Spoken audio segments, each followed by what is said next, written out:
I chimed in with the haven't you people ever heard of closing a goddamn door? No. Is that emo? Yeah, I would say so. absolutely. Oh, it is emo. Yeah. Okay, that's what I said. And people were It's like, not tragedies. Yeah. Even if some things aren't the standard emo, if it's like adopted by the emo culture, I feel Yeah. like that makes it emo as well. okay, let me see. Let me think. Is this emo? Is this emo? Stubbing your toe on the side of a chair. No, that just sucks. Oh my god. Oh my god. Oh my god. Oh my god. I am going to video game myself. This is literally it. This is the point. This is why I don't this is what it is. This is you don't have any other fucking situation where you have a shit ton of cyber stalkers that get together, congregate in a fucking Reddit and like upvote this shit into oblivion out of fucking context. Look at this. Talk about my dad and shit. This crushing weight has got me down. Wish I could get out of this town. Wherever chatters go when I start to game. Surrounded, but I'm so alone. I'm so well known, but no one knows the isolation of this online fame. I chime in with a haven't you people ever heard of? Closing a goddamn door, trying to watch the band's Warped Tour in the state of Arkansas, and it's taking me back to Ohio. It's taking me back to where lovers go. And if I stub my toe, is it emo or does it just suck? My privacy is sacrificed. My every word is analyzed. The line between adoration and obsession. The constant chase for content. The shock of cruelty from faceless names. And if I fail, will they understand? And if I fall, will they lend a hand? Crushing weight has got me down. Wish I could get out of this wherever chatter to game. I chime in with the haven't you people ever heard of?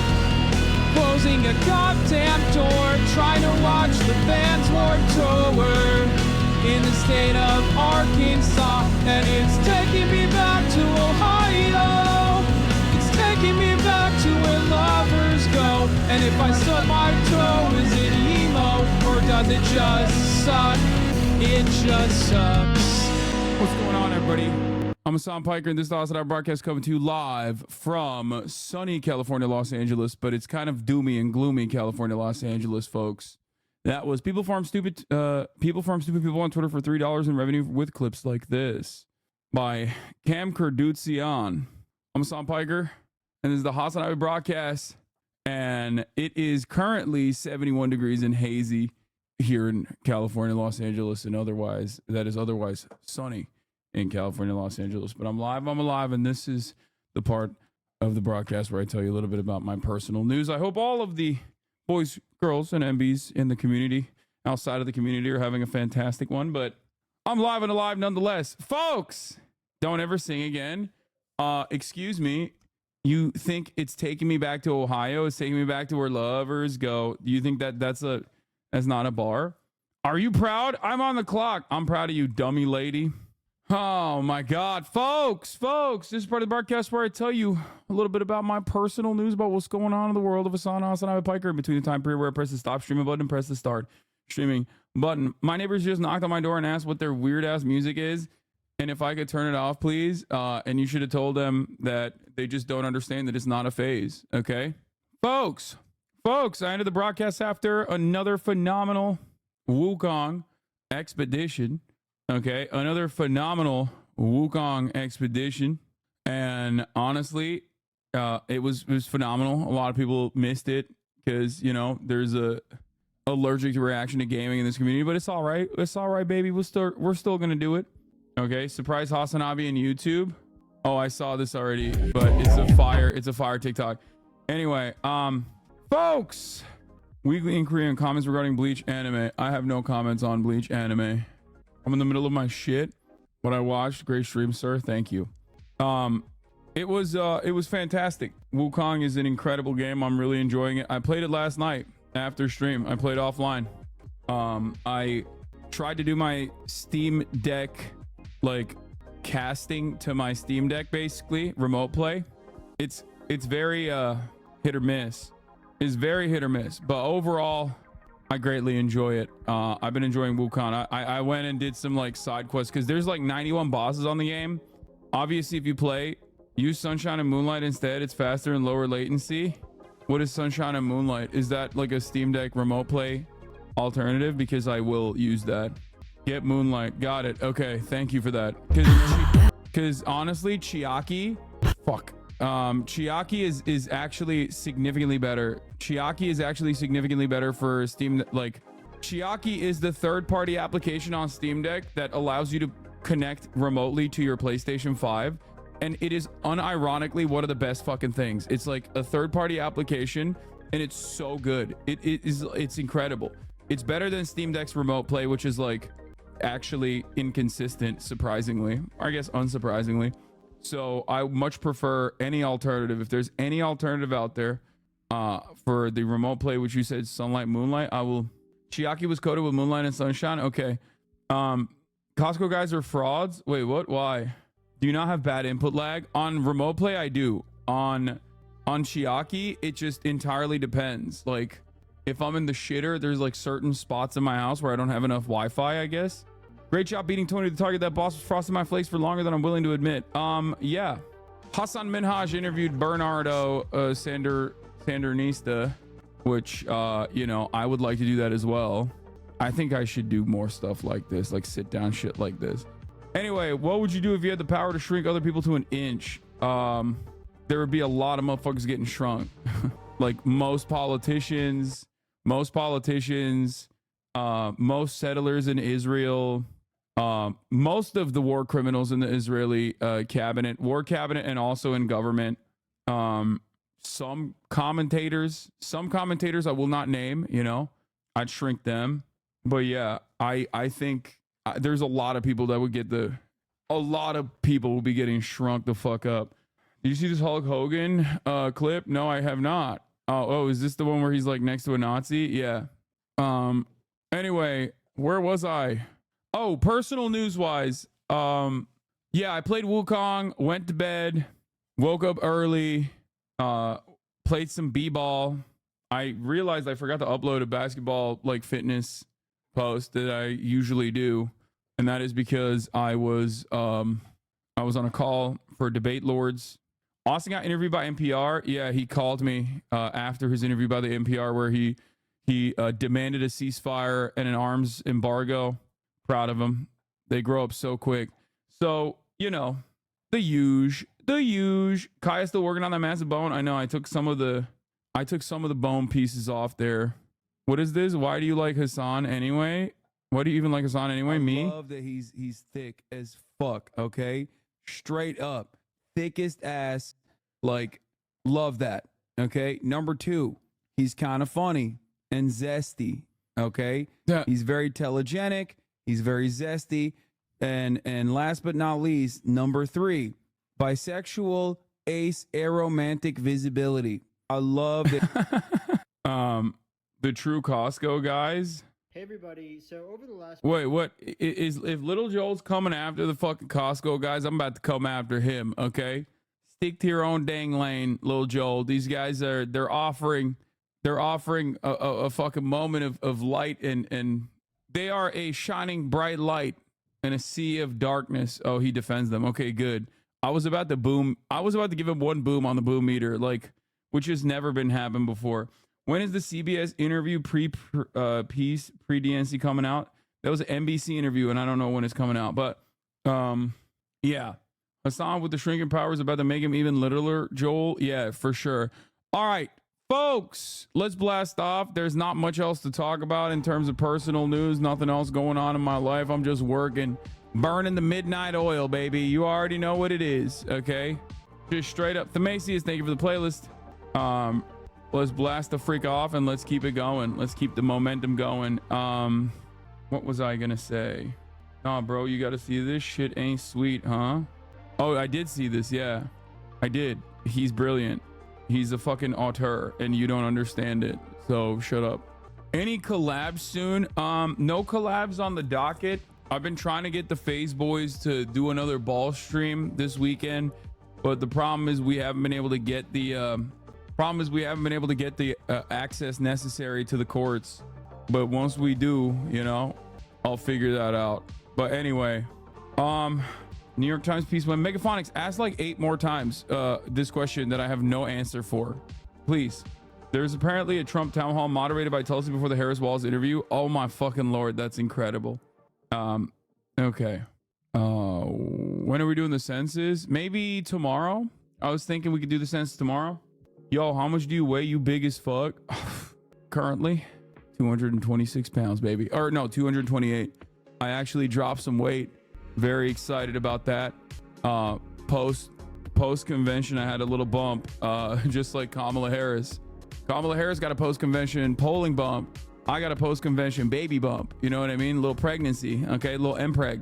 So I thought I skyrocketed up to like 236 or something. It was all water weight.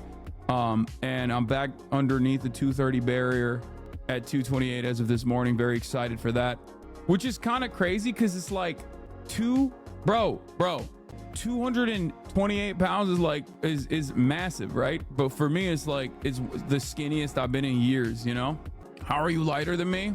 Very carefully. Unbelievable TikTok I came across the other day. I don't really like this guy that much. The Sifu, the guys who ball in the fucking water. It's like my least favorite type of Chinese talk. Even though I love Chinese netizens and I love China talk, is that one I don't like as much. I don't like the series. Maybe because they're like not playing basketball well and it like triggers me. All right, we'll look at it in a second. Let me blast off. I'm 5'8" and I'm like 10 pounds over you. That's crazy. Yeah. All right, we'll do it. Hassan Minhaj talks to Bernie about ceasefire. Okay. Kamala lead widens. Americans broadly want weapons halt on Israel. Not playing basketball well, brother. We have seen your streams. Yo, you're just talking shit at that point. You know what I mean? I love when chatters will be like, listen, I love talking shit to my content creator, so I'm just gonna fucking say shit. I mean, I'm not like the best basketball player by any means, but I think I'm a pretty decent basketball player in general. Not only that, but it's like that. It's like talking shit about my Wukong gameplay. You know what I mean? It's like, it's objectively good. I'm objectively good at it. You know what I mean? I'm not bad at it. I'm actually pretty fucking decent. All right. I've been cooking up these goddamn bosses left and right, and it is becoming kind of undeniable. If we're being real, if we're being really real, it's just, I'm cooking and I'm booking. Thamasius, I got your playlist. Thank you. Way better than average. With all due respect, Hassan, you are not good compared to Twitch chatters, sure, but a hooper, nah. Dog, you can say that all day, every day, but I play against people, and ultimately, basketball is a game about putting numbers, okay? Putting up numbers. And it seems like I've yet to, like, obviously a fucking, like a D1 athlete would easily clear me, okay? In terms of basketball. But like most people, including other fucking hoopers, I hold my own against pretty fucking well. I hooped against like real certifiable ballers, people who literally played in college. I was a decent benefit to my team in the starting five. Hassan defending his game and basketball. Hassan, you're pure butt at basketball. I play against NBAs. Okay, sure. When are you going to work on that vertical? I mean, I think I'm too old and also too fat to just fix that at a certain point. I would love to hoop with you. Okay, dude. Okay. Well, you can't be chirping at me and then being like, chatters who leave the stream whenever they see a basketball court on camera have an opinion on their basketball skills. Yeah. Prove about beating Flight on stream. I would love to beat Flight 100%. That's not even a question. Okay. When I say fat, I just mean like heavy. Okay. When you're heavy, it doesn't matter. Chat, you have to remember it can be muscle. It can be straight bone. It can be water. Okay. But I'm a heavy motherfucker. For me at my size to have hooper physique, I would have to be like under 200 pounds. Okay. Like I would have to lose muscle mass. I would have to lose a shit ton more fat. Like we're talking about, what do you mean old LeBron dunking at 40? How can you compare me to a fucking alien, dude? LeBron James was literally dropped into Akron, Ohio from space. Like, what the fuck are you talking about, dude? What a comparison. Literally a freak athlete, the top scorer in the NBA historically, and you're comparing me to him. You are comparing me to Timothy, okay? Are you fucking kidding me? Like, scientists don't fucking understand how LeBron is capable of playing at the competitive level that he's playing at for 21 fucking years straight. You're out of your goddamn mind. I swear, the moment Hassan talks about his hoop game, this Twitch chat instantly becomes 800% more athletic. Yeah. Assam Minash talks to Bernie about ceasefire. Kamala lead widens. Americans broadly want weapons halt on Israel. Trump tries TikTok at Arlington Cemetery. Twitter calls NPR story fake. First CNN interview with Harris Walls and Wukong in between. Get in now. Okay, twitch.tv/Hasanabi. Okay. Keizo can dunk. Stop making excuses, buddy. There is 0% chance Keizo can dunk. If he did, Yellowstone would erupt. Okay. Are you out of your fucking mind? Like, that is the most insane thing I've ever heard. Okay. That's crazy. People will just say anything when it's a content creator that they like. You know what I mean? People, yeah, he's dunking Oreos in a fucking glass of milk, maybe. That's what he's dunking. Fuck you mean, dude? You are definitely getting banned. Wait, what? Why? Bro, I'm an Israeli activist. I might have a chance to talk to a higher up at the Kojat, the IDF aid department. What should I ask? I will record audio secretly. Bro, don't fucking reveal that shit in here. You're going to get got. But, shit, I wish Time Without an Ovo was here. He would have a really good answer for you. Let me think. Hooping is how you get popular on Bilibili. New Crash Dummies clip. You think is wrong or right with your country? You know. Oh, this one was amazing. Yeah, I did the Crash Dummies podcast. It was fire. As a Jamaican, you can eat pussy. So is that right or wrong with your country? So because in Jamaica it's wrong. Oh, so in like the Jamaican culture, the sexual culture, you guys don't do oral sex on women. Yeah, we don't do it. You don't live in Jamaica currently, do you? Back and forth. So when you come to America, do you eat pussy then? Just only recently. How was it? She liked it. Wait, you didn't answer? I'm thinking. I'm gonna give you an answer for Kojat in a little bit. Okay, hold on. So I guess I liked it too. Have you thought about bringing it back to Jamaica? Like the eating pussy thing? This man talking about he's like bringing spices back to Yeah. The great vagina trade. Yeah, I did it to my girlfriend back home. The timeline's not making sense. You got a girlfriend, but No, he was training. He was training for his girlfriend. He was trying to make himself right for his girlfriend. Yeah, exactly. Thank you. No, I'm joking. She wasn't like asking like, where'd you learn to do this? She did ask. I was like, I just want to experiment with you. So yeah. So you lied to her. Bend the truth. That was so good. Bend the Truth was so fucking, it's such a bar. All right, bro. what do you It think was bar, absolute bar. Bend the Truth. That guy who knew who you were was also a funny call. Yeah, it was awfully suspicious that the only dude from their community that knew who I was, when asked about what's right or wrong in your country, his answer was white people. The one guy that like knew who I was literally the guy that they called in who was like anti-white unconditionally. I'm never beating the allegations, dude. Anti-white racism allegations. As a Caribbean American from New York, I know like 6 motherfuckers like this. It was amazing. The anti-Semite, anti-Indian one was the funniest. Oh yeah, that was hilarious too. That was fucking hilarious. The dude who was like, yeah, they're getting everyone but black people is getting money. Yeah, there were really good combos on there. Anyway, I highly recommend the episode. Like I said, it was like, honestly, it was one of the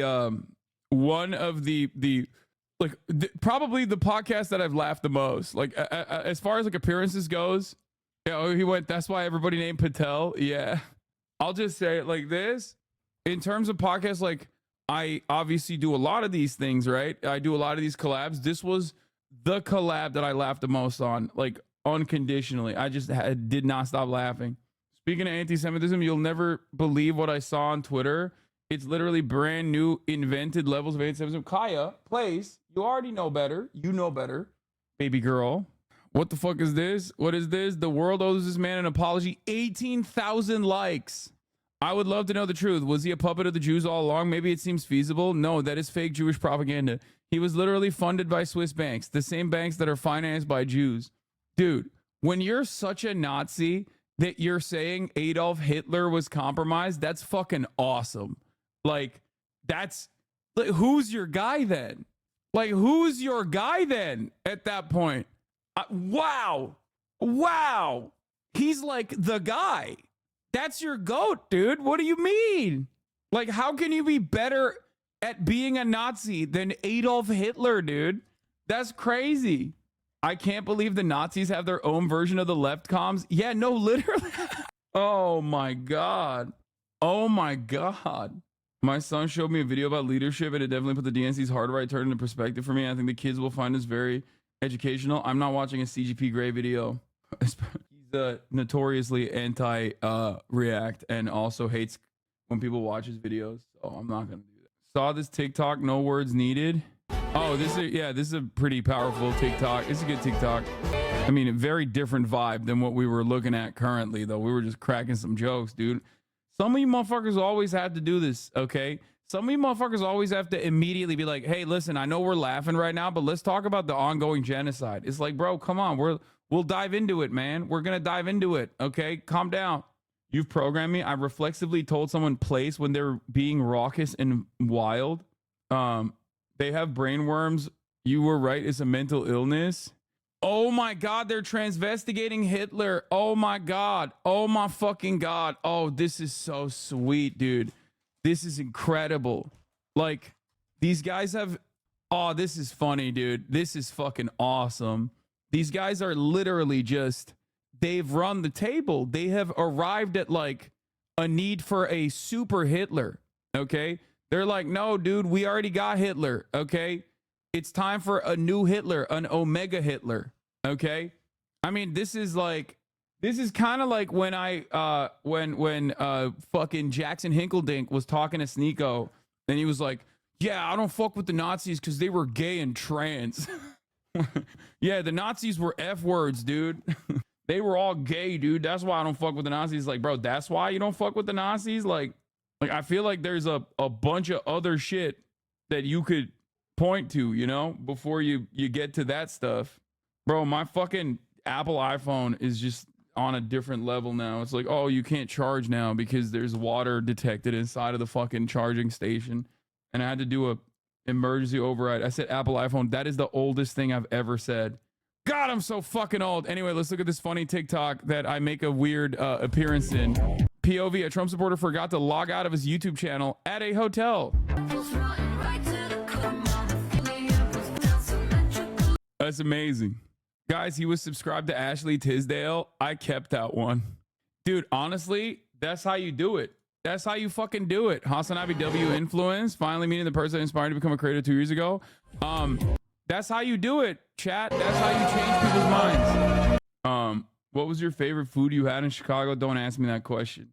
I feel like Keith Lee the way I'm talking about Chicago food, okay? I'm about to get fucking canceled.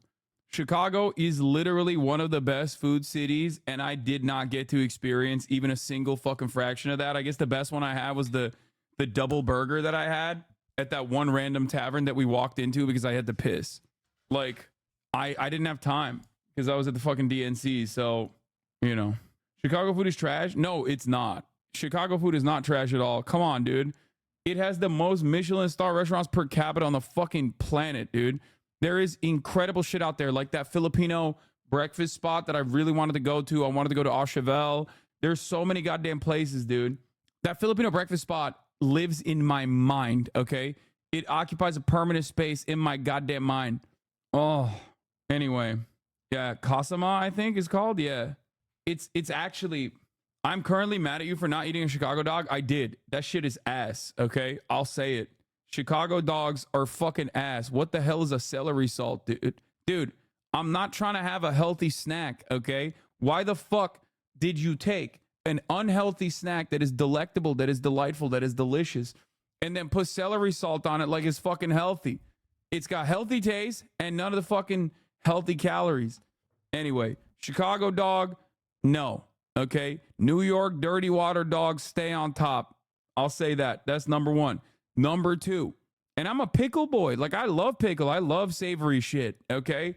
And I still did not fuck with the Chicago dog. That's number one. Italian beef is not as good as a Philly cheesesteak. The fuck? The fuck just happened? Something just fell. That was scary. Anyway, it's just not as good, okay? The Italian beef is not as good as a Philly cheesesteak. I'll say that too. And last but not least, deep dish pizza, not as good as regular slices. And you can get mad at me all you want, all day, every day. There's obviously like phenomenal fucking food in Chicago. But in terms of like the picks, like the city picks, it's not that good. The city is great. Love the city. I'm a fan. But overall, I think like, and there are incredible fucking places to eat in the city of Chicago. I unfortunately missed a lot of it. But this is why I don't like guys from New Jersey. Why? Because we got two good tastes. Like, what do you mean? I did get Italian beef. It's fine. It's all right. You ate tourist food? I ate like the shit that people say is like Chicago food, you know? But yeah, that's it. Emma has a new banger gym edit TikTok. Oh, I saw this morning. I don't know Yeah. what you kids are up to, but I do know one thing. Laws are threats made by the dominant socioeconomic ethnic group in a It's a given good nation. TikTok. It's just a promise of violence that's enacted, and police are basically an occupying army. You know what I mean? You guys want to make some bacon?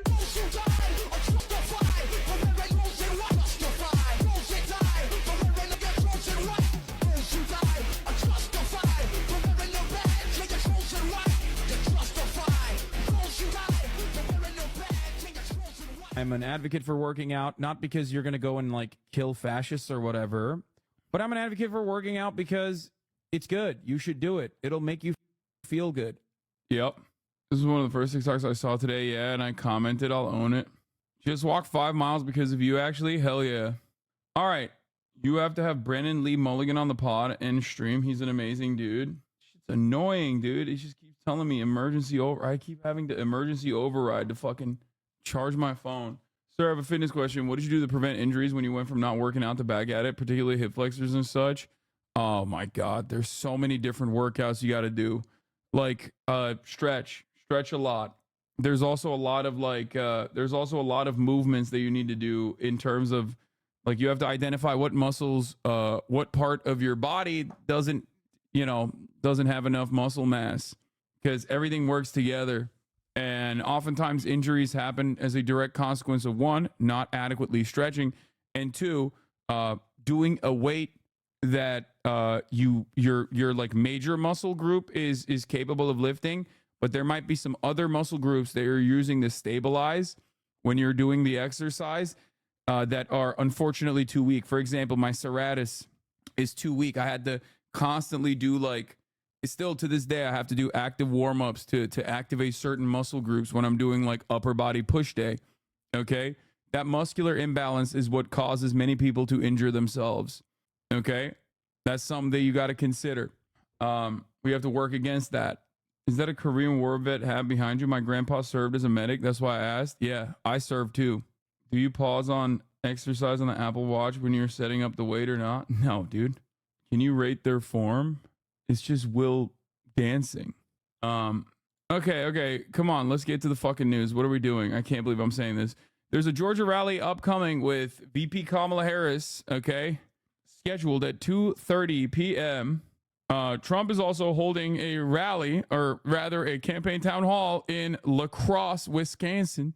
That is at 4 p.m. Pacific. But before that, let's get started. Harris and Walz are returning to the campaign trail. What's going on there? Polls are actually showing that the Harris momentum is growing. There is a post-DNC bump, and you can see it now. Here's a Quinnipiac national poll showing Kamala Harris at 49% to Donald Trump's 48%. In their full release, Kamala Harris is up 2 in a multi-candidate field with RFK on the ticket, up 1 in a 2-way. Okay, so we are going to be, we're going to be paying some close attention to all that good stuff. Okay. Anyway, what will they learn from this? On that new Quinnipiac poll, 49% say Trump would handle the Gaza war better than Harris. Of course they are. You want to know why? Do you want to know why they say that? Because Trump keeps saying, I'm a fucking peace candidate. Okay. I'm a peace candidate. And people keep hearing that he's a peace candidate. People keep hearing the point that he keeps reiterating over and over and over again, where he says, no new wars under my administration, which is obviously a fucking lie, but it doesn't matter. Okay. No new wars under my administration, and is obviously a fucking lie, but it doesn't matter. People literally remember that. And then they look at like Ukraine and they attribute that to Biden. They look at Gaza, they attribute that to Biden. Kamala Harris has an opportunity to separate herself from the Biden ticket on this issue. Okay. Are Americans low-key stupid? Americans are high-key stupid. They are high-key stupid, not low-key stupid. They're stupid as fuck. Harris's message wasn't working. Yeah, I saw this. Harris kept most of Biden's team in place, but the main architect of the Biden campaign messaging strategy, Mike Donilon, has fucking finally left and returned to the White House. So we shall see if this changes the pace at all. Okay? But you have to understand something. We're going to be looking at that Quinnipiac poll a bunch. Okay? Why wouldn't they hear Trump say that he wants Israel to finish the job? Because, and this is very important for a lot of people to understand, if you have some level of charisma, people literally make up what the fucking policies are in terms of what their personal opinion is. And this especially works when you are not the fucking current president, so you are not currently responsible for the onslaught. So some people look at Trump and think in their minds that he's going to be much better than Kamala Harris and Joe Biden on Gaza. Some and better in terms of like he's going to stop the fucking fighting. Okay. Some people look at it and they think, oh, he's going to go extra hard and then they're going to end up, he's going to give Israel all the tools that Israel needs to finish the job, and then the fighting is going to stop. Okay. This is a pretty normal part of politics. A lot of Americans, especially in the Republican Party, a lot of people that vote for Republicans don't actually associate the real negative consequences of the legislation that they're signing on for. This is a well-documented phenomena, okay? You need to understand this. This is something that plagues American politics, and it's something that plagues politics in general. People genuinely think, oh, I'm voting for this guy because this, right? They don't really think what the policies are going to end up. They don't really consider how those policies are going to end up harming themselves. A great example of this is obviously on the issue of abortion. There are plenty of Republicans that voted for the Republican Party. They didn't really care about abortion rights being restricted. And now they're like, oh my God, this is actually devastating. What the fuck? Because all of a sudden, there's no way you can message out of it. Everybody now knows you are responsible for all of the women in places like Texas, in places like Ohio, that can't get fucking ectopic pregnancies dealt with. The medical procedure is an abortion. And now they're in a panic state because Republicans shut that access off. They are responsible for it. They have to fucking live with that reality. Do you understand? Yeah, Missouri Amendment 3, enshrine a right to an abortion. Yes. No, 34%. Yes, 52%. President Donald Trump, 54%. Kamala Harris, 41%. Okay. Josh Hawley, 53%. Lucas Kunce, 42%. So you need to understand something. Okay. You need to understand something. Americans do not make smart choices when they are voting. Part of that reason is because neither party truly represents their best interests, so politics just gets divvied out to team sports. A lot of people think, oh, I'm voting on harm reduction on the Democratic Party side, but ultimately they're just voting on team sports. Harm reduction is just a layer of moralizing that you are tacking on to why you're making the decision that you're making. So in a way, it's both the dumbest people that don't vote, and it's also somewhat the smartest people that don't end up voting, even if they recognize why they're not voting, or why, even if they recognize it or not, it doesn't matter. Ultimately, like, I wish more people would get activated to go out and vote, but the reality of the matter is, until either fucking side, and this is specifically the Democrats I'm talking about here, okay, until the Democrats actually actively communicate to broad majorities of the public that if voting for the Democrats will actually genuinely improve their lives, improve their material conditions in a meaningful way, and that the Democrats are actually on board with genuinely improving their lives in a meaningful way. Easy to communicate, easy to understand, responsive policies, right? Until that happens, most people are not going to fucking go out and vote, okay? IDF reservist mental health officer ousted from role after social media comments. How do you have so many viewers while having so many L takes? What's your secret? I'm hot. That's what it is. Yeah. It's just like, I think my secret is what you consider to be an L take. 3 months down the line, you will consider to be a W take that you thought about all along, except right now you're resistant and hostile to it. But when it does become the reality, okay, because oftentimes I am right simply too early, okay? There are times when I'm wrong, of course. I'm a human being after all. But oftentimes I'm right. I'm just too early to the fucking game. And most people are inherently hostile to change, inherently hostile to and resist any sort of like change in communication. So they just operate on fucking vibes. And then 12 months later, suddenly hate you and splinter off into a hater community. Of course. Yeah. I suspect this is already a person there. You know? Good response. I mean, you're pro-Palestine, it seems. So I don't know why you're fucking what you're considering to be an L take here. And you're anti-smoking, as am I. So I don't know what's going on here. All right, but let's get back to it. Trump is a dream for the status quo. Every push to make the liberal pass common good policies is turned down by if you don't vote for us, vote for him. It's the same in France as 2012. Yeah. Do you think voting because of harm reduction is bad? I don't think voting because of harm reduction is bad. I do think, however, that most people don't vote on that basis, and the Democrats don't do enough to actually engage in harm reduction. The harm that they're reducing gets smaller and smaller every election cycle. And that is partially because harm reduction is the only fucking advocacy that they engage in within their own base. And that's really fucking stupid, because you're just missing a massive, massive amount of people that you could be activating, bringing out to the fucking polls, you know? I mean, I don't think that's true with respect to labor or trans LGBT rights. Yeah, again, notice how you're not saying that about immigrants right now, because the Democrats have dropped that from their policies, right? So like last election cycle, you would say that, you would say trans and LGBT rights, and then you would also say immigrants, right? Like Republicans are doing horribly poor things with immigrants, like Democrats will protect immigrants. Notice how you don't say that anymore, because they shut that communication off, because they themselves are now pushing for a right-wing immigration bill. So every election cycle, they just like pick and choose another thing that they are going to capitulate to the right on. And I personally find that to be unconscionable. I personally find that to be immoral. And I also personally find that to be disastrous. Notice how you're not also saying, well, what about Muslims, right? Yeah. What about Muslims? Because that was another good one that you could use if you only cared about harm reduction, right? Oh, Trump will be so much worse on Muslims. Trump will be so much worse on immigrants. Okay, but that doesn't mean that this gives you an opportunity to be fucking harmful yourself, right? So that's it. There is obviously issues where the Democrats are genuinely better than the Republicans on. That's abortion and protecting the medical decisions that people make. And that's a huge issue.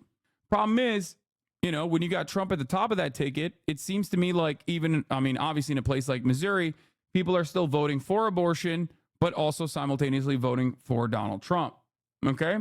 Chomsky made a good point about voting, and that's something you just do, and then you get back to the real work of organizing and growing a movement. Yeah, it's the voting is still the least consequential, most significant thing you can do, for sure.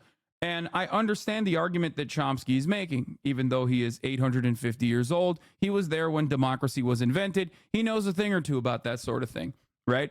However, having said that, a lot of people don't operate on that basis. This is what I'm simply stating. It's like harm reduction, harm reduction, harm reduction over and over again is not going to carry you across the finish line. Okay. Harm reduction didn't carry the Democrats across the finish line because you can't out-compete. You can't out-harm reduction argument your way out of a bad candidate or a bad campaign. Hillary Clinton demonstrated that reality, right? So that's precisely the reason why I always say, like, you know, you can say harm reduction all day, every day. This is not one of those communities where that shit's going to fly in general, because I'm analyzing the actual policies and the impact that those policies have on people's lives. I think that the Democratic Party should drop that as well. They dropped the identity politics stuff, and I really do hope that they'll drop this shit eventually as well, because it would be a significantly better way to argue, a significantly better mechanism to draw out more support, more popular support, get more people to vote for you in states where people have completely lost confidence in you, the Democratic Party, if you were to actually advocate for direct policies that help people's lives, okay? The direct policies that help people improve their material conditions. That's what politics is. What are you going to give me at the end of the day is a real simple question that people must ask. And the Democratic Party's response can't simply be, well, we're better than the Republicans, marginally better than the Republicans. You know what I mean? It's just not, it's not going to work. And it doesn't work. Demonstrably, it doesn't work. I don't know the reason why they do this, but Harris is gaining on all the good polls. And then there are right-wing pollsters deciding to fuck the averages, Lamau. And then Emerson with a random grenade. Yeah, the thing is, Kamala Harris gaining on all of these good polls simply does not carry her across the finish line. If you recall, these are still within the margin of error. That's number one. It just simply shows that momentum is on her, is favoring her at this time. None of these polls actually show that Kamala Harris is definitely winning tomorrow. Okay? This is something that you have to remember. Now, obviously, post-convention bumps don't necessarily immediately lock you in. If that was the case, Dukakis would have been president. You know what I mean? Like, I think he got like a 12-point bump after the convention. Obviously, it didn't fucking matter. So, even with all of that, even with all of the, like, I obviously do care about polling. I'm not going to fucking sit here and be like, oh, it's 2020, polls were misleading. I'm not going to say that. 2016 was the last time that polls were like definitely off base. This shows momentum. That's a good thing. However, even if they showed a massive increase, right, post convention, for example, it still wouldn't necessarily mean all that much in terms of like what things may look like come November. Okay, I am a poll believer, as in like I do look at polls. I look at and analyze polls on a regular basis come when the election cycle comes around. But having said that, you know, it's not the end all be all. There are examples where people are doing well post convention, get a big bump after convention, and they end up losing. There are examples where obviously you don't see a massive bump post the convention and you end up winning. So why do you think so many down ballot Democrats are polling so much better than Harris in the presidential race? Is that the down ballot Republicans are just worse? In some instances, that is the answer. There's a lot of untested or genuine failures on the Republican side. Untested in the sense that like they have no fucking long-term tenure that you can point to, like Carrie Lake, who is a fucking freak and a weirdo, and like she's gonna get absolutely destroyed in Arizona. You have that guy, the troop that was exploded in Nevada, for example, who's not even from Nevada, but he's like running. Like you have a lot of people on the Republican side that are untested, that don't have any sort of like policy that they can point to, or don't have any tenure that they can point to. They don't really have like a built-in infrastructure for canvassing, and they're just fucking running, and Trump likes them because they're freaks, right? And that is actually part of the reason why in some of these races, the down ballot races are actually performing better than the top of the ticket. Having said that, however, okay, the other reason is, in my opinion, the other reason is because the Kamala Harris campaign is not doing a decent enough job separating themselves from the Joe Biden campaign. They have done that with like pricing, right? They've done that with grocery prices, but they haven't done a clean break on a lot of other stuff, including but not limited to Gaza. Okay, there are still a lot of things that are unpopular with the Biden administration that the Harris ticket has not actually communicated their way out of. I personally suspect the immigration part of the equation is also a big deal. But of course, polling doesn't show that. Well, it's because it's an untested narrative, because the Republicans have never counter-messaged or even tried to drop it. Now, of course, that is an issue. They have not tried it, and it might be too fucking late by the time they finally come to their senses, okay? When they finally come to their senses and decide, like, maybe we shouldn't be running in this, like, fucking super right-wing immigration policy shit, it's probably going to be far too late. So we'll see, okay? Nate Silver has an interesting take. Latest Nate Silver forecast, Trump's chances of winning are up +5 electoral votes, with Harris is at 272, Trump 266. Who is favored to win the presidency? Chance each candidate has of winning the electoral college or the popular vote in 2024 presidential election, and our best predictions on the outcome based on 40,000 simulations of our model. Harris's electoral college victory probability is at 47.3%. Trump is at 52.4%. But the popular vote probability, Harris is at 63.8%. The predicted electoral college, the predicted electoral votes that she arrives at is 272. The predicted popular vote share is at 50.3%.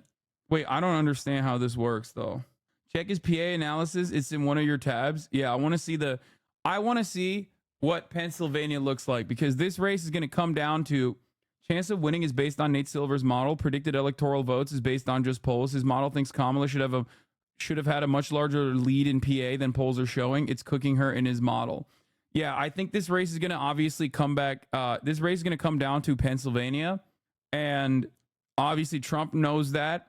They're playing defense in places like North Carolina. They're pumping a little bit in places like Georgia. But ultimately, I think it's just, Pennsylvania is the major part of this problem. And she's showing another problem. It's been a while since we've seen a poll showing Harris leading in Pennsylvania. High quality poll showing Harris ahead in PA would make a big difference right now.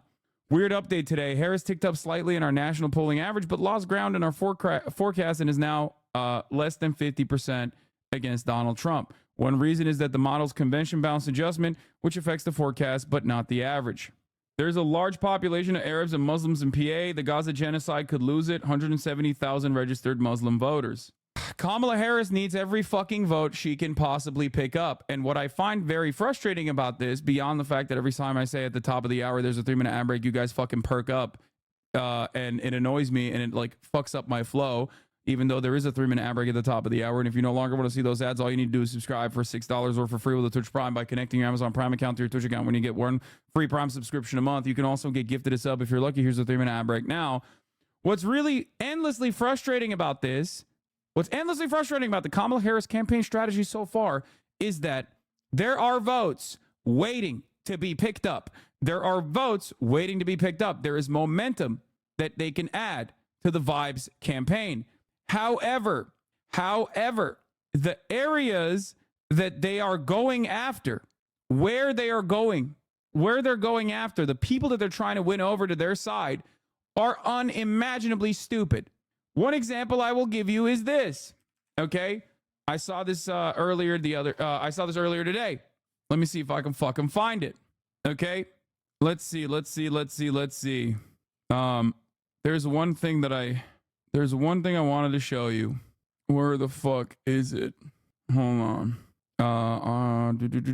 Where the fuck is it? God damn it. Oh, here. This is the what I wanted to show you. Looks like some marginal voters don't have to try very hard to get meetings, huh? Says Edinger Mentham. Here it is. Haley Voters Working Group. Thank you to the Harris campaign for joining our group for the 3rd time tonight. We've appreciated your engagement and the time you've shared with us, respectfully discussing how to win over Haley voters on the fence. I am losing my fucking mind. What are you doing? What are you doing? There are hundreds of thousands of people in every single state that you are currently either barely defeating Donald Trump on or losing to Donald Trump on, depending on which poll you're looking at. And they are straight up going after a group of like 50 fucking voters of a candidate who has endorsed Donald Trump. Please stop doing this. What the fuck are you doing? Are you fucking insane? What are you doing? Who's running the fucking show? Monkeys that are just like fucking hitting cymbals? Is that what's going on? Just a bunch of fucking animals up there just playing with fucking dials? Who's doing this? Who's doing this? What the fuck? I'm losing my fucking mind, dude. Holy shit. And it's additionally strange because, and I will keep repeating this over and over and over again, the original momentum that happened from Biden losing the election to Donald Trump to Kamala Harris having a chance of defeating Donald Trump, that only happened because they did progressive shit, okay? They responded to public pressure, and lo and behold, people like that sort of thing, okay? Making it seem as though you have a commitment to the democratic process turns out makes people feel pretty enthusiastic, okay? What the fuck are we doing here? This is old school, dumbass, I want to lose bullshit. Kaya Place, you know better. You're looking back at me right now, thinking you did some shit. Okay, good girl. The only reason they're doing this is because the coalition will hold once the genocide in Gaza gets worse, and two, we go to war with Iran and China. I guarantee it. Democrats care more about genocide and capitalism than winning elections. Nothing new here. No, dude, that's crazy. Okay, that's crazy. That's crazy. That's crazy. Also, I'm talking to the fucking voters here. I don't get it. I don't get it. Like, how do you end up doing something? How do you end up making decisions that actually are bangers, okay? And you immediately get this big boost. You get this response. So many people doubt your ability to finally fucking, like, take this bold step forward and actually get, like, noticeable and immediate changes in the way that people fucking view the campaign, and then you just go, okay, we're done. We did enough. Like, I don't understand it. I don't understand it. This does not mean that the Kamala Harris campaign is going to fucking lose, okay? I'm not saying that at all. They are doing very well so far, okay? They're doing very well so far, but that can fucking change, okay? While they have the foot on the gas, they should be pumping it even harder instead of trying to desperately cut away at this momentum. Walz is outstanding, best VP pick of my life. I know, that's why I don't get it. I don't get it. Why the fuck did you do that? If they had went with Josh Shapiro, okay, I'd be like, this is classic Democratic Party shit, you know? Classic. They went with what they perceive as the safe choice, even though it's not a safe choice, but what they perceive was like the calculated safe choice, okay? Somewhat conservative governor in a key state that they have to win. It's a must-win state. And they didn't do that. They didn't fucking do that. They went with Walz, which locked them into at least messaging around progressive policies. So I don't understand why the fuck they're like not continuing along with that, like with that agenda. Haas, what don't you get? Dems want to win, but in a certain way because they run by their donors. It's fine. Okay. Modeling your election strategy off of likely Republican voters is insane to me. Okay. If Kamala loses, her followers will 100% blame Arabs and Muslims. They'll take off the mask and start saying the most racist, dehumanizing shit you've ever heard. I can already feel it. I mean, they're already saying that. They didn't pick the guy for VP who was massively popular in Pennsylvania. Yeah, dude, you're right. You're right, dude. Massively popular in Pennsylvania. Like, he's popular, dude. I wouldn't go as far as to say he's massively popular. He ran against a fucking freak. Hassan really thinks everybody's obsessed with Gaza. Oh my God. Oh my God. I'm losing my fucking mind. Please. This is not what I'm saying at all. You guys are so fucking annoying because you don't care about it. Okay. I care about it, but that's not the argument that I'm making. There are people who care that would be on board with the ticket, but that's not the only thing that I'm talking about right now. I'm talking about like moderating your messaging on the issue of dealing with the economy. You know what I mean? I wasn't even fucking talking about Gaza in this situation. You're the one who brought it up because liberals are fucking gross, okay? Just such little freak bitches who just desperately want to fucking lose. And in that stupid fucking death spiral, they want to point their fingers at like other people. Oh, it must be the Muslims. It must be Gaza. Shut the fuck up, dumbass. That's not what I'm talking about, okay? That strategy worked so well for the Dems last election cycle that Trump gained 20 million votes. Yeah, I'm like, I'll literally be talking about fucking healthcare. I'll be talking about like genuinely actively communicating policy prescriptions to people's like people's problems that they perceive in their day-to-day lives, and like running a campaign on issues like that. Okay, not like a boring, annoying, nerdy Elizabeth Warren style campaign, but like a closer to a Bernie, like a populist campaign where you're like, people are suffering, we're gonna solve it. Okay, we're gonna put more fucking bread on your table. We're gonna make sure that it's easier for you to have a roof over your fucking head. We're gonna solve these issues. Okay, if they did that, people would respond to it. People would respond positively to it. And it's crazy to me that like there's Democrats in here who turn around and go, well, actually, you think everybody cares about Gaza. First of all, why are you openly admitting that like Americans are selfish, bloodthirsty fucking losers when there's a goddamn genocide happening and they don't give a fuck? Secondly, you're objectively incorrect. Obviously, it's not the most salient issue for a lot of Americans, but plenty of Americans, like broad majorities of Americans, want to fucking stop the fighting in Gaza, okay? So shut the fuck up. You're objectively wrong on every aspect of this conversation. Like, I don't understand it. I don't understand why you can be so wrong and so confident in how fucking wrong you are. Ain't nobody's here saying like, oh, the number one thing that Americans care about is like the ongoing genocide in Gaza. I never said that. I don't believe that. Okay?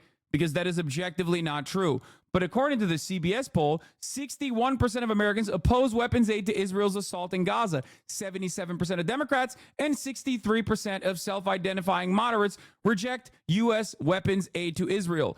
77% of the under 30 demographic oppose weapons aid to Israel. 75% of Black Americans, 66% of women, 56% of white college graduates. This is not like, this is just an easy gimme, okay? It's just waiting right there. You're talking about hundreds of thousands of voters across multiple fucking states, especially when you are in margins of barely fucking getting a victory in a lot of these key states that you have to get.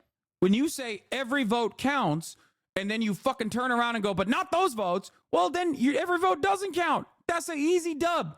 It's sitting right there. Fuck me, dude. Like, it's just right there, dude. It is right there, okay? It is right there. Easiest dub of my life, okay? Easiest W of anyone's lives is just standing right there. It's like marijuana decriminalization or legalization at the federal level. It's a thing that the Democrats could just do tomorrow and people would be on board with it, okay? It's one of those things. It's like, it's just there. And they never hit that button, ever. I don't know why they're so scared of hitting that button. I don't know what the fuck the problem is. I genuinely don't understand it. It's like a free vote situation. Okay? This doesn't mean that it's like the number one issue. Like, out of all of these people that are polled, they're not saying they're not going to vote for Kamala Harris if she doesn't get this done. Okay? Nobody is saying that. But having said that, there are Kamala Harris, the closer she is associated to Biden on this issue on Gaza, the worse she is going to poll on this issue, the worse she's going to hemorrhage votes. Biden and Kamala Harris right now are seen as objectively unpopular on Israel. Objectively. How would you understand how interlinked? How do you understand how interlinked we are with Israel and now understand why Kamala won't break away from Biden on this law? Shut the fuck up, liberal. How do you understand how interlinked we are with Israel and why Kamala won't break away from Biden on this? It doesn't change my opinion on the matter. She has to do this. Okay? What do you mean? She has to do this, and I'm going to keep repeating why it's a good idea to do this, and hopefully someone will fucking listen. All right? I don't know why you just basically what you're doing in this situation is like, I would rather be cynical and right, okay? And just, not even talk about all of the major reasons for plenty of fucking liberals that are even in this community that might have not heard the electoral calculation that I am presenting to them. Okay? That is the reason why I don't talk about this from a morality standpoint when talking about Israel in terms of why the campaign should move in this direction. I talk about it as a bloodless, sociopathic electoral calculation. Why do I do that? Because there are plenty of liberals who are very afraid of Donald Trump winning the election, but they don't give a fucking single shred of a shit about Gaza. Okay? That's it. That's the reason why I'm doing this. Chatters, we're doing electoral politics. I don't know why some leftist chatters act so smug. Exactly. I've said this since early October. Okay? There's an electoral analysis here that favors removing the unshakable bond we have with Israel. There is a State Department continuation of your like American hegemonic superpower status argument to make. There's a pro-CIA, pro-State Department argument to make in terms of like reanalyzing our relationship with Israel. Okay. There is a pro-Israel's continuation of the apartheid argument that I could make if need be. Like I could make a liberal Zionist argument. It literally does not make sense. That is why I'm saying it is pure zealotry and fear. That is the only reason. It is pure ideological zealotry and fucking fear. Fear of the unknown that is stopping. It's not like some secret thing that they're aware of that you don't know about, okay? It's not like the Mossad blackmail operation. All of a sudden, we're going to see Joe Biden's like dick pics leak because he like made the right decision or whatever. Like, no, it's not any of those things. Sometimes the truth is that simple. Ideological zealotry and fear. That's it. As a reminder, chat, AIPAC is not unbeatable and is not so powerful as they want you to believe they are. Exactly. They've dumped 100 million so far. Okay. I mean, I would take a peek. Yeah, we're not going to see Joe Biden's meat anytime soon, but you already know it's big. Okay. Hunter Biden's cock is relatively large. His brother's penis is relatively large. He probably has a fat one. Let's be real. Okay. Another fucking big hog having president who had to drop out because of his unpopular war. LBJ was the other one. All right. Anyway, having said all of that, let's get to Harrison Walz returning on the campaign trail. For the White House, Vice President Kamala Harris and Tim Walz hitting the road in the battleground state of Georgia for a second day as Donald Trump gets ready to blitz critical swing states. Our chief White House correspondent, Mary Bruce, is on the trail in Savannah, Georgia. Mary, good morning. Hey, Whit, good morning. Well, the Harris campaign sees real opportunity here in Georgia. They are hoping to expand the map, put this key state firmly back in play, now with less than 70 days to go. This morning, Kamala Harris is gaining ground in the critical Sun Belt states. Harris and running mate Tim Walz boarding their campaign bus in Georgia, a state where Donald Trump has been leading. But this morning, a new Fox News poll shows Harris now up by 2 points. That poll also suggesting she's closing the gap in Arizona, Nevada, and North Carolina. Remember, all of these are within a margin of error, okay? All of these polls are within a margin of error. I'm not just saying this because, like, I want to fucking be a naysayer. I want to make you, like, not feel excited. Everyone is doing brass summer. Everyone's lived the fuck up. Like, this is not, it's good. This is promising if you are a Kamala, if you're a Mamala fan, okay? If you're riding with Mamala, it's promising. Don't say remember 2016. It does not. No, we're not talking about 2016 here, okay? I'm not saying these polls are cucked in the same way that the 2016 polls were. That's not the argument here. The argument here is that they are still within a margin of error, and therefore, this does not spell a broad victory in the way that you think it does, especially when you factor in Pennsylvania, okay? Remember that.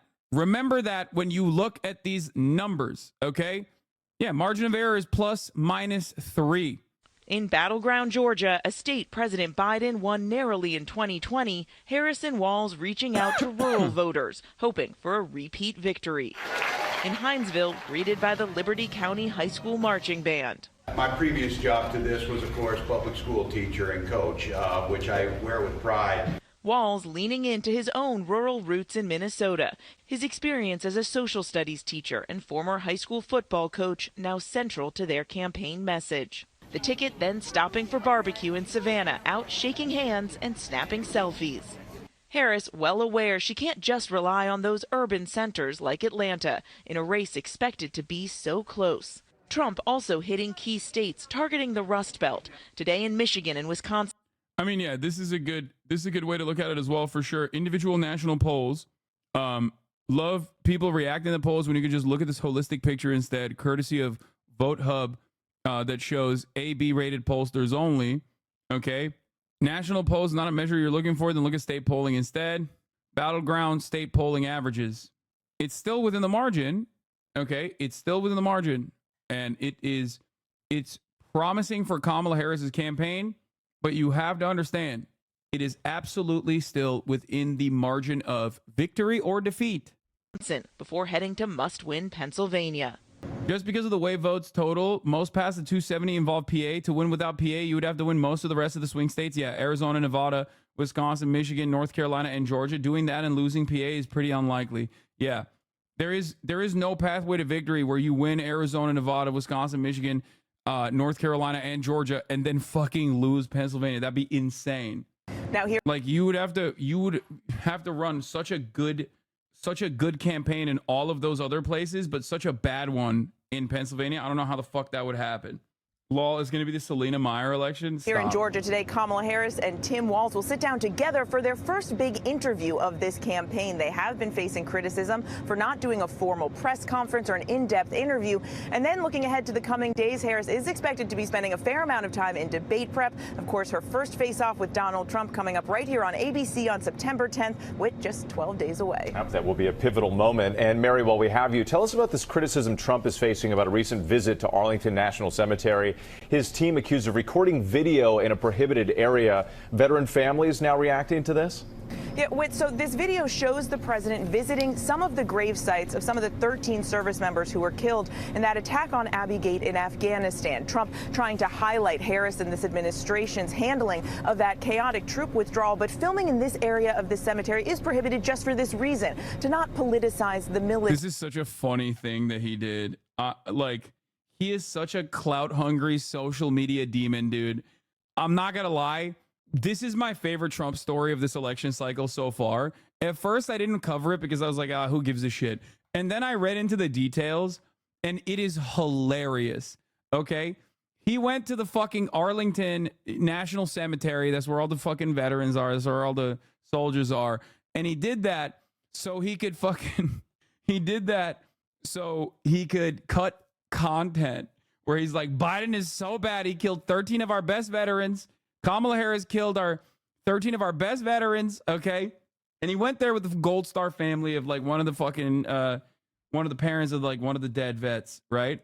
And of course, there are like major reasons as to why you're not supposed to be doing this, because apparently, you know, you just can't do that. You can't do a photo op at the Arlington Cemetery. You can't do a campaign op at a cemetery in general, okay? But I love that the people that work at the cemetery were like, you can't do that. And he was like, nah, it's fine. Terry, now, some families like that of Staff Sergeant Ryan Knauss say they give Trump permission. They say it's sad to restrict how the fallen are honored. But overnight, we heard from another Gold Star family, the sister of Sergeant Andrew Marcassano, who died by suicide in 2020 after 8 tours of combat. His grave is also shown. Yeah, one of the graves that was shown in the fucking TikTok is the dude who killed himself. Breaking, the U.S. Army has a new statement out at the incident at Arlington and real Donald Trump. Of note, they confirmed that the parties were told of the laws against political activity and that an employee was pushed aside and filing charges were on the table. Oh my God. This is worse than when Scrub Daddy Girl on TikTok went to Mexico and scrubbed all those headstones for content. That's what I'm saying. This is my favorite genre of like insane TikToker nonsense. Like Trump is doing Scrub Daddy Girl shit. It's phenomenal. We're gonna do it. I'll show you the U.S. Army rebukes Trump campaign for incident at National Cemetery. He's a TikTok girly, dude. He's a TikTok girly. Let him thrive. Y'all are fucking, everyone's against him, even the Army, okay? Trump's gonna come out and be like, fuck the Army. And all the vets are gonna be like, hell yeah, brother, you're right. I hate the Army. It's gay now and woke. Oh, it's so sick. It's so fucking sick. Okay. It's dope. I'm fully on board with this. Okay. I'm fully on board with this. It's the John McCain controversy all over again. To be fair, a lot of vets hate the U.S. Army. Yeah, no, it's awesome. I first of all, as you guys know, I don't give a fuck about like how this is sacrilege. You know what I mean? Like, I don't care. I don't care that it's like, I don't care that it's like considered sacrilege to like do this sort of thing. Okay. I don't. But a lot of people certainly will be in their feelings about it. But it is funny as fuck in general that Trump did this. The worst part about it is that, like, yeah, he was, his staff were being rude and annoying to the fucking people that work at the cemetery. That's bullshit. Reposting. Oh, they're doing it already. Reposting to trigger the hacks at the Army. GOP political strategist, combat wounded Marine, Pittsburgh native Chris LaCivita. Fuck the Army, baby. Woo! Fuck you guys. It doesn't matter. None of this shit matters, okay? Republicans own patriotism. The primary reason for rules about filming is to preserve the idea that the military is politically neutral. They're doing a big crackdown against, again, on that, at least. That's what my cousin told me. Yeah, my cousin. Yeah. I get it. I get why those rules exist, okay? It's just funny. And no, it doesn't fucking factor. Like, Greg Stoker posting Biden doing the same thing does not obviously factor in a similar capacity, considering that he was a fucking vice president considering that he was a vice president and not like actively campaigning or some shit. Okay? This doesn't mean you can't literally take pictures at the fucking cemetery, dog, as a person. Like, Trump has also been pictured at Arlington before when he was president. The difference is during an election cycle, when you're actively trying to cut campaigning footage at the Arlington cemetery, then it becomes a political problem. Bro made a TikTok. Now, I still, again, don't care necessarily, but for all of the context enjoyers and for all of the, everybody does this shit. Okay. Just, something to consider that it's not the exact same equation at all. Speaking of cousin, my 4-year-old saw me watching you and now she calls you that boy and your cousin. Some really good news out of the Biden admin, and I hope that Kamala Harris is shouting this during her campaign stops. We don't give a fuck, but a lot of people do, and this makes it bad for Trump. No, they won't. It'll be the old, it didn't happen, and if it did happen, it wasn't that bad, and if it was bad, the other side has done worse, and if not, then free speech. Not a fan of context, to be honest. No, I'm just showing you, like, Biden has been pictured the fucking cemetery, so is Donald Trump. The difference is, like, it wasn't a fucking campaign material that they were cutting. That's the major difference. It doesn't mean that, like, you can't fucking film a president or a vice president ever at the Arlington cemetery. Of course, every goddamn elected representative has had that moment in the past. All right. Love this story, though. In this Trump video, and she says, quote, "We hope that those visiting this sacred site understand that these were real people who sacrificed for our freedom and that they are honored and respected accordingly." Now, the Harris campaign has responded to this. They suggest this behavior is just typical for Donald Trump. They say it shows that he's only out for himself, but J.D. Vance firing back at that criticism, using some charged language, saying that Kamala Harris, the sitting vice president, quote, "can go to hell." Now to a growing controversy in the presidential race, and it has to do with this picture right here on your screen of former President Donald Trump at Arlington National Cemetery and an altercation that occurred on the grounds there. Bro, they made him do the thumbs up. That's crazy work, okay? When I saw this photo, I couldn't believe it. Like, that's crazy work, man. That's nasty. That is nasty. Insane pic. They're all smiling. They're smiling, and they got the thumbs up over the grave of their family member. What? What are we doing? I think this genuinely shows, like, the idolatry surrounding Donald Trump, okay?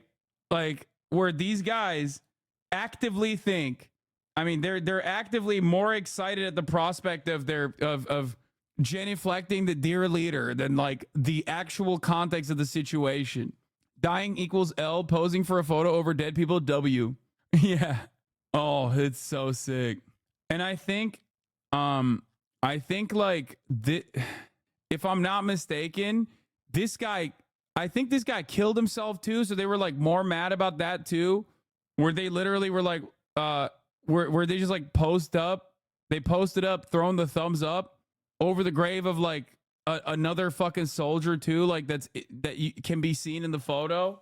Isn't not reading the room kind of the Republican MO? I mean, Donald Trump is goated at reading the room usually, but this is one of those situations where like he doesn't give a fuck. At the very least, it makes it extremely clear it's a campaign thing. He's not there to pay respect. Oh yeah, involving his campaign staff. Meanwhile, on the other side, Vice President Kamala Harris prepares for a big moment with her running mate Tim Walz in the battleground state of Georgia today. And our Nancy Cordes has made her way to Savannah. Nancy, good morning. This is a first for the Harris-Walz campaign. What do we know? That's right, Tony. It is the first sit-down interview that Vice President Harris will be doing since becoming the nominee. She's going to do it jointly with her vice presidential nominee, Tim Walz. She's going to do it here in Savannah, where she's also holding a rally at the end of a two-day swing through the part of the state that is typically not a target for Democratic nominees. Southeastern Georgia is Republican territory, but Vice President Harris and her running mate, Tim Walz, are rolling through anyway. Polls show Harris has pulled even with former President Trump in this battleground state. And her campaign says 35,000 volunteers have signed up in Georgia since Harris became the nominee last month. So far, she has stayed mum on the controversy over her opponent's visit to Arlington National Cemetery on Monday. Defense officials tell CBS News that some Trump staffers got, quote, aggressive, both verbally and physically, when a cemetery official tried to prevent them from bringing a campaign photographer onto the grounds. Federal law prohibits election-related activity in the cemetery. The Trump team insists their cameraman was invited by the family members of Staff Sergeant Taylor Hoover, and Hoover's family agrees. They all posed with Trump at Hoover's gravesite Monday. But there was another headstone in the picture belonging to Master Sergeant Andrew Marchesano, who died in 2020. In a statement to CBS News, Marchesano's sister said her understanding was that yeah, he died in 2020 by killing himself. Is dude, this is a crazy story. Like we haven't even watched the TikTok yet. We've only done the commentary around it. We gotta watch the TikTok because they filmed the TikTok. They filmed the fucking TikTok, dude. That's craziness. Let me see. Does anyone have it? I mean, he posted this. Chris LaCivita posted this. Oh, assaulting graveyard workers over this shit feels like it should be a big deal, but nope, not in the U.S. No, not in the Trump era. We lost 13 great people. What a horrible day it was. We didn't lose one person in 18 months. And then they took over. That disaster, the leaving of Afghanistan. Kino Cinema.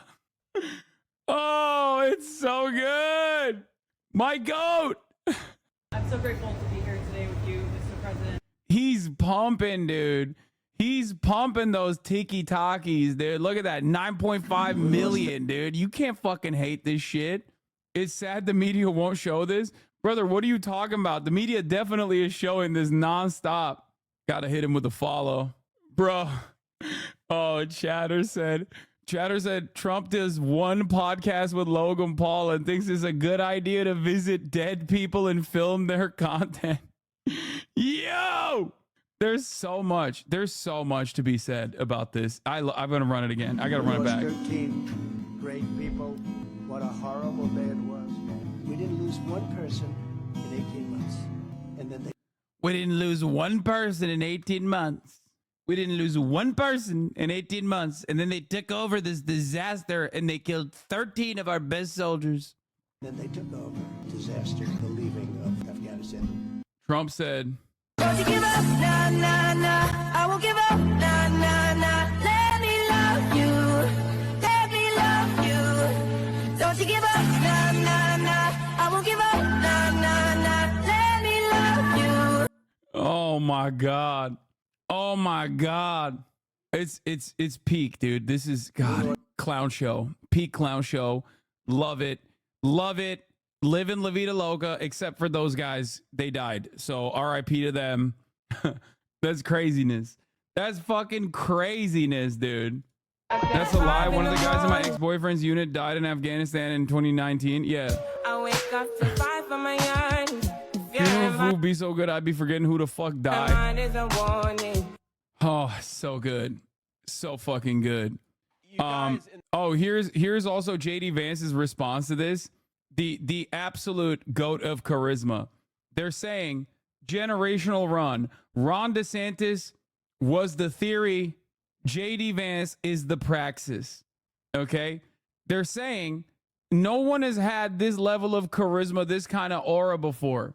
Okay? In the opposite direction. Let's take a look at Jebediah Vance. You guys in the media, you're acting like Donald Trump filmed a TV commercial at a gravesite. He was there. He did do that.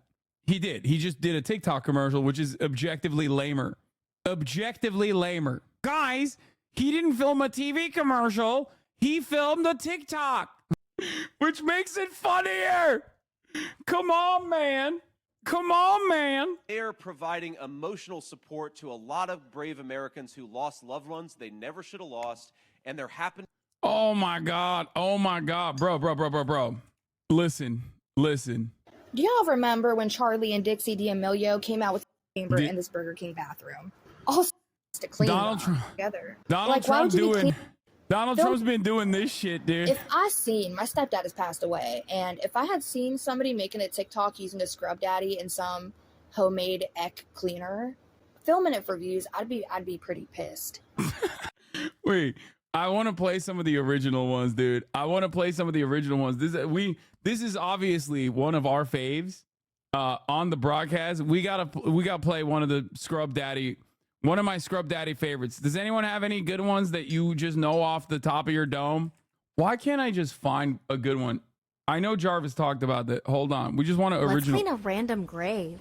Who do you think is buried here? Let's clean it and find out. I have so many questions. How old is this grave? It looks like it's been here for 500 years. How did this grave get so dirty?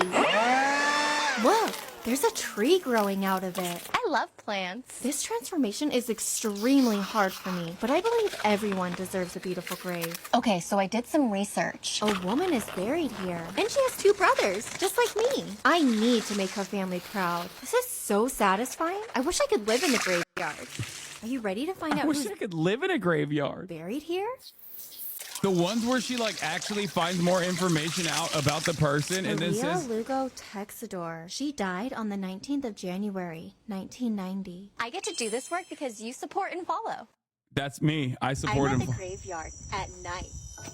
Oh, this one's Cleaning this abandoned grave for free. I have so many questions in my head. What happened? How did this grave get so dirty? Who's buried here? Her name's Bienvenida. Wow.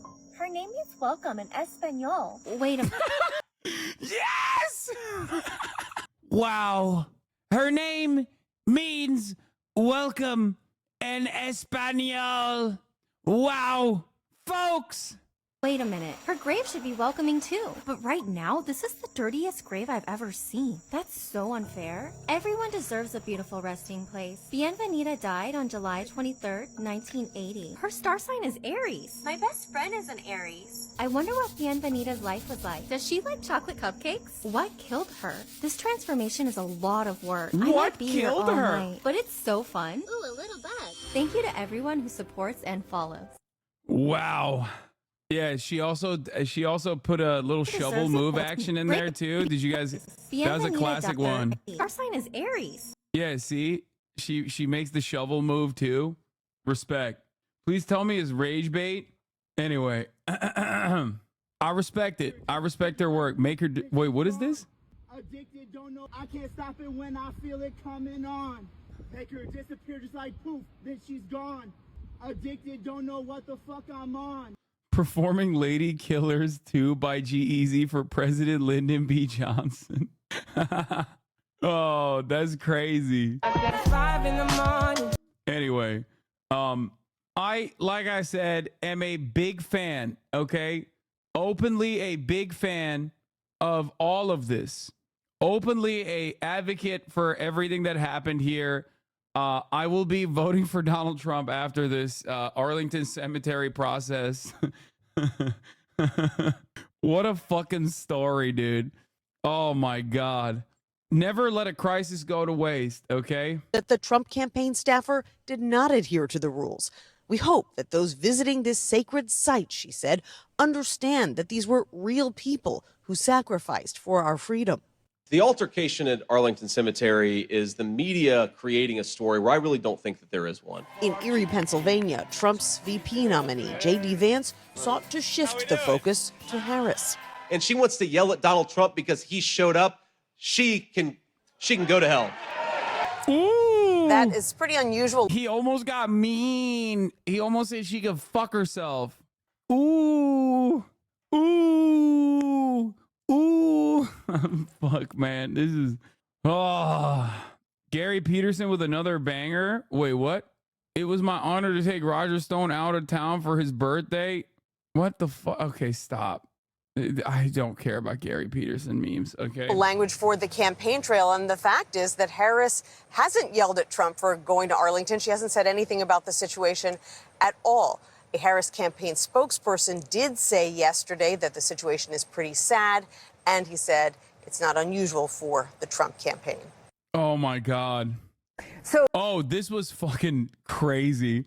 J.D. Vance also, again, generational run, generational talent. Obviously, many people are wondering how he does it. Okay, many people are wondering what the J.D. Vance method is. Okay, how does he do it? How does he go and get booed during his speech at the firefighters convention?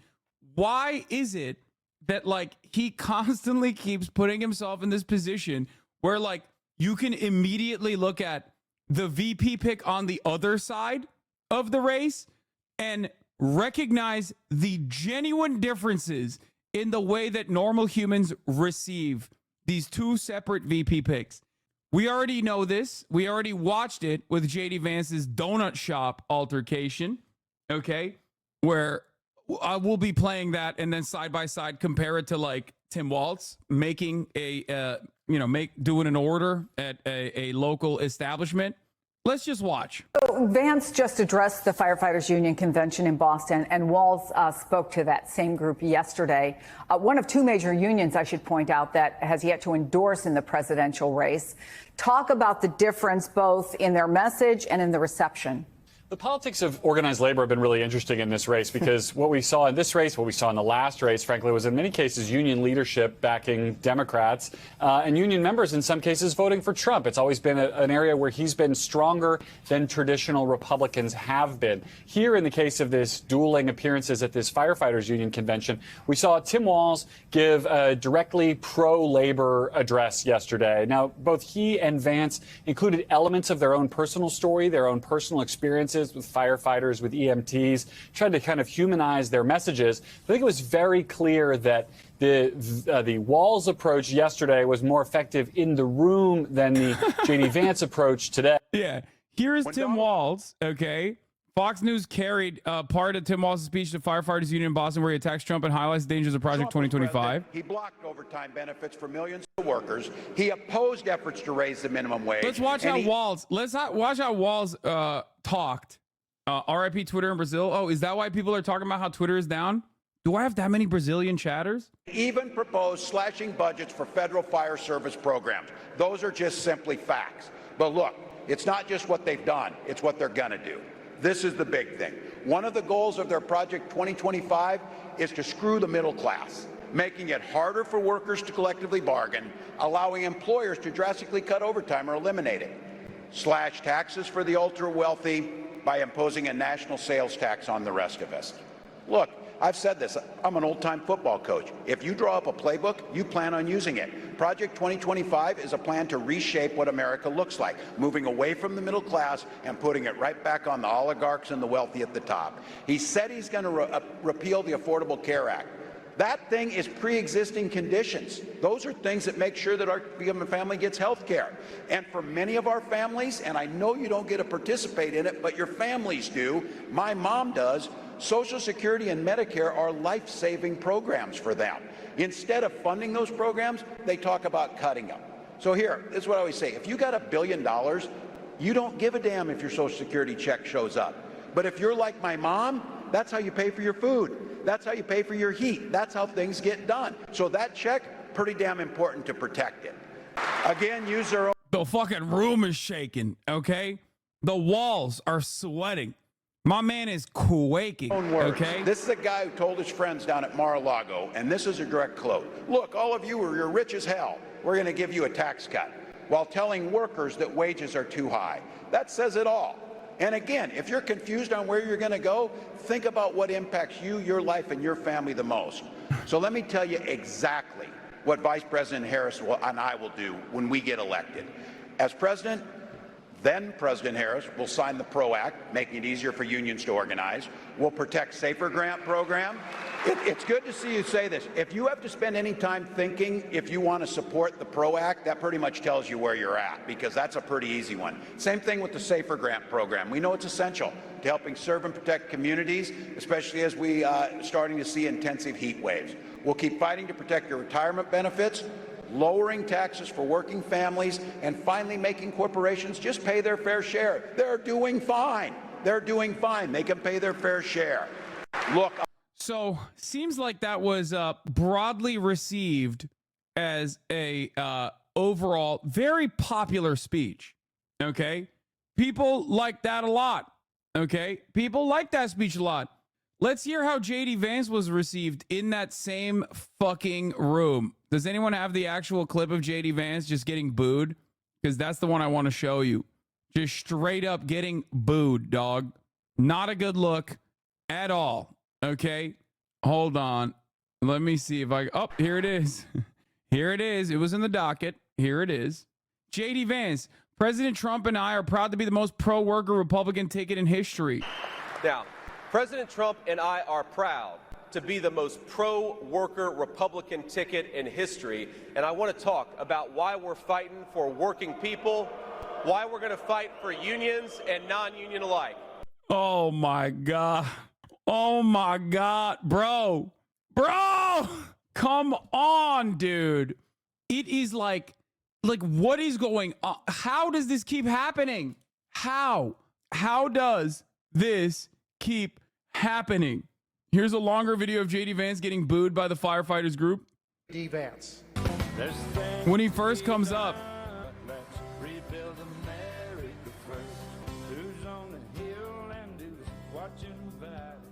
Thank you guys. Thank you so much. Well, Semper Fi guys, we got some, it sounds like we got some fans and some haters. That's okay. Listen to what I have to say here. That's crazy. Insta booed. Insta boo. I would kill myself. Yeah, like if JD Vance actually had a soul and hadn't had that sucked out of him by Peter Thiel, as he was Peter Thiel's blood boy, okay? If he hadn't done like Illuminati rituals to get to the position that he's in right now, he would feel really bad, okay? But because he is exactly that like bloodless, soulless, sociopathic monster that is constantly trying to be a fucking carpet bagging ladder climber, he doesn't have any of that, okay? He doesn't have any of that. So he will not be killing himself, okay? And I'll make my pitch. I want to first say thank you to Representative Jimenez for the great introduction. He attempted to do a human joke as well. Republican and Democrat conventions we just had. It says a lot who each party chose to put up on that stage. At the Republican convention, we were featuring everyday American workers, and of course, we had Hulk Hogan. And while it's tempting, and I'm sure it would make some big headlines, don't worry, everybody, I'm not going to try to take off my shirt here.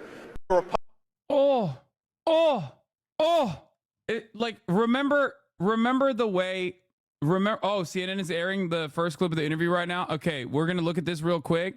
Oh shit. Values have not changed. You mentioned the Green New Deal.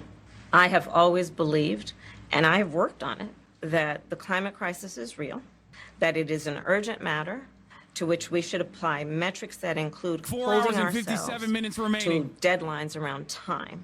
We did that with the Inflation Reduction Act. We have set goals for the United States of America and by extension the globe around when we should meet certain standards for reduction of greenhouse gas emissions, as an example. That value has not changed. My value around what we need to do to secure our border, that value has not changed. I spent 2 terms as the Attorney General of California prosecuting transnational criminal organizations, violations of American laws regarding the illegal passage of guns, drugs, and human beings across our border. My values have not changed. So, Phil, that is her sort of broad explanation of some changes in policy and what she would do as president now that she is running at the top of the ticket in 2024. But as I said, we did talk about some of the specifics, which you'll see tonight. Dana, you mentioned wide-ranging. I don't want you to give it all away. Obviously, it airs at 9 p.m. tonight. Don't give it But all away. What else, kind of top-line people, did you have an opportunity to speak to them about? Well, we talked about, that was just domestic policy. We talked about foreign policy. But, you know, because she has not sat down for an interview yet in this very quick, very unprecedented race that she is running, how did that happen? The fact that we were even having this conversation wouldn't have been a thing a little more than a month ago because she was running for re-election as vice president. And I asked her about the phone call that she got from President Biden when he announced on that Sunday, July 21st, that he was going to step aside and not run for re-election. And she told me that it was maybe TMI, but that she wanted to tell me the story of how that happened. So you have to wait, Phil, for that TMI for the story. Can I ask, Dana, just from an observational perspective, you covered Governor Walz. I think you covered him in the House. You covered Senator Harris, Vice President Harris. As you noted, this has been a whirlwind, and they're in the midst of a crazy sprint right now. What was your impression of them when they sat down as they went through this interview? Well, they're just getting to know each other, as all candidates. Boo, this stuff is so fucking boring. I don't care about like the vibes, dude. Oh my God, they're carrying. Okay, here is a couple predictions I'm making about this interview. Considering that Dana Fash is talking about all the vibes, okay, I suspect that they said some unhinged shit about Israel on this interview, okay, as in like unhinged pro-Israel shit.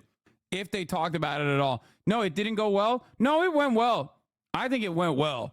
I think this interview, they Obviously carried a different lot of from water. just a senator and a House member, but it is kind of the getting to know you stage. But they do seem to have a comfort level with one another, and the big question is going to be how they translate their connection to the voters, and most importantly, the policies. Like she says she's gonna kill more Palestinians or some shit on this interview, okay? Especially on the question of affordability, the affordability crisis in America right now.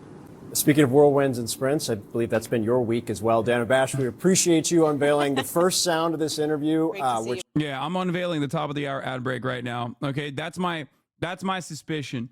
That's my suspicion. I've been saying since the Walz pick they were just going to run this shit on vibes alone and try to girl boss Brad Summer their way to the win. Yeah, we'll see. Dana Bash is one of the country's leading Zionists. She was a major Zionist. She was on a major Zionist organization board. Her first husband was the CIA chief of staff. The fact that they picked her for this first interview is bad, to put it mildly. Well, the fact that knowing all of that about Dana Fash, knowing what she has said in support of Israel since October 7, I suspect that considering that she is angling this interview as like a relatively positive experience, I suspect that Kamala Harris, if she were asked about Israel at all, probably says some unhinged ultra-Zionist shit. Okay? That's how you keep the interview in an uncontested, non-adversarial capacity. I get her mixed up with the one that married to Alan Greenspan. No, that's the other one that looks exactly like Dana Bash, but is like tinier. I forget her name. Okay? The tinier one that looks like Dana Fash. Anyway, here's the 3-minute ad break now. How are you still looking for clues? What do you mean? Andrea Mitchell. Yeah, exactly. Andrea Mitchell is the other one that looks like Dana Fash, but isn't. Okay.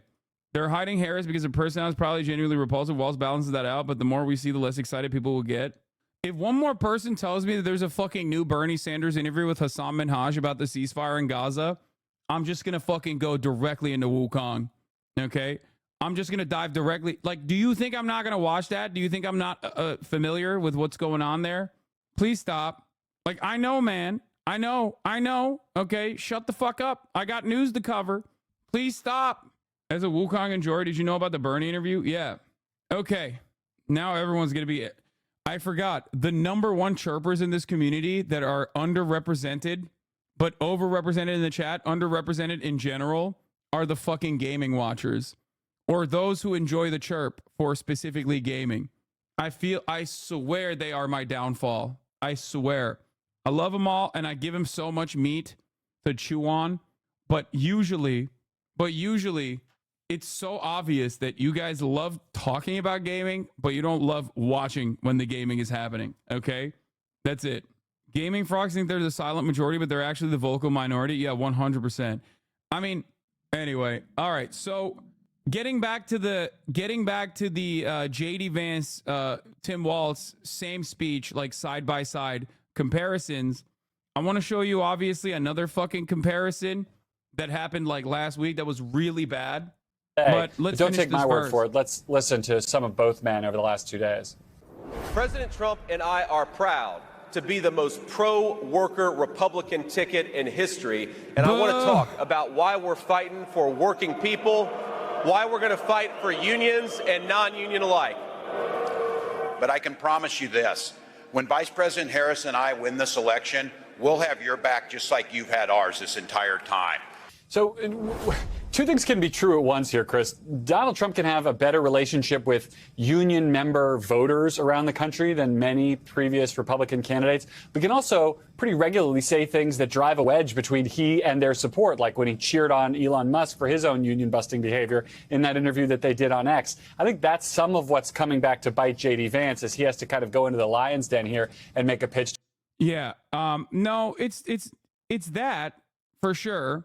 It's that, number one.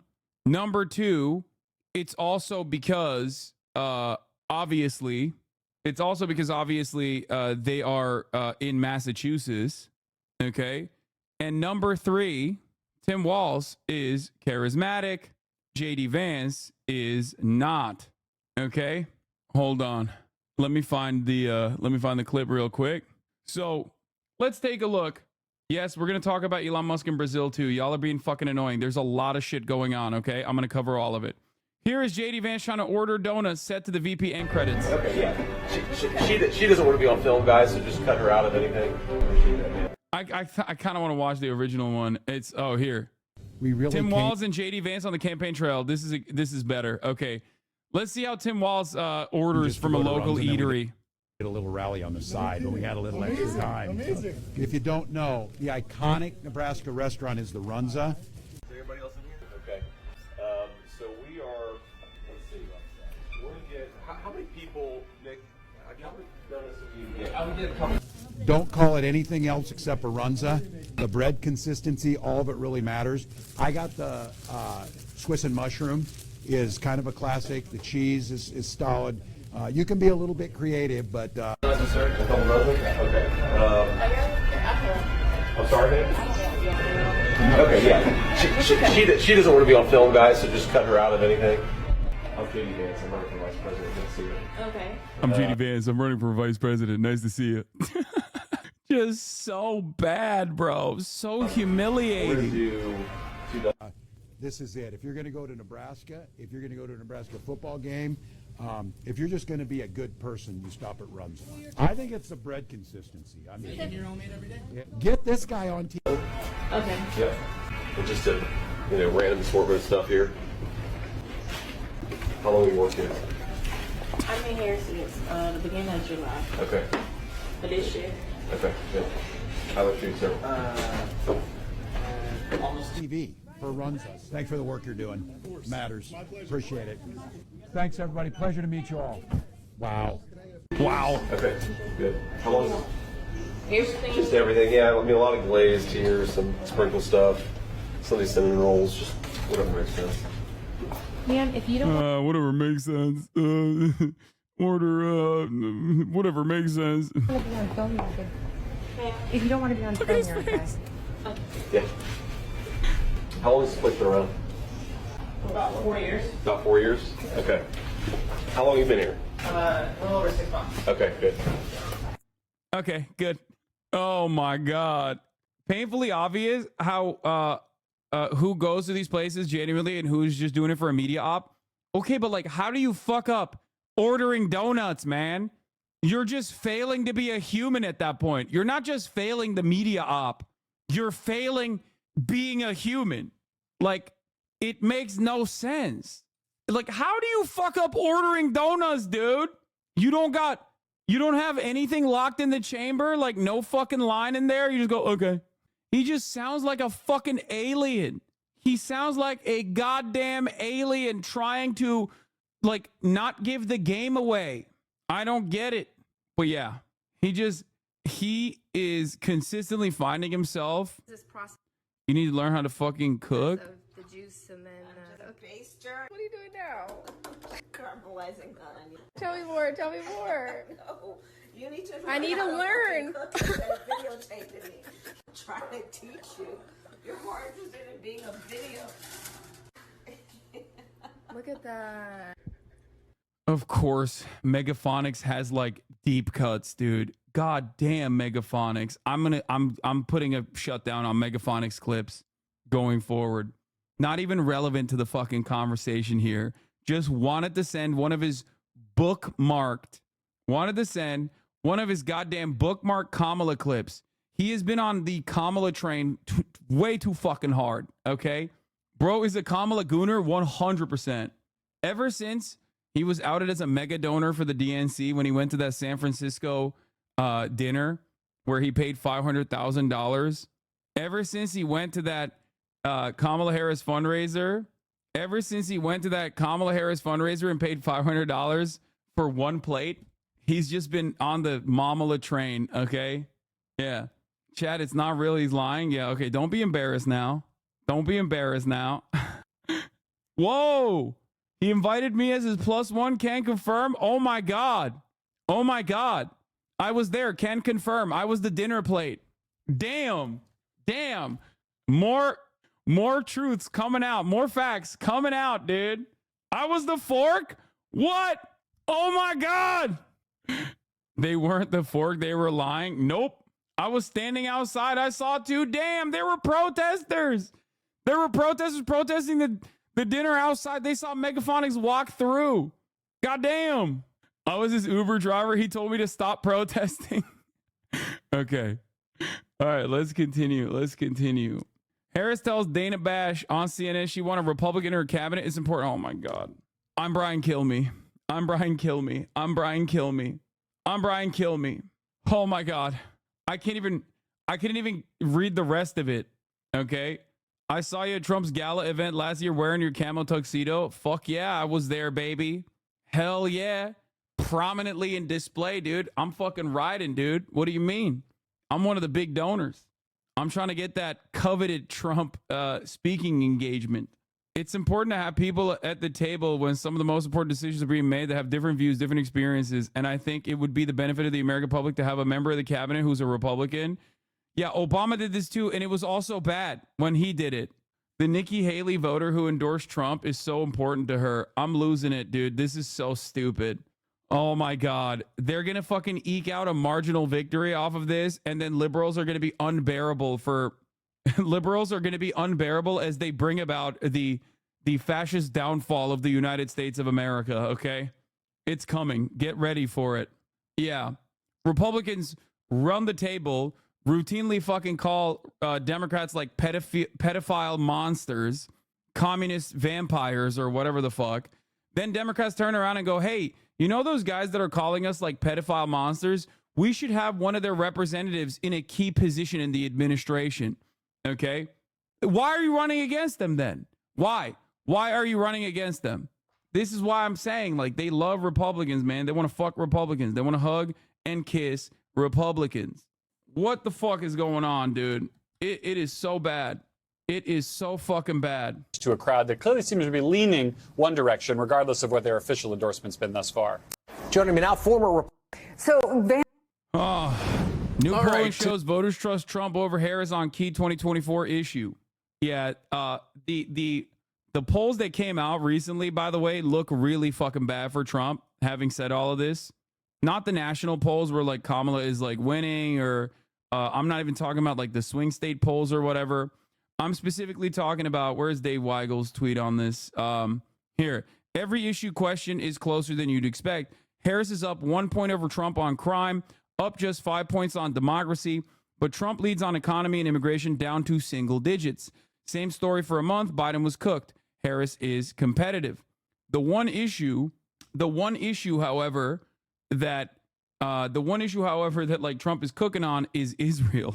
Now, I suspect that the Democrats would look at that and learn the absolute worst lesson from that, which is not to run into the Jeremy Corbyn problem and Jeremy Corbyn on Brexit problem and do this like wishy-washy bullshit and have a firm commitment to like a ceasefire proposal that they put forward, and also use the leverage that they have to get Israel to do the ceasefire proposal that they put forward. They're going to think, oh, it's because we're not aggressive enough in terms of defending Israel. Oh my God. Quinnipiac finds Harris ahead by a point on the issue of crime. Likely voters. 49% say Harris, 48% say Trump on crime. Russia-Ukraine war, 49% say Trump, 47% say Harris. U.S. Supreme Court, 49% say Harris, 47% say Trump. Israel, Hamas, war in Gaza, 49% say Trump, 45% say Harris. Immigration, 51% say Trump, 46% Harris. Preserving democracy, 50% say Harris, 45% say Trump. The economy, 52% say Trump, 46% say Harris. Gun violence, 51% say Harris, 45% say Trump. Inflation, 52% for Trump, 45% for Harris. Abortion, 55% say Harris, 38% say Trump. And climate change, 59% say Harris, 34% say Trump. Okay? I want to bring this back again. In the Israel-Hamas war in Gaza, 49% say Trump, 45% say Harris. Harris gets a massive advantage not being Biden. Biden was losing to Trump by 20 fucking points, by double digits on Israel. Okay? Double digits. Double digits. Why is it that people see Harris as better, despite the fact that she has basically communicated the exact same things that Joe Biden has so far? That is because people are wishing what her policy positions are on this matter, rather than actually analyzing the situation in the same exact way that people are wish casting what they personally think Trump is going to do with Israel versus what Trump is actually actively communicating. Trump gets a major benefit here for both Ukraine and also for Hamas and Palestine and Gaza and Israel, because he's not the president. So when you're not in a position of power, people that support you will actively assume you are going to do, especially if you're charismatic enough, they will actively assume that you're going to do whatever they want you to do, okay? Whatever they believe is the right choice. This does not mean that 49% of people are saying, Trump is going to finish the job in Gaza. And that's why they're like, oh yeah, many people are just like really aggressive in terms of like their opinion on Israel, Palestine. Okay? That's not what this means at all. I need you to understand that. That's not what this means at all. Because if that is what that meant, actually, he is the president. You just refuse to acknowledge it. True. Okay? If that is what that meant at all, on the issue of what do you call it? On the issue of like Israel, Palestine, okay? I don't know why you guys banned that chatter. He didn't say anything wrong. Bad RNG girl. They didn't say anything bad. That was a misfire, I think. You're bad, Hassan. I am the baddest. I'm a baddie. Oh, this is the person that they're talking about? I thought they were... Oh, no. I thought you were... Bad girl RNG is the one that got banned, I thought. Shut the fuck up already. Swing ya bank. Anyway. Yes, when people are polled specifically on Israel, they oppose weapons aid and Israel's war on Gaza. Exactly. Okay? So obviously, it is not that like many people personally think that Donald Trump's calculations on Israel, Palestine are that he is going to, finish the job, as in he's going to make the genocide even worse. It is the exact opposite. There are plenty of, obviously the Republican Party thinks that, and they like that. They're Republicans. They're the most invested in Israel finishing the job, i.e. continuing the genocide, mass expulsion of Palestinians and whatnot. Having said that, however, there are plenty of people that literally are still factored into this percentage that most likely think, well, Trump's not the president. He says he's going to finish the job. I think personally he's going to do better than Kamala Harris would do in this situation. Now, do I fault them for this? No. Do you want to know why I don't fault them for thinking this way, even though they are objectively in the wrong? Because they are objectively in the wrong if they think Trump is going to be better. And I have reiterated this time and time again. Why do I think that people still have these opinions? It is because, is that just speculation though on your end? No, it is not speculation on my end. Of course, I'm looking at the numbers in front of me. What are you talking about? The numbers show 77% of Democrats want to stop weapons transfers to Israel in an effort to get Israel to come to the table on the ceasefire agreement that we have put together months ago. Okay? 60+% of moderates also want this. Trump supporters want children to be lasered, but that would mean that Harris would still have a bonus on Trump on this. Harris would be defeating Trump on the issue of Israel-Hamas. Okay? Looking at the actual numbers when polled on the issue alone, obviously, if one side is communicating that they want a ceasefire, the other side is simply saying, well, I'm not the president, Joe Biden started this, and also I'm gonna finish the job, then yeah, Trump should be winning. Okay? I mean, not Trump should be winning, sorry. Trump, these numbers would make sense if there was an overwhelming amount of support for Israel to continue bombing Gaza. Okay? But there isn't. There's an overwhelming amount of support on the opposite direction on this issue, which means that there are people here that are saying Trump would do a better job in scaling back Israel's violence. Obviously, there are plenty of people in this base that, think Trump is going to do a better job because they love Trump. Trump is going to do a better job because, they're going to punish Gaza even more, right? But there's still plenty of people, obviously, that are being polled here, just judging by the numbers, that think Trump is going to be better and more peaceful. Why do they think this is a great question. Why do these people think this way, even though they are objectively wrong? It's because Kamala Harris has not separated herself from Joe Biden on this issue. She has not communicated anything majorly different than Joe Biden has on this issue. And as it stands, the issue of Israel is not a partisan issue at all. It is bipartisan, as a matter of fact. Our undying loyalty and commitment to Israel's genocide is bipartisan. This is why I keep saying Kamala Harris needs to actively turn this into a partisan issue. Okay? She needs to polarize the base against Donald Trump. Yes, I mean that people want a ceasefire, and since Democrats won't advocate for it, well, Democrats are advocating for a ceasefire, but they're not doing enough for it. Okay? They think the Democrats are too weak on this issue. They're too weak to fucking make Israel do our bidding. Do you get it? Yes, people are hoping that Trump will be different because he's not in power.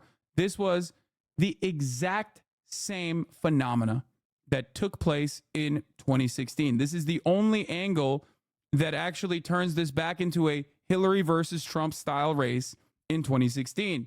Trump still gets the benefit of not being president. Just like in 2016, he had the benefit of being an outsider, being able to communicate as an outsider, okay, against someone who he obviously didn't really try too hard, but successfully portrayed as a warmonger, Hillary Clinton.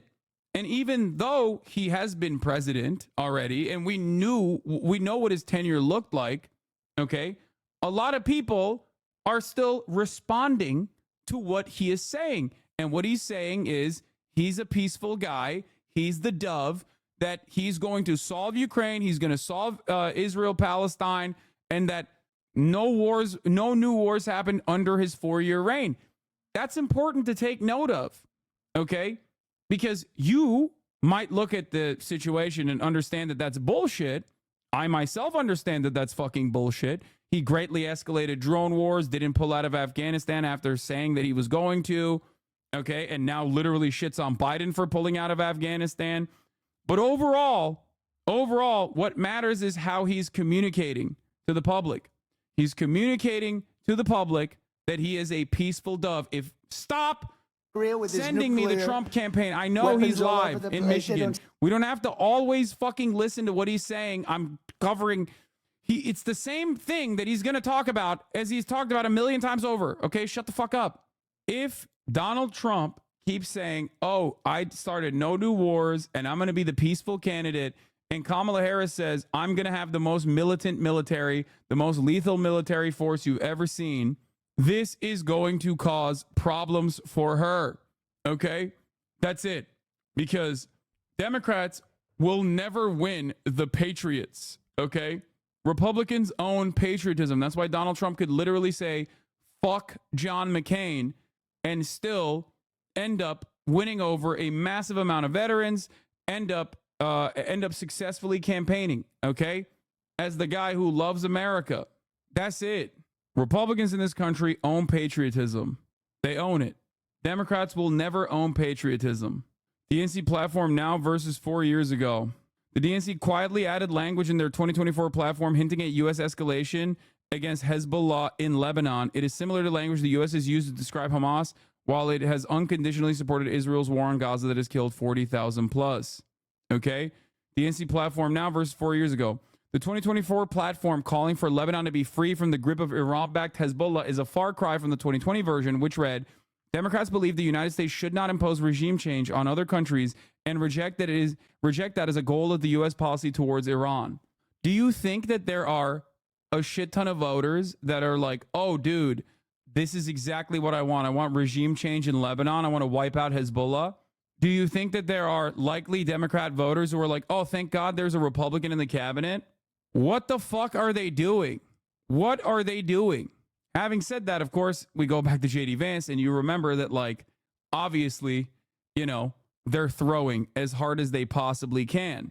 So polling reflects that reality. But the Democrats are far too comfortable and racing to the bottom yet again. Terrible instincts overall. The Harris interview thing is weird.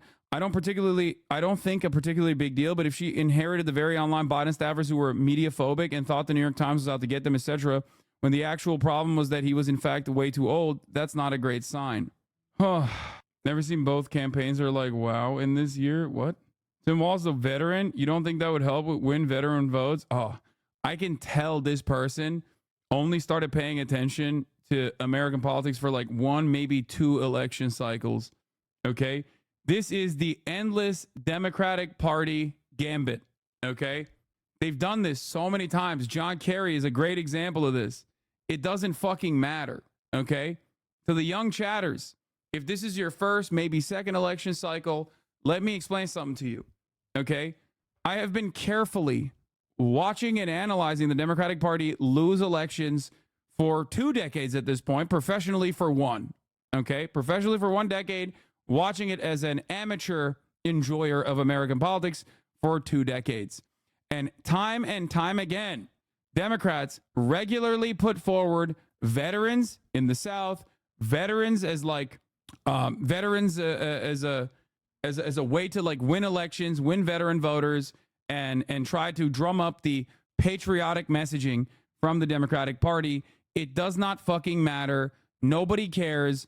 They will never consider the Democrats to be the true patriot party. They literally think that the Democrats are pussies and cowards. Okay? Amy McGrath got fucking cumstered and dumpstered by a turtle man with no like genuine base of support. They recycled the Kerry flip-flopper term on Kamala, but it's not going to work this time. Yeah. John Kerry ran as a huge military pig, and he was labeled as a treasonous soldier who betrayed and accidentally got his platoon killed. Yep. They said his Purple Heart was fake. Here it is. Megaphonics getting back on my good graces by sending me an actually good link for one. I'm confused on why do you have so many bots in your chat? Do you think that this is an attempt from the DNC to smear you for your Palestine takes, or is it just Amazon gassing you up? I'm confused. What? Bots? What fucking bots do I have in the chat? Yeah. Amy McGrath got 38.23% of the vote to Mitch McConnell getting 57.76% of the vote in the Senate election in Kentucky. They literally voted for a fucking carcass. Okay? They voted for a fucking carcass over this person who was a bona fide military veteran. You know, they pumped hundreds of millions, or not hundreds of millions, but they pumped a shit ton of money into this campaign. Okay? And they constantly beefed up her bona fides as a veteran, Marine fighter pilot. Okay? Kerry had 3 Purple Hearts in that year at the RNC. They all wore purple Band-Aids on their cheeks in the crowd. Yeah, exactly. It doesn't fucking matter. I'm giving you an example of a man. Counterpoint woman? No. Okay? Bro, Hassan Abi, to be honest, I have not heard Trump talk at all about the war in Gaza, Free Palestine, by the way. And I heard Harris, but never Trump heard him talk about Russia and Ukraine. Yes, that is part of the reason why we go back to this poll where Trump is like doing better than Kamala Harris on fucking Gaza, because he very carefully does not talk about Gaza. He rarely ever talks about it. And when he does, he says Israel needs to finish the job. He's also said something along the lines of Israel's losing favor in the world by continuing the way that he is. It's not that he doesn't care. No, it's not that he doesn't care. He just knows that he doesn't have to fucking say anything. And he can just go and get like Miriam Adelson to give him hundreds of millions of dollars, and then he'll turn around when he's in office, fucking annex the West Bank, just like he did last time. He uses Palestinian as a pejorative. Okay, he's not pro-Palestine at all. But these numbers show that at least some percentage of people think he might be pro-Palestine, or at least better on Palestine than Kamala Harris in terms of like better to Palestinians. Because when polled on the issue on its own, people legitimately are demanding a fucking ceasefire. It sucks when candidates run scared and abandon popular progressive policies, but I think people need to remember what things used to look like. Here's a quick tour with me through the dark ages of the 2000s and 2010s. The classic Joe Manchin dead federal government. I mean, yeah. I'm Joe Manchin. I approve this act because I'll always defend West Virginia. As your senator, I'll protect our Second Amendment rights. That's why the NRA endorsed me. I'll take on Washington and this administration to get the federal government off of our backs and out of our pockets. I'll cut federal spending, and I'll repeal the bad parts of Obamacare. I sued EPA, and I'll take dead aim at the cap-and-trade bill because it's bad for West Virginia. I'm Joe. Yeah. Yeah. No, West Virginians don't need clean water. Famously, they're aliens. Here's Senator Blanche Lincoln in Arkansas. Lincoln, and I want to show you what it's like in Washington these days. And your tax dollars? This is why I voted against giving more money to Wall Street, against the auto company bailout, against the public option health care plan, and against the cap-and-trade bill that would have raised energy costs on Arkansans. None of those were right for Arkansas. Some in my party didn't like it very much, but I approve this message because I don't answer to my party.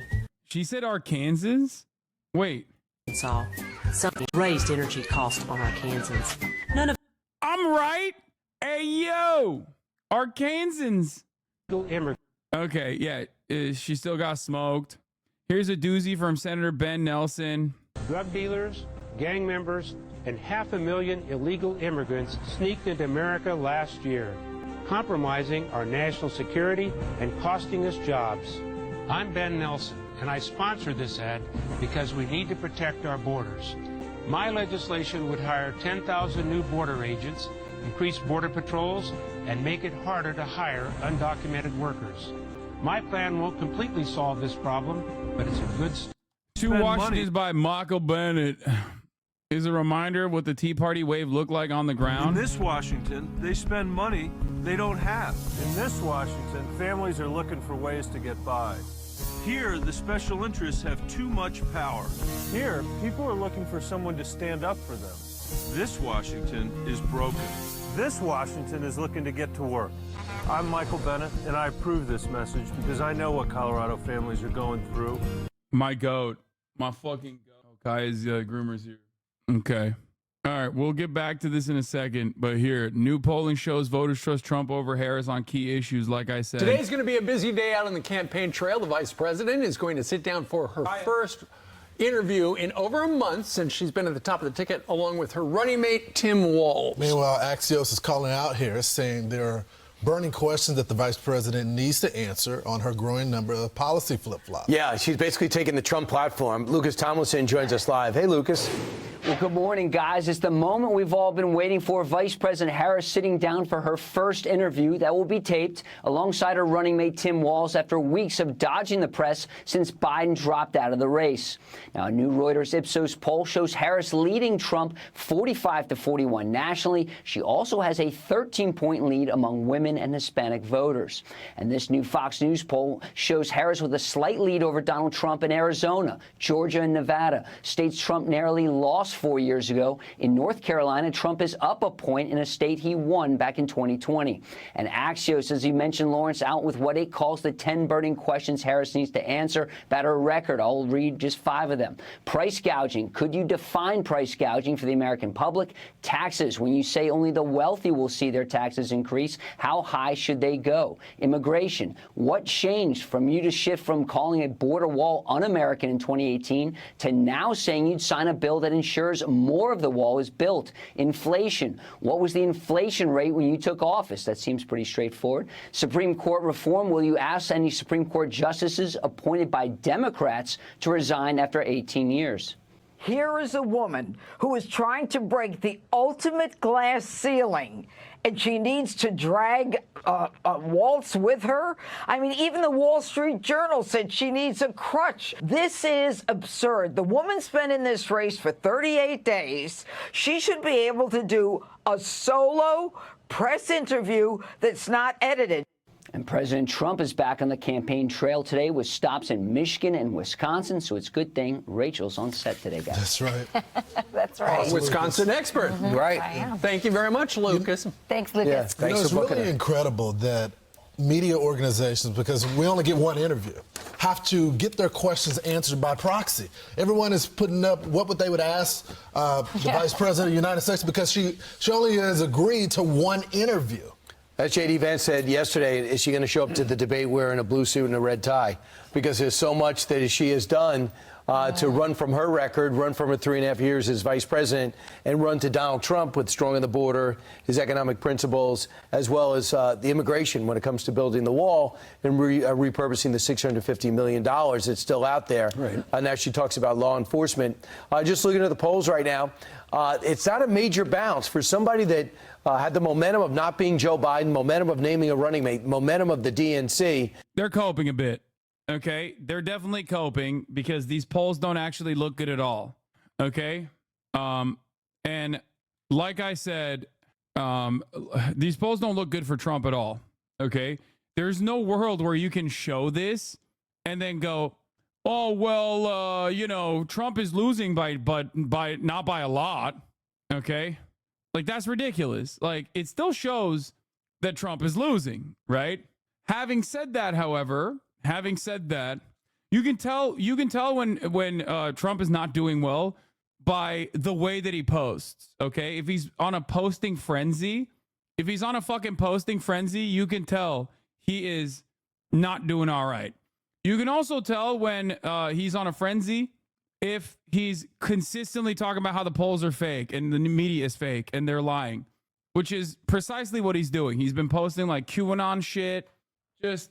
You know, he's been going nutty mo with it. Having said that, however, like I mentioned, this does not mean automatic lock, automatic victory for Kamala Harris. I will consistently urge, once again, for the campaign to not do these dumbass things that they've been doing since the DNC and past the DNC, thinking that they have this in the fucking bag. All these battleground states are within shouting distance. Here you have the Georgia number. Right. And that's where Donald Trump is today. Well, you know, Fox News came out with these Sun Belt state polls, and Donald Trump is still ahead, I believe, in the state of North Carolina, within the margin of error. But it's interesting. So as they do this bus tour through Georgia, apparently the strategy is the Democrats think that Georgia is actually in play. And they always win Atlanta. So what they're trying to do with this bus tour is they're going to go to southeast Georgia, They're the swing polls, right? Or rather, the Sunbelt polls. And Kamala Harris just a little ahead of Trump. Goes to show you how much a difference it can make. Anyway, as I started to say, the Democrats can always win Atlanta, but they're going to the Southeast because they're trying to lose by a smaller margin. And that could be one of the reasons why the Trump campaign and Trump's largest super PAC have spent more money buying TV ads in Georgia in the first 2 weeks. Donald Trump. Fox polls are rigged and worthless. Here we go again. Fox News has released a series of polls in Georgia, North Carolina, Arizona, and Nevada, all of which show head-to-head race between President Trump and Kamala Harris well within the margin of error. However, that doesn't account for Fox News' own margin of error in their fall surveys. Compared to, oh my God, they're just fucking running the tape. Dude. For the record, once again, Fox News' pollsters are not, like, attached to the hip with the Fox News editorial team. They do have solid polls. This is a thing that I always have to remind people. Okay. So this doesn't mean that, like, well, Fox is like on Trump's side and his polls, even the Fox News polls show that he's like doing poorly. Like, that's not what this means. Okay. Calm down before you, make such assertions. That's not what this means at all. Okay. Having said that, obviously the polls look bad for Trump, and he's so mad that he's just like shitting on Fox News. Yes, Fox partners with GOP and Democratic pollsters. They are not. Their polls are reliable.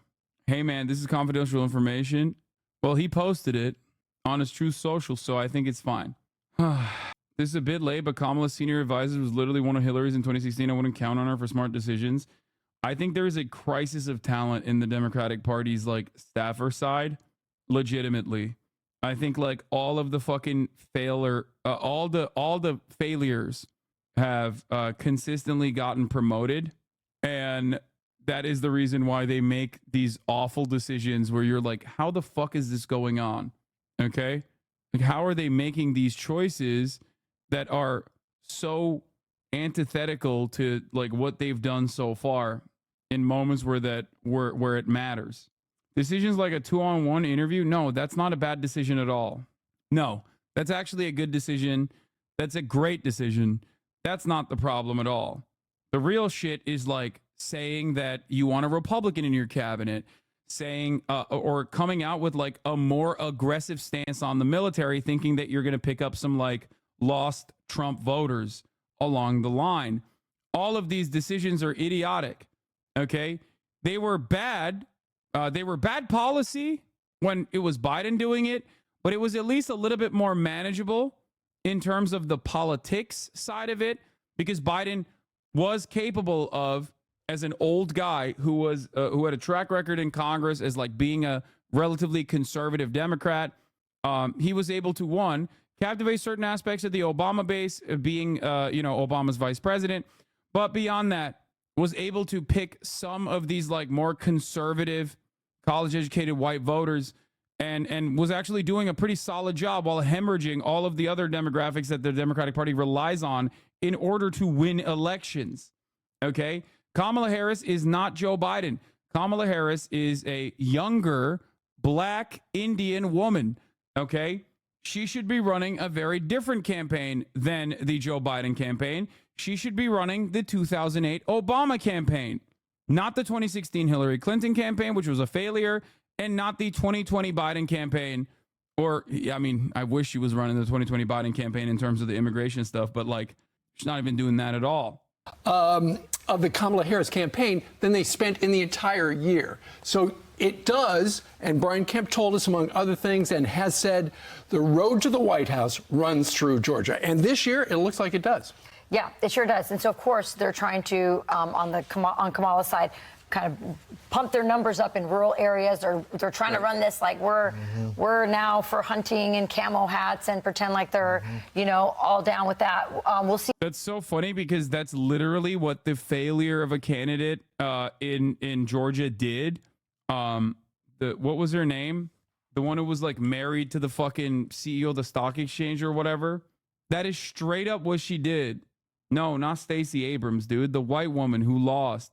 Kelly Loeffler. Thank you. That is precisely what she fucking did. And she got cumstered. Okay? She got destroyed.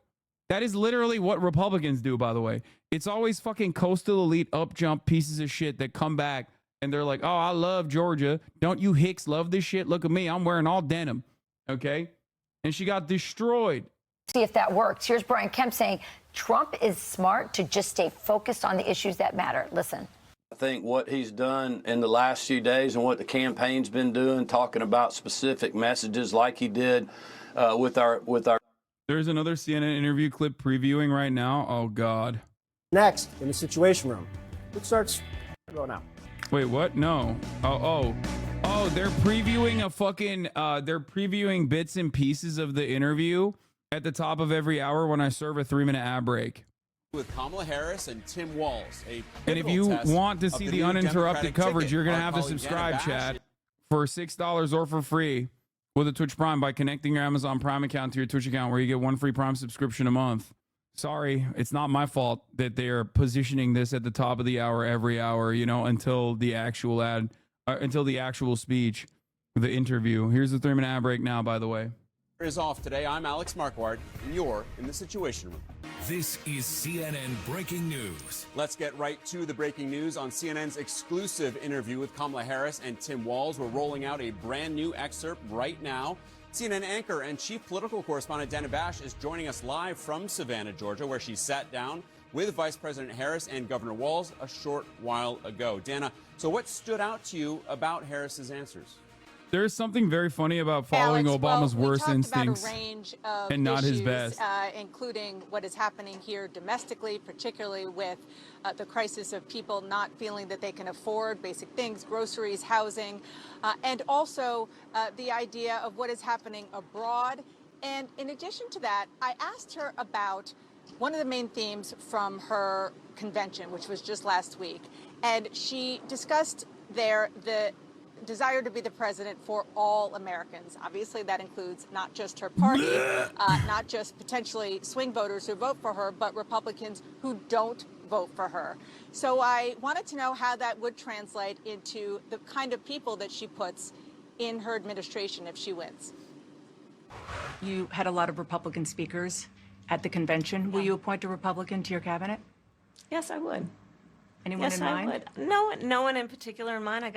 We got 68 days to go with this election, so I'm not putting the cart before the horse. But I would. I think it's really important. I have spent my career inviting diversity of opinion. I think it's important to have people at the table when some of the most important decisions are being made that have different views, different experiences. And I think it would be to the benefit of the American public to have a member of my cabinet who was a Republican. Now, Alex, we have seen Democratic presidents put Republicans in their cabinet. Ray LaHood, who was a Republican congressman from Illinois, he became transportation secretary for George W. Bush. We saw Chuck Hagel, who was a Democratic senator, go into the Bush administration. But the question, obviously, is if she wins, which is still an if in this neck-and-neck race, what is she talking about? Is she talking about somebody like Defense Secretary or Secretary of State, somebody with a very, very important job when it comes to explaining the policies that she has? Or would it be somebody who, not to say that all members of the cabinet aren't important, but maybe has something that is more acceptable to the people who, if she wins, believe that they brought her to the dance? Alex. And then, Dana, on the policy front, you asked Harris as well to explain her change of position, which she has been attacked for on some key issues like fracking. What did she tell you? Yeah, I mean, that is the number one or one of the top attacks on her from Donald Trump and his campaign. They call her a chameleon because she has changed her position on a couple of big issues, particularly since she first ran for president, which was in the 2020 cycle. And so I talked to her about some of the sort of big ones, energy, as you mentioned, fracking, which is a huge issue in the must-win state for her of Pennsylvania, and immigration as well. Some of the things that she said during that campaign have changed and shifted as she has spent the past more than 3.5 years as vice president under Joe Biden. I talked more broadly to her, Alex, about how that should be perceived by voters who want to be sure that if they're going to vote for her, that the policies that she is saying that she would put in place now, if she becomes president, are not going to be changed again. And effectively, her answer was, I might have changed some of the... Are they teasing this? No, they're. Are they teasing like a test poll? Make sure it's going to be a hit? No, they're trying to max out on people tuning into CNN. That's it. With the vice president and with they're doing a promo ticket, while simultaneously today. offering tidbits so that you keep watching throughout the day and not just. Ticket I mean, literally, we're What tuning was into their CNN to see what they're dynamic like? saying. What were the interactions like between That's the reason. Harris and Walz in the interview and on the trail that you observed? They are getting to know each other. These are not two individuals who serve together in any real capacity. They obviously spent time together when she was interviewing for her running mate. They clearly clicked because she said that she wanted him to do the job. But there is a little bit of a new relationship vibe, since vibe is the word of the summer, going on between the two of them. But they clearly have a good connection, and that was obvious not just in the interview today, Alex, but I was with them on the trail here in Georgia. They're on a bus tour and in and around Savannah, watching them interact with students in high school and also with voters at a local barbecue shop. And certainly a bus tour will put a new relationship to the test. Dana, I know that this is going to be a wide-ranging interview, hitting on all kinds of domestic and foreign policy issues. Really looking forward to it. So thank you so much for joining us. And you all can see all of Dana's exclusive interview with Kamala Harris and Tim Walz tonight at 9 p.m. Eastern, only here on CNN. Let's talk more about the Harris-Walz interview that Dana just wrapped up with our team of political experts. Thank you all for joining me. Laura Barón-López, I want to start with you. That pledge that Harris made to have a Republican in her cabinet, talking about the diversity of opinion that is necessary. Do you see this as another example of Harris trying to reach out to many of those disaffected Republican voters? Yes, I think that's exactly what it is, to reach out to those voters that voted for Nikki Haley in the primaries, even after she dropped out. And I was actually just talking to one such voter in Arizona, and I asked them what they thought about that, those comments that Harris made. This was a two-time Trump voter, a voter that no longer says that she's going to vote for Trump. She's a suburban woman in Arizona, and she said that she liked that Harris said that she thought that she wants to see Harris talk to moderate Republicans and make policy with moderate Republicans and show that she'll work in a bipartisan way with Republicans. But that voter also said that they still want to see more on Harris's economic policy. And Alex Thompson, we did see at the DNC in Chicago several Republicans speaking on behalf of Harris, Adam Kinzinger, Olivia Troy, among others. When you take that with this promise that she made today, what does it say to you about this outreach to the Republican Party? That it's a key part of her campaign strategy. I mean, essentially, she's being able to run only a general election campaign without a primary. And last time she ran a presidential primary, she ran to the left in order to try to consolidate the base. Now she feels very confident that she has the base of the Democratic Party, and polling shows very much the same, that Democrats are energized, that she has unified the Democratic Party. Well, if the Democratic Party is unified, especially because she's going against Donald Trump, then the next step then is to try to pick people that aren't part of the Democratic base, that are Republicans, that are basically people that maybe were like fine with the Trump presidency, but do not like him, do not think he's a good person, and don't want to see him as president again, and don't want to just frankly argue about him for another 4 years. And Michael Hardaway, you heard Dana there talking about Republicans who Obama had in his cabinet, and you know, presidents who've chosen cabinet members from the other party, and yet President Biden doesn't have a Republican in his cabinet. Trump did not have Democrats in his. Why do you think the vice president is now making this pledge? Well, there are some serious issues that we have to address together in a bipartisan way as a country in the next 5 to 10 years. We've got a $35 trillion national debt that we have to deal with. That has to be in a bipartisan way. You've got these international threats from North Korea and Russia and China. You've got chaos in Sudan and Venezuela and the Congo. All of those things have to be done in a bipartisan way. And Republicans are half of this country. I hate everything. I hate so much. I hate everything that I'm seeing. I hate everything that I'm hearing. I hate the media. I hate the fucking Harris campaign's like worst instincts possible. They are literally, bro, you're not going to comment at all. What can I say?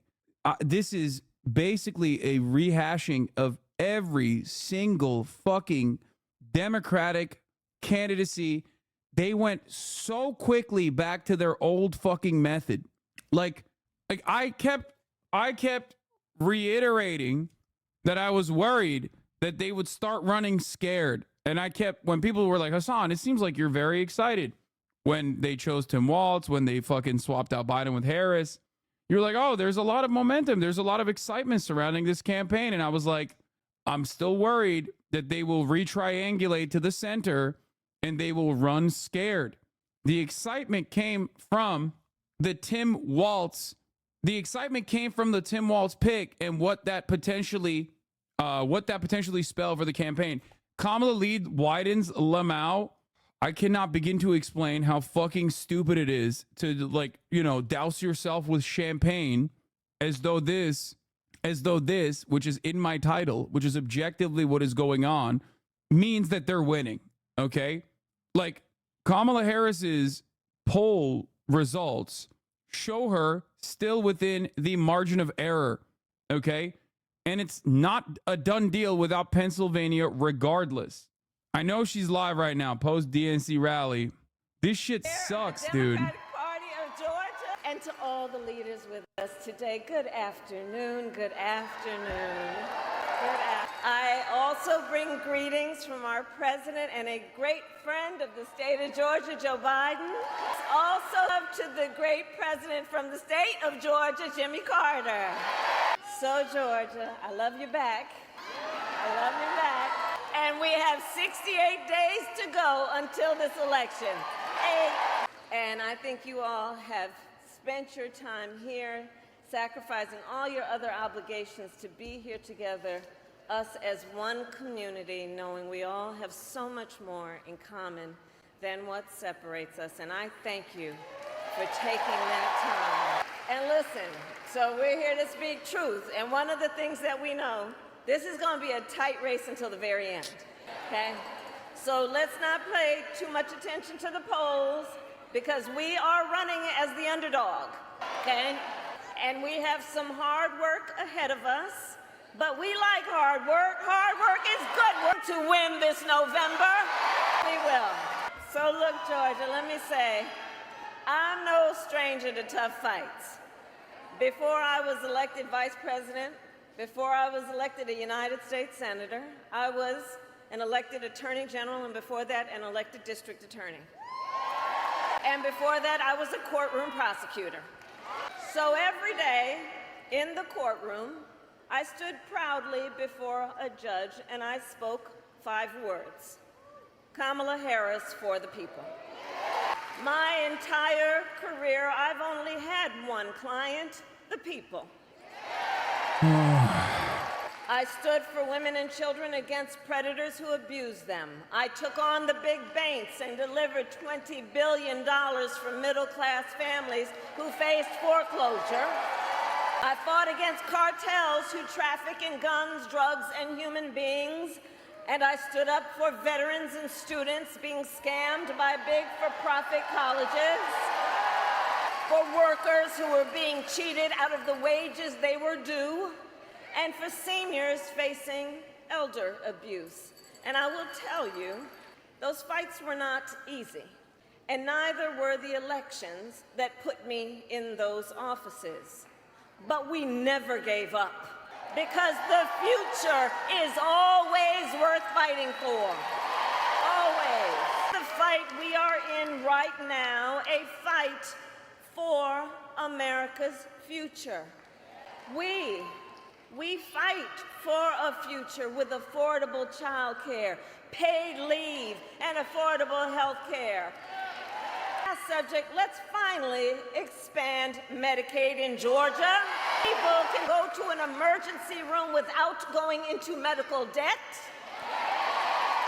We fight for a future where we build what I call an opportunity economy, so that every American has the opportunity to own a home, to start a business, and to build wealth and intergenerational wealth, and a future where we lower the cost of living for America's families. So when I was Attorney General, I went after price-fixing schemes. And love you back. And I will tell you, when we get this done together, my friend, and when I am president, I will take on the bad actors who exploit a crisis to rip off consumers on everyday items like groceries. I will take on Big Pharma and cap the cost of prescription drugs and insulin for all Americans. On the high cost of housing and work with developers to cut the red tape and build millions of new homes. And I will give 100 million Americans a tax cut, including $6,000 to families during the first year of their child's life, understanding folks just need a little help from time to time. And it's not about just getting by, it's about getting ahead.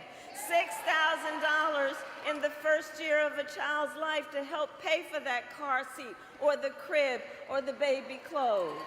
Donald Trump, I will always put the middle class and working class families first. Always. I come from the middle class. I know what I'm talking about. So, but we got some work to do, okay? We got some work to do because we know Donald Trump has a very different plan.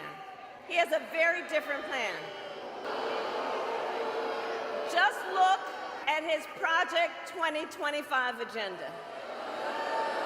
Right. If he is elected, Donald Trump intends to give tax breaks to billionaires and big corporations. He intends to cut Social Security and Medicare. And he wants to impose what, in effect, is a national sales tax on everyday products and basic necessities. And it will cost, the economists will tell you, it will cost a typical American family nearly $4,000 a year. So Georgia, on top of all of this, if Donald Trump wins in November, he intends to end the Affordable Care Act, to take us back to a time when insurance companies were not going back. We know we can't go back. To your point, the reason we know we can't go back on the issue of the Affordable Care Act, remember what that was like before we had the Affordable Care Act? Remember when insurance companies had the power to deny people with pre-existing conditions? Remember She's what getting that more was like? confident in her Children stump with speech, at asthma, least. That's correct. breast cancer survivors, grandparents with diabetes. So yeah, we're not How much is the back. Biden administration paying you to watch Kamala instead of Trump? We're not going back. We will move forward. I care more about this because I've objectively listened to Trump's speeches a million times more than Kamala's speeches. And it I is want to a see if there's fight any change in her messaging, in her narrative. make decisions about her own body, understand how At least we it's not got people here. you accusing you he for loving was Trump for president, covering him this Donald time. Trump handpicked 3 members of the United States Supreme Court with the intention that they would undo the protections of Roe v. Wade, and they did just as he intended. And now, more than 20 states have a Trump abortion ban, including Georgia. In fact, every state in the South, except for Virginia, has a Trump abortion ban. And think about that. Many with no exceptions even for rape and incest. That is immoral. Immoral. And let us all agree, one does not have to abandon their faith or deeply held beliefs to agree the government should not be telling her what to do. And if he wins, Donald Trump will go further. He will sign a national abortion ban, you best believe. And he would create a national anti-abortion coordinator and force states to report on women's miscarriages and abortions. It's right there in Project 2025. I've said it before, and I'll say it again. Simply put, they are out of their minds. Trust women. Well, we trust women. Congress passes a bill to restore reproductive freedom as President of the United States. I will proudly sign it into law. Proudly. And across our nation, in addition to that, we are witnessing a full-on assault on other hard-fought, hard-won fundamental freedoms. This is the other reason why I was watching. Hey, let me just say something. Hold up for a second. Hold up for a second. Let me just say something. Let me just say something. We are fighting for a democracy. Everyone has a right and should have their voices heard. I am speaking now, but on the subject, I will say this. The president and I are working around the clock. We've got to get a hostage deal done, and done now. So back to this election and Donald Trump. So in addition to the fight on the fundamental freedom to make decisions about one's own body, I have been traveling our country, and the people of Georgia know what I know. There is a full-on assault on hard-fought, hard-won freedoms and rights, including the freedom to vote, the freedom That's crazy. from gun violence, She's getting more pressure. It's good. It's good. Keep it up. and an attack on the freedom to love who you love openly and with pride. All of that, including the freedom to live free from the pollution that fuels the climate crisis. Here's the thing. Generations of Americans before us led the fight for freedom. Now, Savannah, the baton is in our hands. So we who believe in the sacred freedom to vote will finally pass the John Lewis Voting Rights Advancement Act. We who believe in the freedom to live safe from gun violence will finally pass universal background checks and red flag laws. So much is on the line in this election. So much is on the line. And understand, this is not 2016 or 2020. Things are different. A lot is the same when we think about the issues, and then there is significant differences. The stakes in 2024 are even higher, because consider that the United States Supreme Court recently just basically told the former president that going forward he will be effectively immune no matter what he does in the White House. Now just imagine, well, the courts are gonna take care of that. We're gonna get them out of, we're gonna elect ourselves and everybody here in November. But I mentioned the Supreme Court ruling because understand what this means. Just imagine, before there was at least the threat of consequence, understand what it now means, and imagine Donald Trump with no guardrails. Imagine what that means when you consider he has Doors openly open. vowed that if reelected on day one, he will be a dictator. That he would end the independence of the Department of Justice so he could have unchecked power and seek vengeance against people who disagree with him. He even called for termination of the United States Supreme the supreme land of our nation, the United States Constitution. Think about what that means, and let us be very clear.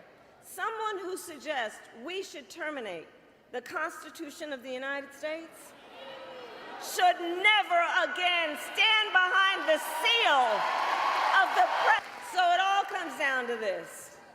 We are all here together, spending this time together because we love our country. We love our country. We love our country. And we know the privilege and pride that comes with being American. And I do believe it is the highest form of patriotism to fight for the ideals of our country. We realize the promise of America. Georgia, for the past 2 election cycles, voters in this very state, you who are here, have delivered.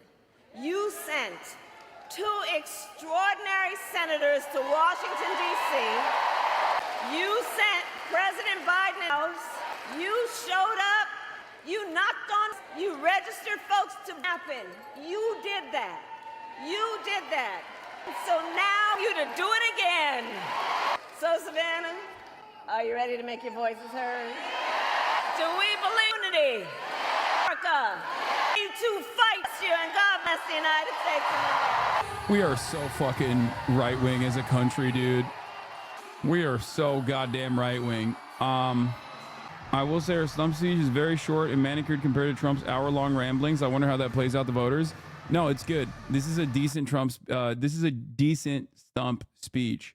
The problem, of course, is that like, in terms of like policy, in terms of what she's going to do for people, she needs to add more shit to it. Okay. Overall, wait, I saw your tweet, but I didn't hear the broadcasters on the, I didn't hear the protesters on the broadcast. What do you mean? Why do you think she stopped and said everyone has a say in this nation? Like this is a democracy. Is it Mira? Did she seem kind of pissed that the protest started a second time? Yeah, I don't think that the problem is, oh my God. The problem is, I don't think they're factoring in to the equation that this is like not an issue that will go away with like, oh, we're doing a ceasefire. What more do you fucking want? Okay. Like that's what she wants, obviously, to happen. She wants it to be like, we're working tirelessly. I think it's a fucking horrible idea to continuously align herself with Biden on this issue when Biden's dealings with Israel is objectively unpopular. Okay? Like the American public do not think Biden is a good person on this issue. I don't know what more polling results you need to look at to recognize that reality. He was trailing behind. He was trailing behind by double digits on Trump on Israel. Now Kamala Harris is still behind Donald Trump on the issue of Israel, and if she continues along this line of communication like Biden and I, she continues to run to Biden and say Biden and I are working tirelessly for a ceasefire, she's cooked. This is the Humphreys dynamic all over again. This is the LBJ dynamic all over again. It's so bad.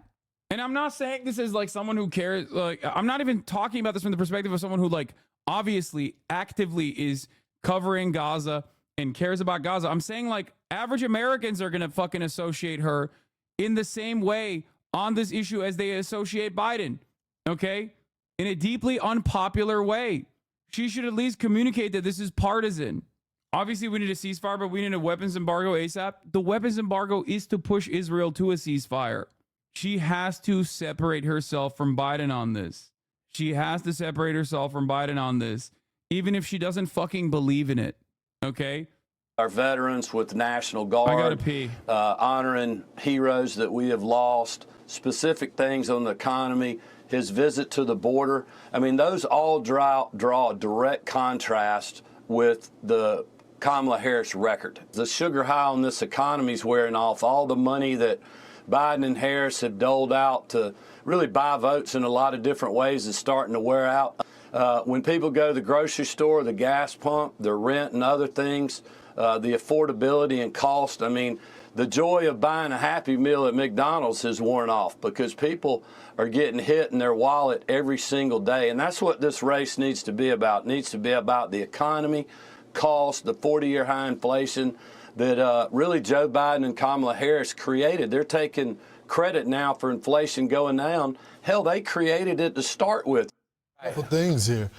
First thing, I like how two grown men, Donald Trump, as well as the governor here, put away their differences and link out for the greater of the country and the greater of the party and say, listen, we may disagree on some things, we may have duked it out, but we both want to win, we're going to put it aside. That's how grown men handle things. You duke it out and then you move forward. I do that with Brian sometimes. Yeah. Sometimes he makes me upset and then I just give him a big hug and say, you know, for the good of between you two. That's exactly for the good of the show, we move forward. Which is good for the country. It's good for the country. Brian asked a great question. You had a couple great questions in with the governor. You asked him if Trump would go into Atlanta and try and make some ground there and appeal to black voters, black business owners, as Lawrence talked about.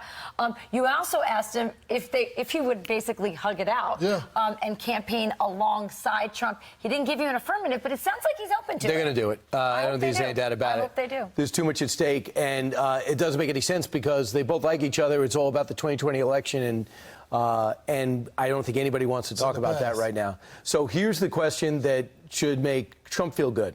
Who do you trust who's better on the economy? Trump wins by a substantial amount. Not as much as over Joe Biden, but what Trump's job is to do is to pin the economy, Bidenomics, on the vice president, which should not be tough.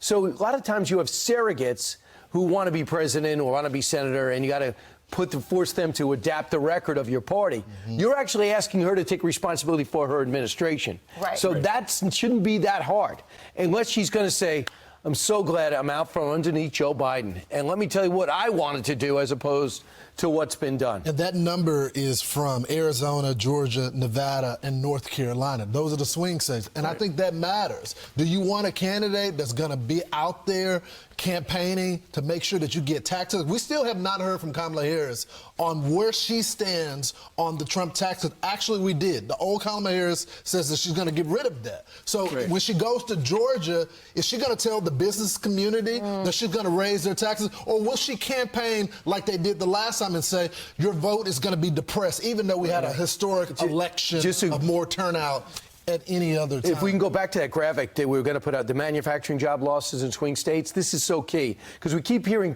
diverting opinions on where manufacturing is in this country. They have lost 17,400 manufacturing jobs in Michigan, has the Biden administration. In Wisconsin, they lost 2,000 overall. And in Pennsylvania, dude, this is like maximalist copium. Harris wins 49D51R Republican Senate, offers Susan Collins a cabinet position, replace Collins with a Democrat, 50-50 Senate victory. I mean, it's a joke, but it's also omega copium. Pennsylvania, 8,300. So Trump was in the process by dropping the corporate tax rate and other reasons for bringing manufacturing back to the country. Well, Joe Biden gets out there and says, I brought it back. Well, the numbers don't lie. You didn't. And regarding the numbers with the brand new Fox News poll with those Sunbelt states, those opinions were asked of people after RFK Jr. dropped out of the race. Here's the problem, and there's that number right there, more by a significant amount trust Donald Trump when it comes to the economy. The problem for Donald Trump right now regarding RFK is he drops out and he says, okay, vote for Donald Trump. Bobby Kennedy Jr. cannot get off the ballot in Wisconsin and Michigan because with third-party candidates, they just don't do it. So even though he's said vote for Donald Trump, when people go and vote, they get the ballot in the mail or they go in person. There, Robert Kennedy Jr. is going to be on the ballot. There are some states where Biden is still on the ballot, and I think if there are Republicans who are running those states, they ought to play hardball and do the same darn thing. Republicans need to play hardball, and Donald Trump should come out and talk about that for sure. Here's another. What would they do? Have to write it in? Would they have to write in Kamala Harris? Well, if that's true, I don't know what state Joe Biden is still on the ballot. Let's do some research on the Brain Room and see about that because I think that's a very interesting question. Since she's been officially nominated, I don't know. I'm Steve Doocy. I'm Brian Kilmeade. After 39 days today. Biden seen a beach during second week of vacation. Yeah, I don't care about that. The former president. Trump shares vulgar posts about Harris and Clinton. His ex-advisor has advice for him. Don't care about that. Trump has made a massive pivot on his rally on healthcare. By the way, he said he will protect IVF treatments and have them paid for by the government or insurance companies if elected. Beyond that, he's also, I think, talked about like the Florida abortion ban or something. Am I crazy? Trump attacks Dems on abortion. Nominee, he just made some remarks about abortion. What do you say? Yeah, we've heard some of these remarks before. For starters, he's been making remarks in central Michigan. That's where he started a lot of the day today. As we understand, he just finished up some of those remarks. A lot of similar lines of attack that we've heard from him against Democrats, railing against them, but also specifically on abortion, as you mentioned. Take a listen to some of what he said. The real problem and the real radicals on that issue are the Democrats, where you can have an abortion in the 9th month, and in 6 states you're allowed to kill the baby after the baby is born. And you know, one of those states is Minnesota, where this tampon Tim comes from.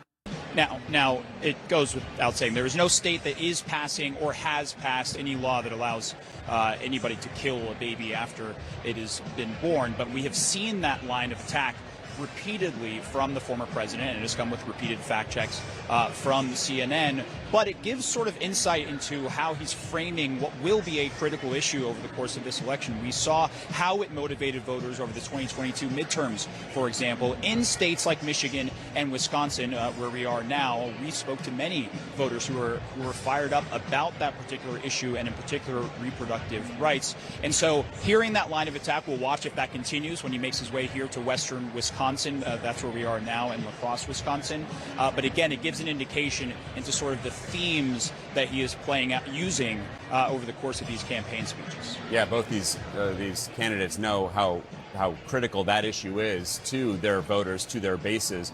Omar, this will be Trump's first visit to Wisconsin since the Republican National Convention. What are you hearing about what we can expect tonight?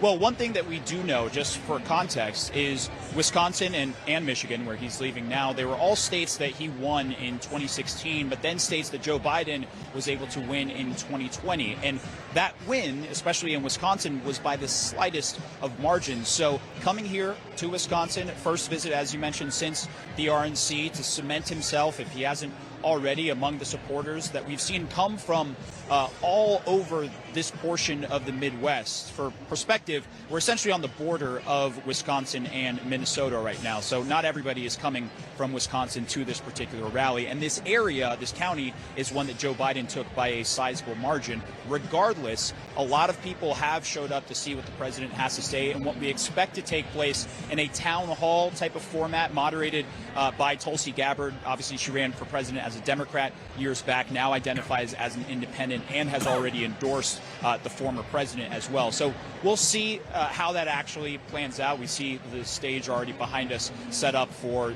clearly a conversation between two people, and potentially others being brought in as well. When I spoke to one Trump voter outside of the rally prior to coming in here, he said that he drove in from southern Illinois and has been trying to go to as many events as possible. And one of the things he said was he was excited because he felt like Trump was taking on the quote-unquote left. We'll see if those themes play out in his speaking here. Yeah, we know you'll keep us posted on what he says. Omar Jimenez at the Trump event in Wisconsin. Thank you very much, Omar. Coming up, the Army now says an Arlington National Cemetery staffer was, quote, abruptly pushed aside during a dispute with the Trump campaign. The latest next here in the Situation Room. Here we're gonna talk about the NBC sound bites that he gave. Okay, it's pretty big. A couple that are pretty solid. Okay, here it is. Donald Trump says 6 weeks in Florida is too short. You overturn Roe, and you want abortion to be a states' rights issue. In Florida, the state that you are a resident of, there's an abortion-related amendment on the ballot to overturn the 6-week ban in Florida. How are you going to vote on that? Well, I think the 6 week is too short. It has to be more time, and so and I've told them that I want more weeks. So you'll vote in favor of the amendment? I'm voting that I am going to be voting that we need more than 6 weeks. Look, just so you understand, everybody wanted Roe v. Wade terminated for years, 52 years. I got it done. They wanted it to go back to the states. exceptions are very important for me, for Ronald Reagan, for others that have navigated this very, very interesting and difficult path. You overturned. I say here's an issue that the Dems have actively campaigned on alongside Project 2025. By the way, fun reminder for Democrats running scared, they didn't want to campaign on abortion originally. This is something that has been memory hold, and a lot of people are now going to tell me I'm wrong for saying this. Democrats, with obviously Joe Biden at the top of the ticket, he was already always a bad communicator on abortion.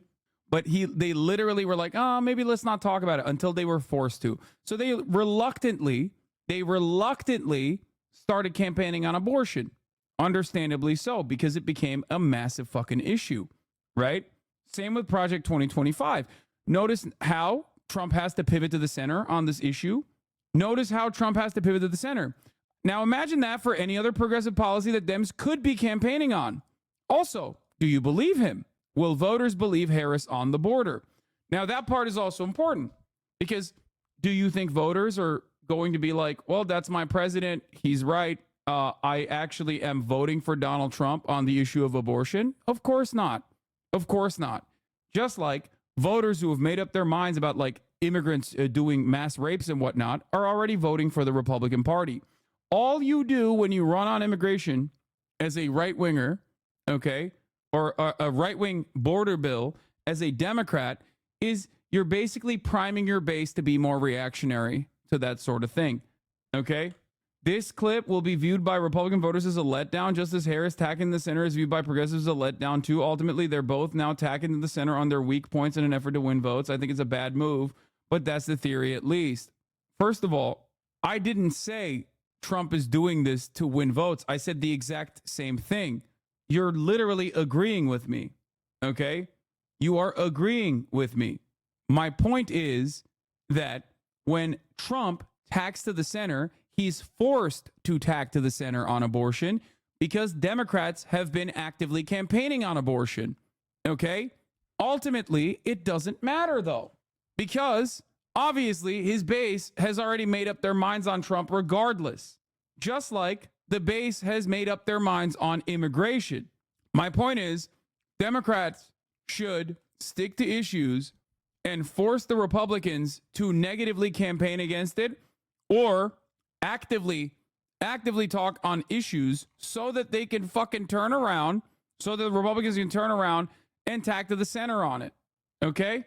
How do you prevent massive Zyn addiction? I don't. I have it. Did you watch the video of Bernie Sanders and Hassan Minhaj about Gaza? No, I haven't, and I will not. I refuse to. How about that?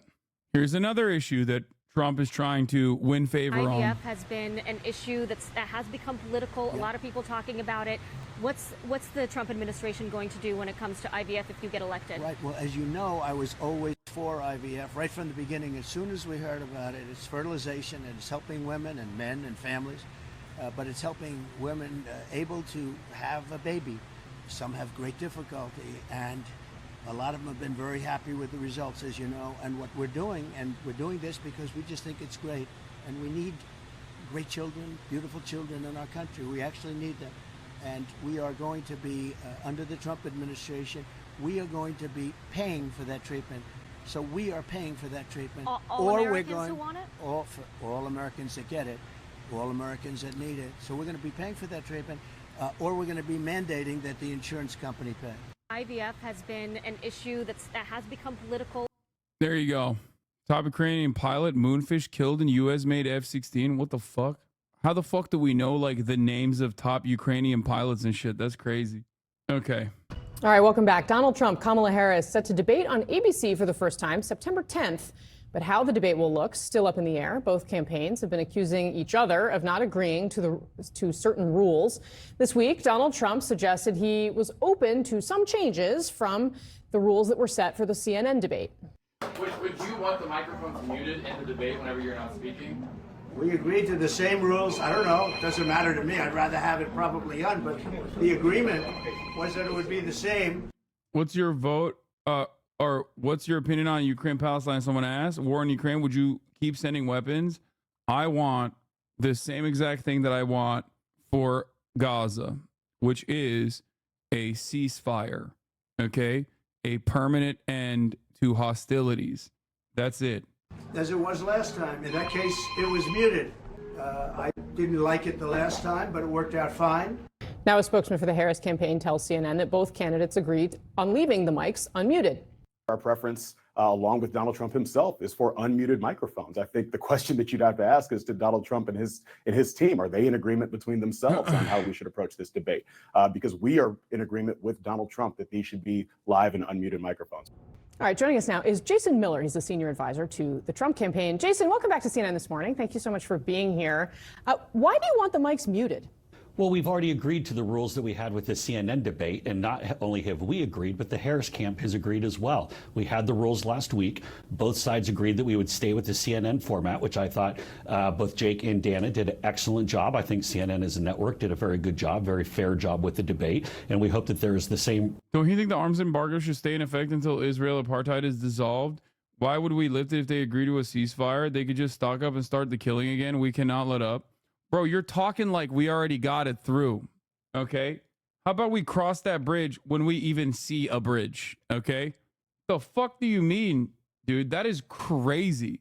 Yeah, dude, I personally think we should keep protesting until Kamala Harris personally jails Benjamin Netanyahu, like goes to Israel and puts handcuffs on Benjamin Netanyahu. Like, what are you talking about, okay? Like, yeah, that sounds like a great idea. And no, you shouldn't stop protesting until the Israeli apartheid is dissolved. I agree. But, you know, let's take it one step at a time. Don't you think? Because it doesn't seem like, what? I think you're being unfair by calling Kamala Harris and the Democratic Party's focus on the border as reactionary rhetoric because the median American voter has genuine concerns about immigration, just like how the chatters who aren't subscribed are concerned about ads at the top of the hour. I got fucking owned because of a gray name, dude. I saw a gray name. I saw Kamala Harris. I saw criticisms. He got you at your lowest? I did. I am at my lowest currently. I was so primed. I was primed and ready to go. Also, that chatter is like outflanking Hamas, which is funny. Like, anyway, the other chatter, I mean, that I was reading, that I was responding to. Anyway, here's the 3-minute ad break now, chat. Pack it up. You're washed. I am. Also, Ezio Fattitore, thank you for the 20 gifted subs, allowing 20 people to no longer see the ads at the top of the hour, which I'm running right now. You too can avoid it. Twitch Primes are free. Hold on. Let's continue with this. Performance on ABC's end. But then, strangely, over the weekend, the Harris camp decided to change their minds and want to try to make an issue out of the already agreed to format. And Casey, I think really what was going on, I think is a bit more sinister. I think that the Harris camp was trying to come up with a distraction on the 3rd anniversary of the horrific killing of 13 Americans at Abbey Gate in Afghanistan. Of course, Kamala Harris was the last one in the room for that decision with Joe Biden. And I think that that's what this was all about. They wanted to distract away from Kamala Harris's accountability on that issue because both sides had already agreed. We've agreed again. Rules are locked in. They're the same as it was for CNN. Are you afraid that if you unmuted the mics, the debate would be worse for Mr. Trump? Yes. Well, President Trump is going to be fine regardless of what the format is. So why are they saying no to it then? Like, what kind of a stupid fucking answer? I mean, like, it's your team saying no to it. Obviously, if he didn't think it was a fucking issue, he would not have, or at least his campaign would not be like running on making sure it doesn't happen.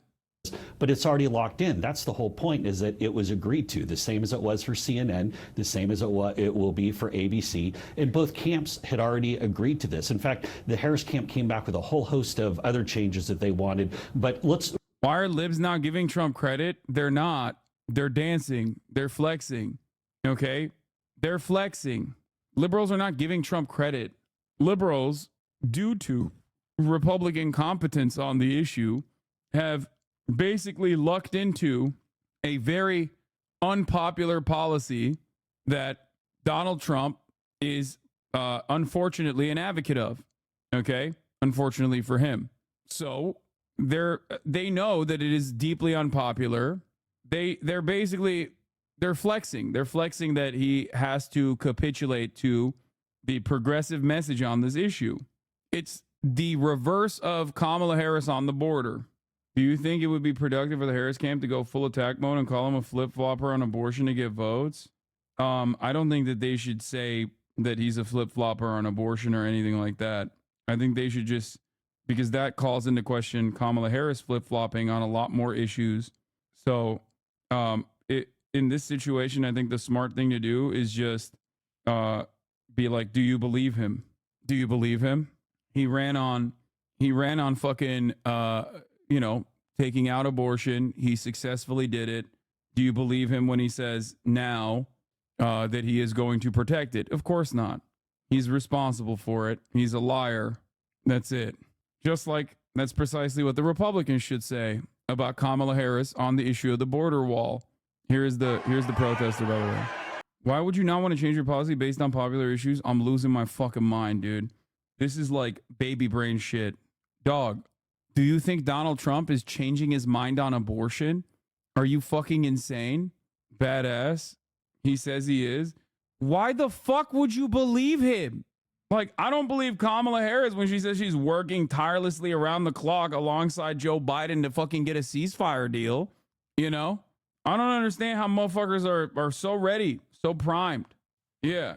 It's additionally funny because his 3 Supreme Court appointments literally also lied to the American public that they wouldn't overturn Roe v. Wade. And then they did it. So... Sir, if your thoughts on this are already super known, but do you think that Project 2025 is worth worrying about? Yes and no. Yes, because it's already happening. And no, because it's already happening.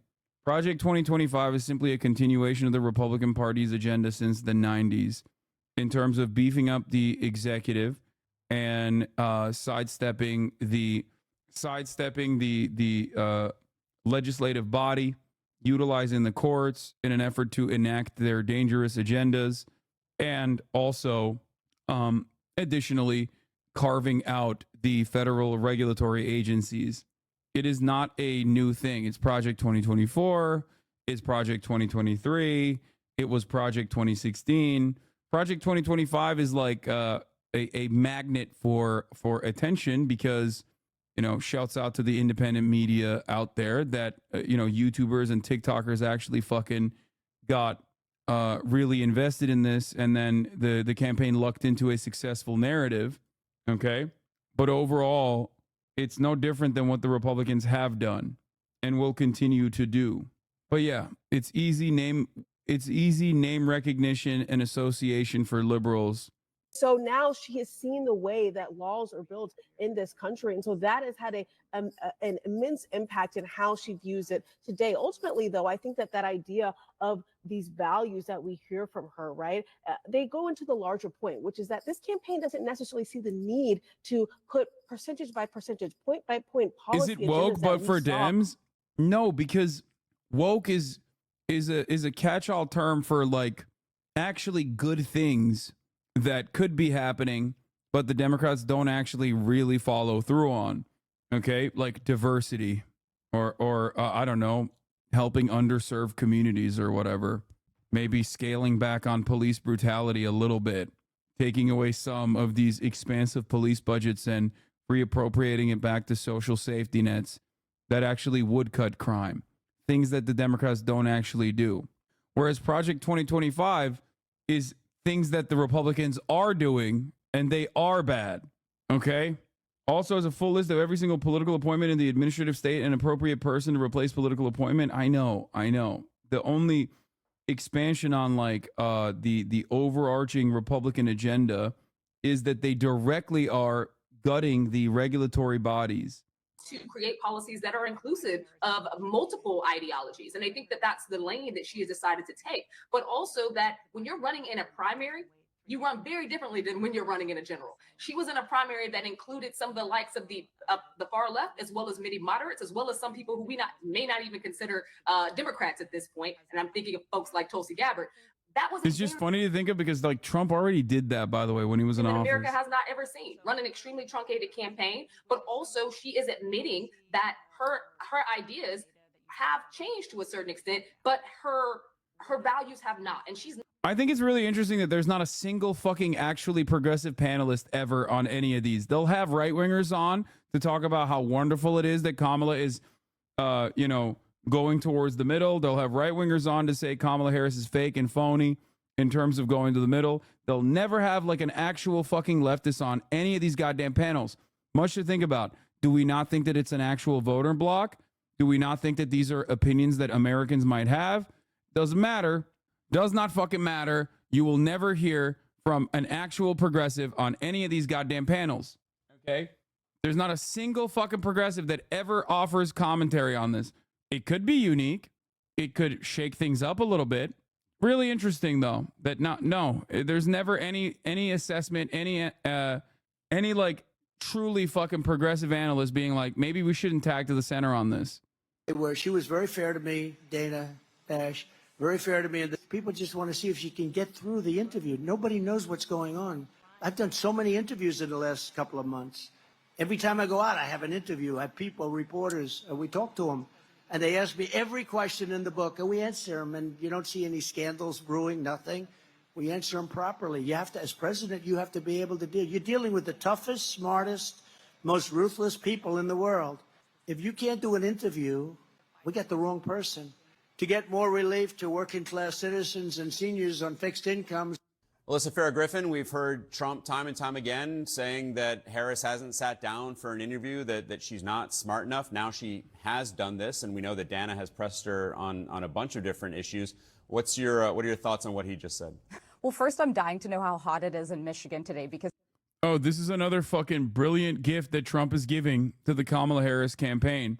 Special relationship at risk if UK bans arms sales to Israel, says Trump advisor. Robert O'Brien says UK could face U.S. counter embargoes and puts its role in the F-35 jet project in danger. Yet another fucking beautiful gift, okay?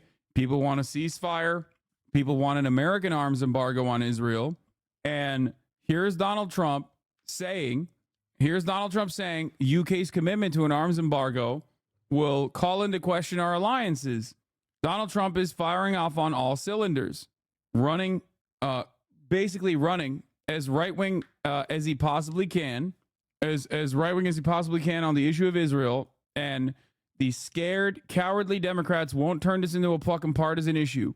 It's a perfect gift in a situation where the overwhelming majority of Americans want a fucking ceasefire, many of which recognize that an arms embargo is the only way to get a ceasefire.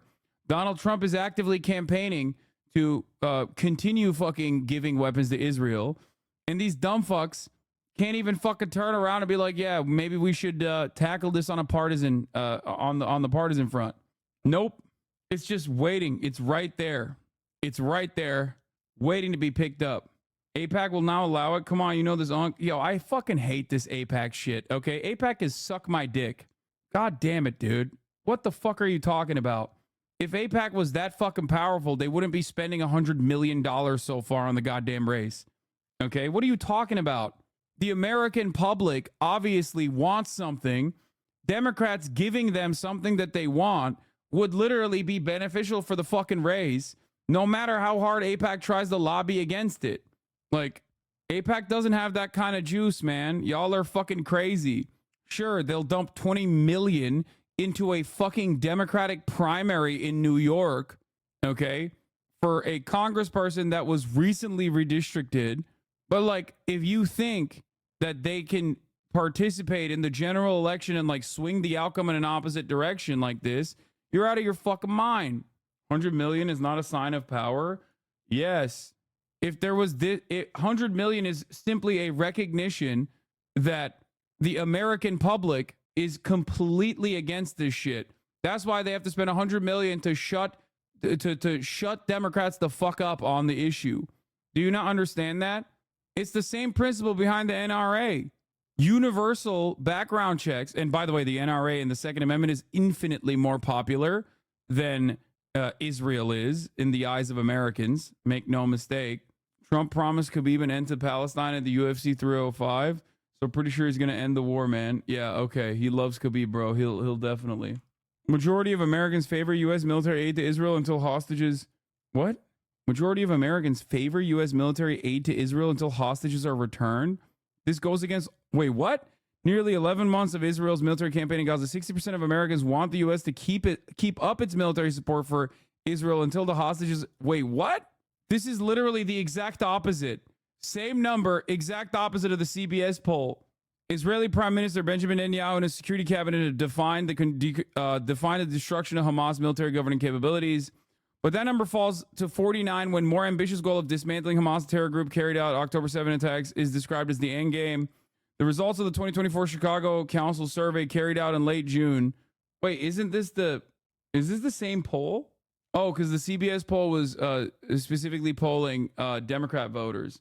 Or is it the same exact poll, but they're just not talking about, carried out late June and July. Another poll from Council Ipsos conducted in mid-August described the U.S. as closely divided over the American government's role in Israel's ongoing bombardment, with a narrow 53% majority now saying the U.S. should condition the military aid to Israel not be used towards military operations against Palestinians. Wait, what? So a later poll also shows the exact opposite of what they're saying, but they're running with the headline that the earlier poll is saying 60% of Americans want full tilt.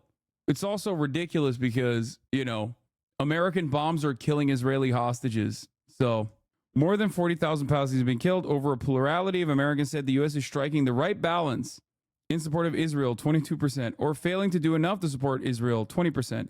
3 in 10 respondents said the U.S. is supporting Israel too much. An additional, 3 in 10? So 33%? Why are they saying a plurality is striking the right balance? Do I not understand not 33%, that would be 30%. Wouldn't that be the plurality?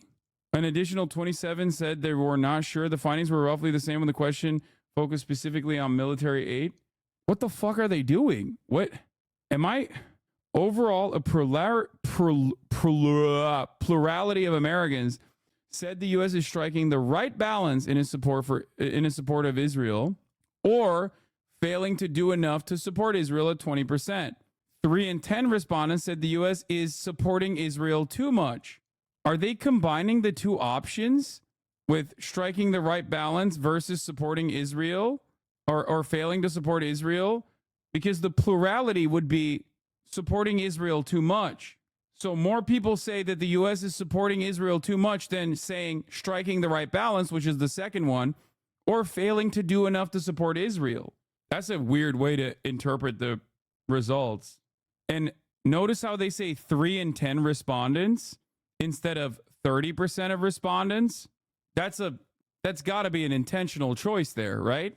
I feel like overall, it seems number 1 is U.S. is supporting Israel too much. Number 2 is not sure. Number 3 is just the right balance. And number 4 is failing to do enough to support Israel. If you look at this poll where you rank what the most popular positions are on our commitment to Israel, it is literally number 4, failing to do enough to support Israel, and number 3, striking the right balance in supporting Israel. Americans see the United States playing a positive role in the Middle East. U.S. in resolving problems overall in the Middle East. A plurality of Americans think the U.S. leaders are giving the conflict between Israel and Hamas about the right amount of attention, while the rest are at odds. A third think U.S. role is very positive. This is also not an accurate assessment either, but holy shit, this is really fucking editorialized, dude. That's a crazy way to play fast and lose with the numbers. Actually, hold on. I gotta get Kaya. I'll get back to this in a second. Put this distraction aside. This is about Kamala Harris finally being held accountable. She can't be talking about the future when she's the one who created the nightmare that we're currently living in. She created the problems with our economy, our border, the global chaos, and you can't be asking for a promotion when really voters should be voting you out of office.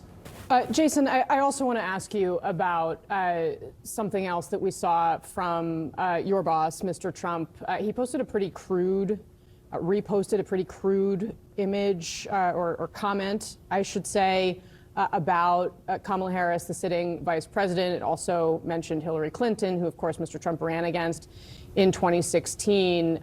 What would you say to the vice president of the United States about the comment that he reposted Well, I saw the social media post. I've not discussed that with the president. I don't know if the president even saw the comment that was on there or simply the picture. But I would say with regard to Kamala Harris, the attacks that have been levied by Kamala Harris's, both the campaign, by Harris allies against President Trump, not just recently, but over the past year and a half, 2 years, ever since he came down the escalator, quite frankly, in the case of many left of center people, have been quite horrific. All of this, though, Casey, is a distraction for the real issues that are going on right now. What was reposted? I mean, I mean, 100 times worse, Casey, 100 times worse. And here's the thing. There's social media posts. But they haven't we're been talking sexual about issues in nature in this way.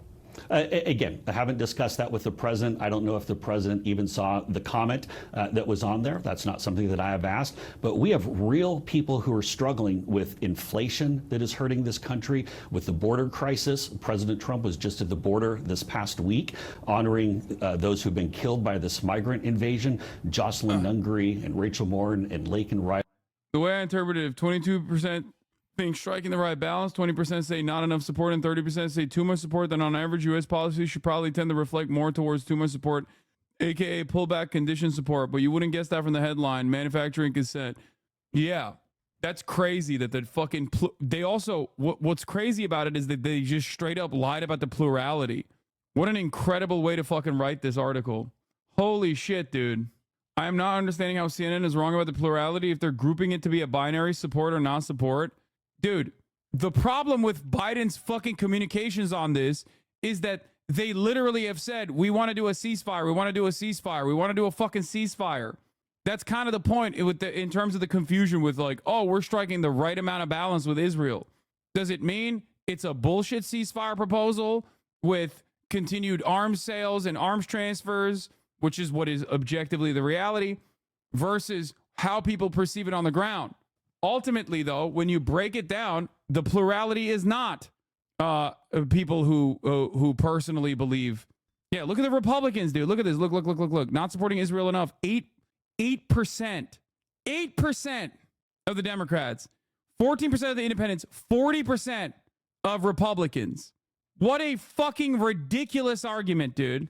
Supporting Israel too much? 40. 15% of Republicans say we're supporting Israel too much. 34% of independents say we're supporting Israel too much. Fucking insane. Yeah, they could have just as easily framed it as the majority, 52%, think the U.S. supports Israel just enough or too much. And only a small minority, 20%, want us to support them more. Do you understand? Fucking crazy. Dude, that's crazy, man. That is actually fucking insane that we just caught that, because I haven't seen a single fucking poll so far that has shown this result. Okay, this is an abject fucking lie. Okay, straight up. That's crazy.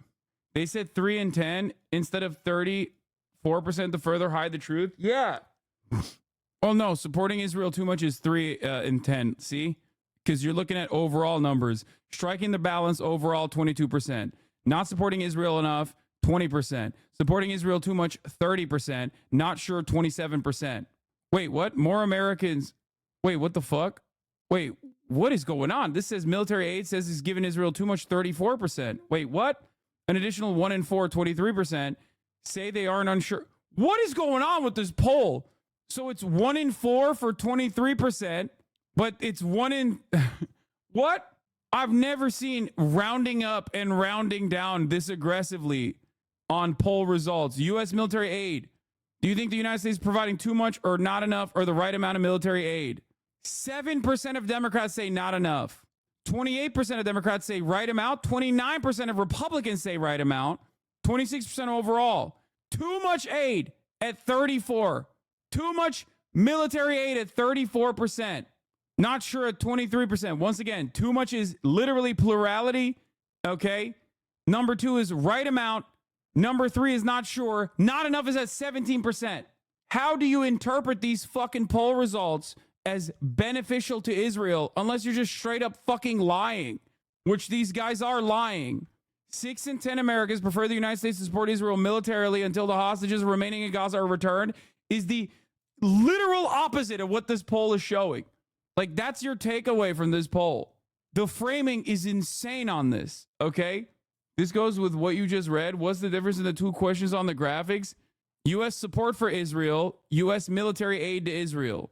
On U.S. support for Israel, 30% say supporting too much, Israel too much. On U.S. military aid, 34% say too much. So it even goes up when you ask directly about military aid. Not supporting Israel enough is 20%. It goes down to 17%. Israel-Gaza war policy. Do you favor or oppose the United States? Yeah, I don't care about that because this is a stupid fucking question. Wait, no, this literally is just a calculation of all the results. Supporting Israel militarily until the hostages are returned is basically this, but collected here in the false interpretation. It literally goes against the data here, chat. What are we talking about? Yeah. Americans split on continuing military aid to Israel is the Ipsos poll from March. Consistent from October, a plurality of Americans say they trust neither Joe Biden nor Donald Trump to broker peace in the Middle East. Still, they are slightly more likely to say they trust Donald Trump to do so than Joe Biden. This is just consistent. 43% are pro-war, 30% are anti-war. The article is correct. No, dude. No, it's not. Because just enough doesn't mean pro-war when the fucking Democrat is literally saying ceasefire. You're wrong. I know you want to say all Americans are bloodthirsty monsters, and it is kind of true, but you're fucking objectively wrong because the wishy-washy sentiment, you admit that's meaningless. It's not meaningless when you're polling Americans, though. Oh, God. This is ridiculous because the correct way to interpret these polling results would be to say most Americans, the majority of Americans, with the plurality of Americans being we're supporting Israel too much, say we're either supporting Israel too much or just the right amount. Okay? The fuck? Or like the overwhelming majority are either not sure, too much, or just the right amount. It is literally the slimmest. Out of all of those options, the tiniest one is the one that says, we're not supporting Israel enough. What the fuck? How the fuck do you interpret that poll in the exact opposite? That's a maintenance of war or escalation of war. That is not how people, normal American people, respond to these fucking polls. Okay? You think that they're as cognizant of what the fuck they're responding to as you are. You're objectively wrong. Doors open. Getting louder doesn't make you right, just makes you louder. Getting louder doesn't make me right. I'm not getting louder because I want to be perceived as right. I'm getting louder because I'm losing my fucking mind at some of the silly, childish attitudes that I'm seeing from this chat on an issue that is like right in front of their fucking eyes. And it's kind of weird. And I can't tell if it's like actually liberals who are trying to interpret this in a way where they are desperately trying to say like, no, you don't understand. Americans love Israel. Like they want to hug and kiss Israel. Okay. Or if it's like dead-ender nihilists, like pro-Palestinians who just want to fucking dead-ender nihilist pro-Palestinians who just want to make it seem like they're currently doing a unholy alliance in the chat. Half of the chat that's chirping are liberals who want to say, see, I told you, Americans love Israel. Americans actually want to give Israel more bombs, actually. Okay. Or the other half are pro-Palestinian nihilists who are like, no, Americans are all fucking bloodthirsty monsters. America KKK are all bloodthirsty monsters who don't fucking see what's going on in Gaza. Okay? I'm just reading the poll correctly, bro. Yeah, you're right. The problem is, once again, we are currently having this conversation at the heels of like Joe Biden being like, oh, we need to do a ceasefire. Scroll down to page 8 for conditioning weapons. Support for restricting military aid to Israel. Overall, do you support or oppose putting restrictions on U.S. military aid to Israel so that it cannot use the aid towards military operations against Palestinians? Overall is at 53%. 68% of Democrats support putting military restrictions, or military aid restrictions. 7 in 10 Democrats and more than half of independents support restricting military aid to Israel. I'm going to walk away from the camera because I want you to fucking like look at this until it's lasered to your goddamn mind. Whether you are a stupid fucking liberal who genuinely thinks that like Americans love Israel and giving weapons to Israel unconditionally, or if you're a dumbass fucking nihilist whether you are a stupid liberal who thinks America loves Israel, okay, Americans want Israel to have more bombs to kill Palestinians, or whether you're a dumbass nihilist anti-genocide protester who thinks Americans love Israel and doing genocide, America, KKK, I want you to look at this, okay? I want you to look at this poll. Look at this polling result overall, okay? This is consistent with every fucking poll that has been done on this matter, okay? I feel like I've been grounded. It's just so stupid. It's so fucking stupid. People just have their own personal opinions and like refuse to look at the numbers in front of them.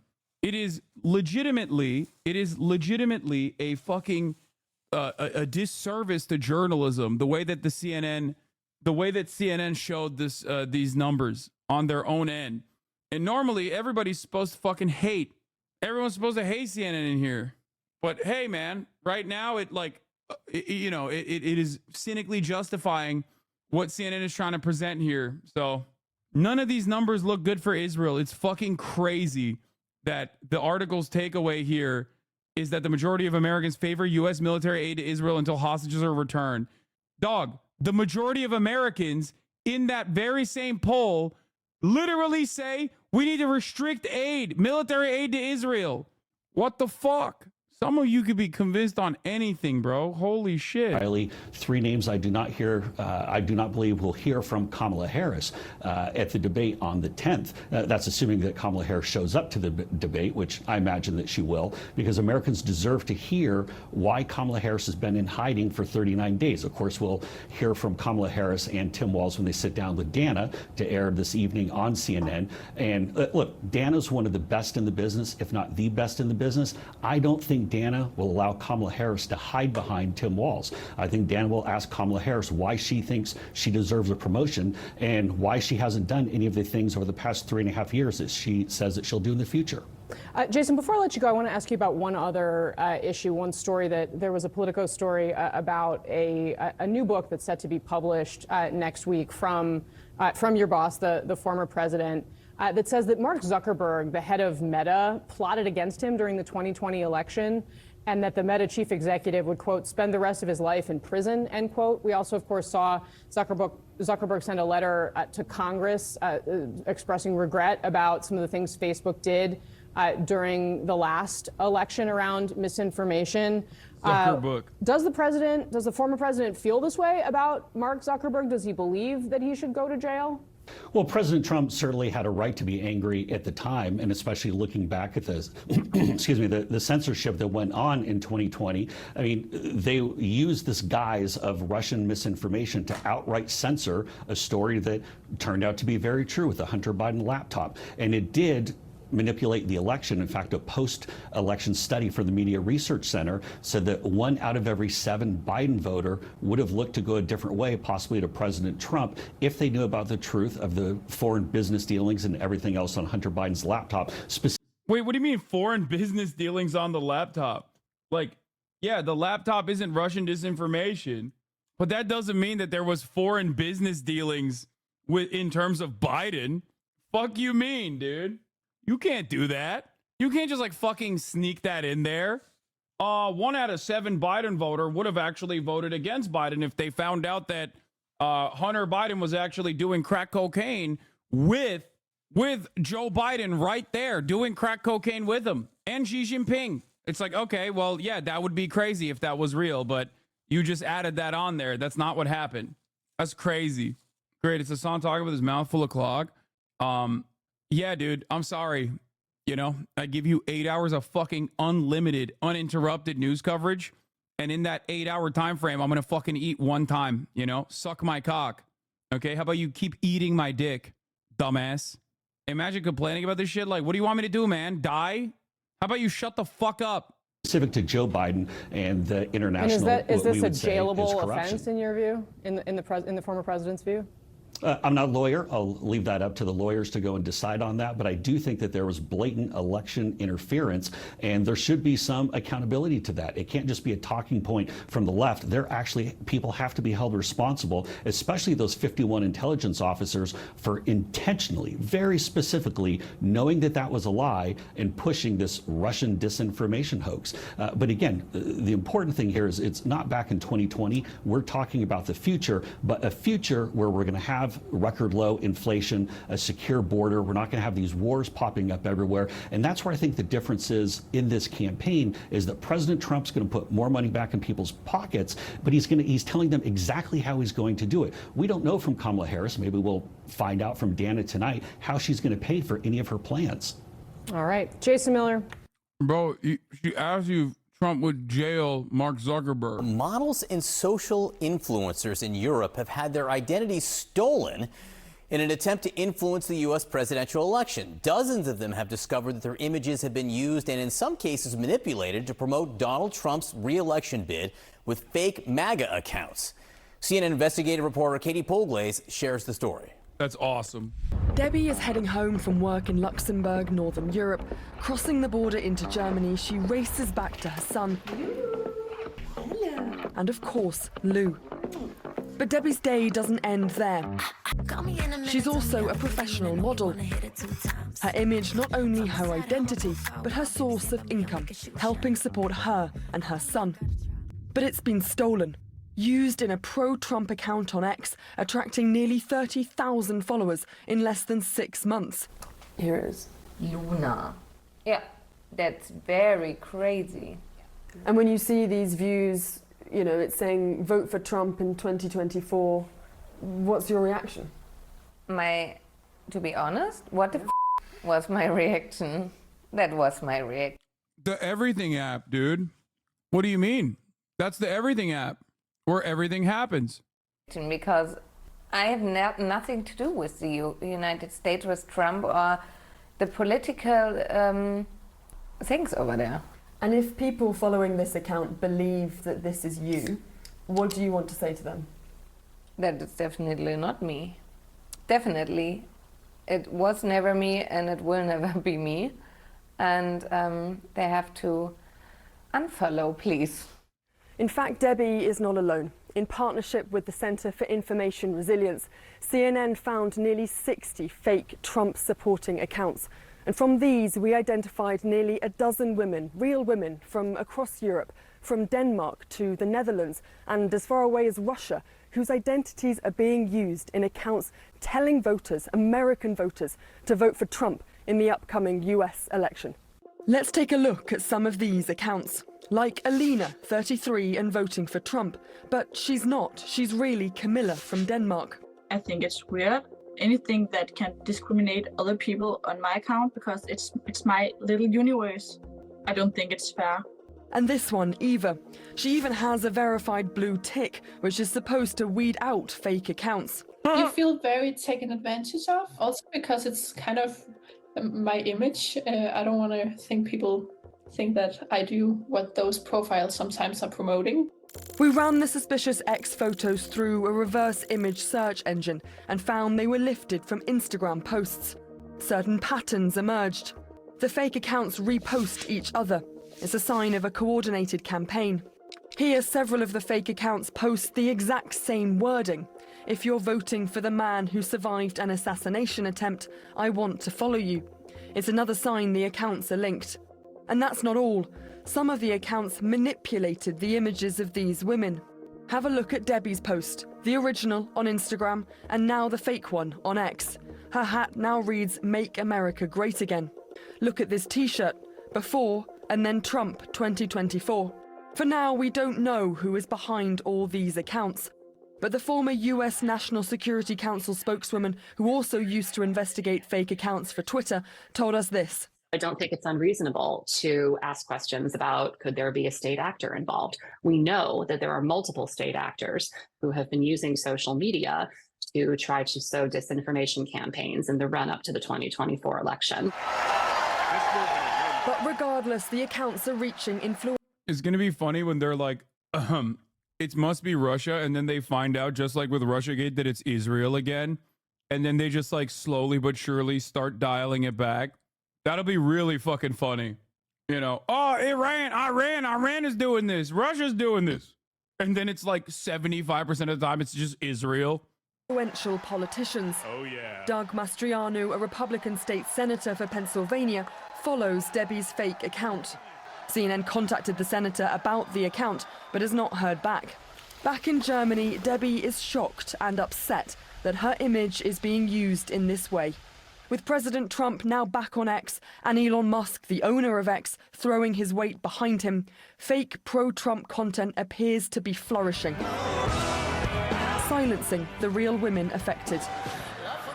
Once again, women's rights at the very heart of this presidential election. Well, this investigation really showed that the process of verification, authentication of accounts on X has plummeted massively under Musk's leadership of the platform. And this really shows that the trust and safety team at X, the team exactly designed to catch this kind of content, has shrunk considerably. They're just not catching this kind of content, and the question is why? And look, we did put to X all of our findings. We sent them a full list of all of these accounts. We received no response. But we did notice that just in the last 24 hours or so before publishing, the majority of these accounts were taken down, which is rather interesting. And it's also worth noting that at this stage, there is no indication that the Trump campaign are involved. Back to you. So revealing at so many levels. Katie Boclays, thank you so much for sharing that report. It's like we're going to make our country great again. Donald Trump hammering Kamala Harris on the economy while holding a rally in battleground Michigan. Hello, everyone. I'm Judge Jeanine Pirro. What's going on? Hey! And I'm still Judge Jeanine Pirro, along with Jessica Tarloff, Jesse Waters, Dana Perino, and dancing Greg Gutfeld. It's 5 o'clock in New York City, and this is The Five. No more hiding for the most radical left-wing ticket in history. Vice President Kamala Harris and her running mate Tim Walz sitting down this afternoon for a taped CNN interview. At long last, she finally answered for why she's flip-flopped on so many issues. Watch this. The worst part about it is these assholes are going to keep calling her a fucking communist, radical, whatever, while she tries to desperately retriangulate to the center. All it ends up doing is lose progressive voters and other voters that would literally hear what the campaign has to promise them and potentially go out to vote for them. No one is like, man, I'm really voting for the Democratic Party because of how fucking close they are to the Republican Party. That's not a real person. How should voters look at some of the changes that you've made, that you've explained some of here in your policy? Should they feel comfortable and confident that what you're saying now is going to be your policy moving forward? The most important and most significant aspect of my policy perspective and decisions is my values have not changed. You mentioned the Green New Deal. I have always believed, and I have worked on it, that the climate crisis is real, that it is an urgent matter to which we should apply metrics that include holding ourselves to deadlines around time. We did that with the Inflation Reduction Act and what we need to do to secure our border. That value has not changed. Donald Trump mocking Kamala for bringing her emotional support running mate to the interview. Here's what he told the Daily Mail. She's doing it with her vice president sitting there. So she's not very smart. When they ask her a question that she can't answer, she'll just look at him. You answer it. He's sitting with her to help her out. So this is not the kind of a person we need as president. All right, Jesse, I'm going to start with you. It seems that her answer to her flip-flopping is going to be, my values haven't changed. But does that explain her positions in 2019 when she was running for president and all of the things she did as vice president? They had 30 days to come up with an answer, and they came up with that. This is going to be a great campaign. Never been more confident than I am now that Trump's going to win this election. Oh, dude. Okay, it's over. It's over. Trump's losing. Okay? Nah, it's done. He jinxed it. It's done. Nah, cursed. That's the nail in the coffin. This is a great example of why she'll never be president. The first question, why are you a flip-flopper? And she says, I'm not. She's basically saying I'm not a flip-flopper. Values have changed. Okay. Wait, what? You said Wait, what? Wait. Was she supposed to say she is? Like, I'm so confused. Wait, like, yeah, I am a flip-flopper. I love flip-flopping. Wow, she's gonna lose the election because she didn't immediately admit to being a flip-flopper. This is sound political commentary, okay? You say in 20 years, you said in 20 years, you can't get a new car that's a gas-powered car. And now you say, no, actually, that's not true at all. And then in her answer, she says, yeah, we're going to have deadlines. Yep.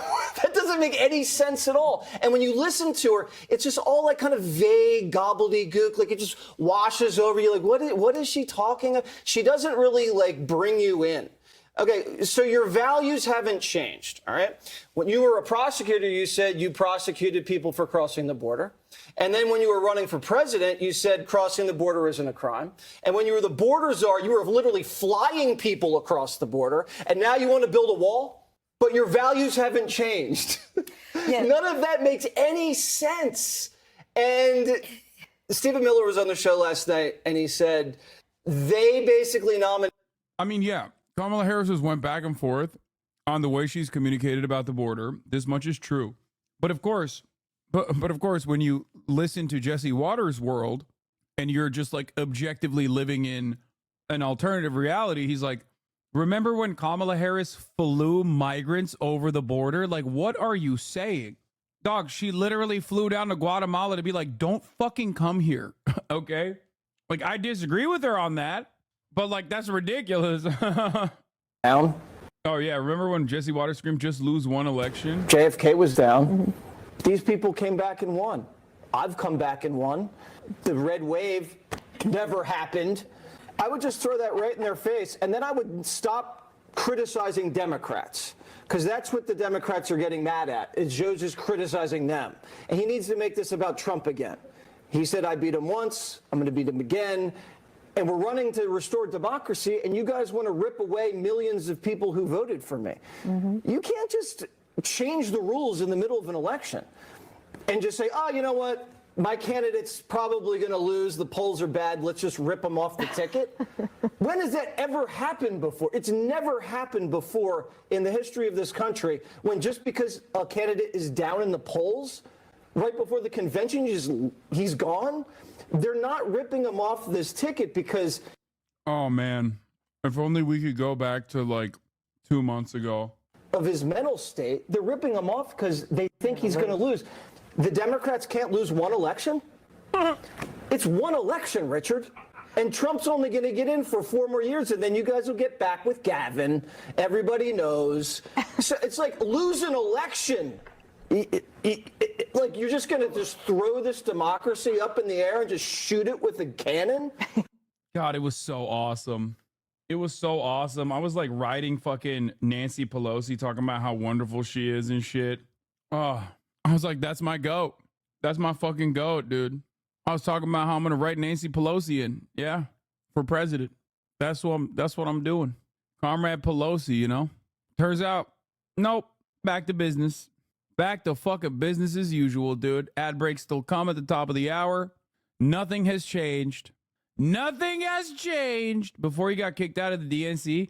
No, I mean, even before the DNC stuff, I was already like frustrated with the way that the Dems were communicating certain things. And even before then, I also personally fucking said, hey, you know, if you no longer want to see those ads at the top of the hour, all you need to do is subscribe. Do you ever encourage chat to vote? No, I always tell people not to vote. Like, never. I'm always like, yo, don't ever vote, dude. Don't vote. Do not vote.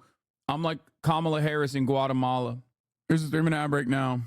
Go wake Nancy up. We still need her. What do you mean? Nancy literally has been talking about how Kamala Harris should be more moderate in her messaging. It's Jover. Nancy Pelosi straight up said Kamala Harris should be more moderate in her messaging. Like the other day. We're back. You know, we're back to regular old boilerplate.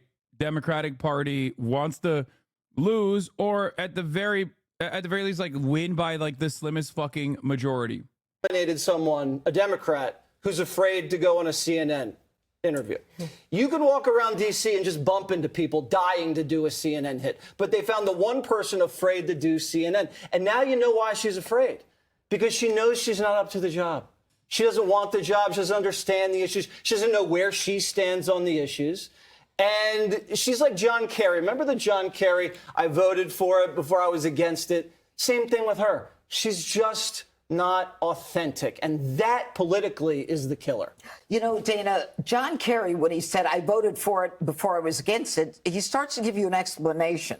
She doesn't explain anything. The fact that she's co-sponsored the bill that says we want to mandate that you have to get an EV car and all the things with the Inflation Reduction Act, the impact on inflation. How do you see this It's so working? interesting. I hadn't thought about that John Kerry thing for a moment. There's a guy named Joe Pounder, and he worked in the either on the campaign, I think it was on the Bush campaign, and he was just watching. His job as a junior Birdman was to sit there and watch town halls that John Kerry was doing. It wasn't like he did this and did an interview where you're going to make some news. He just happened to say in a town hall, yeah, I voted for it before I voted against it. Oh, and he was like, oh, wait, that could be something. And that's what turned the whole campaign around. So moments like this is when the campaign gets harder. So she's had a really great 40 days. And I think that CNN, I would imagine, gave the best clip for the promo, right? So we get that at 4 o'clock. I mean, I don't imagine that they have a lot of more great material that they're going to hold on to try to get everybody to watch at 9 o'clock. Maybe they do, but I kind of doubt it. She has a multiple choice question, and she still doesn't answer that. Then she has to get into the word salad of the how do you diagram the sentence of basically measures in time, right? She goes back to that. That is her go-to. It literally means nothing. Plus, she says, my values have not changed. Well, if that's the case, then why in practice did everything change?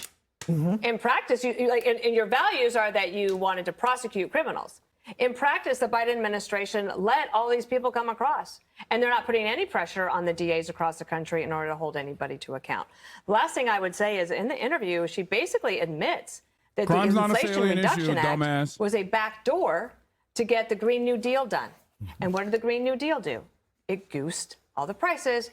Crime is not a salient issue. Americans literally favor Kamala over Trump on crime. You're a fucking idiot.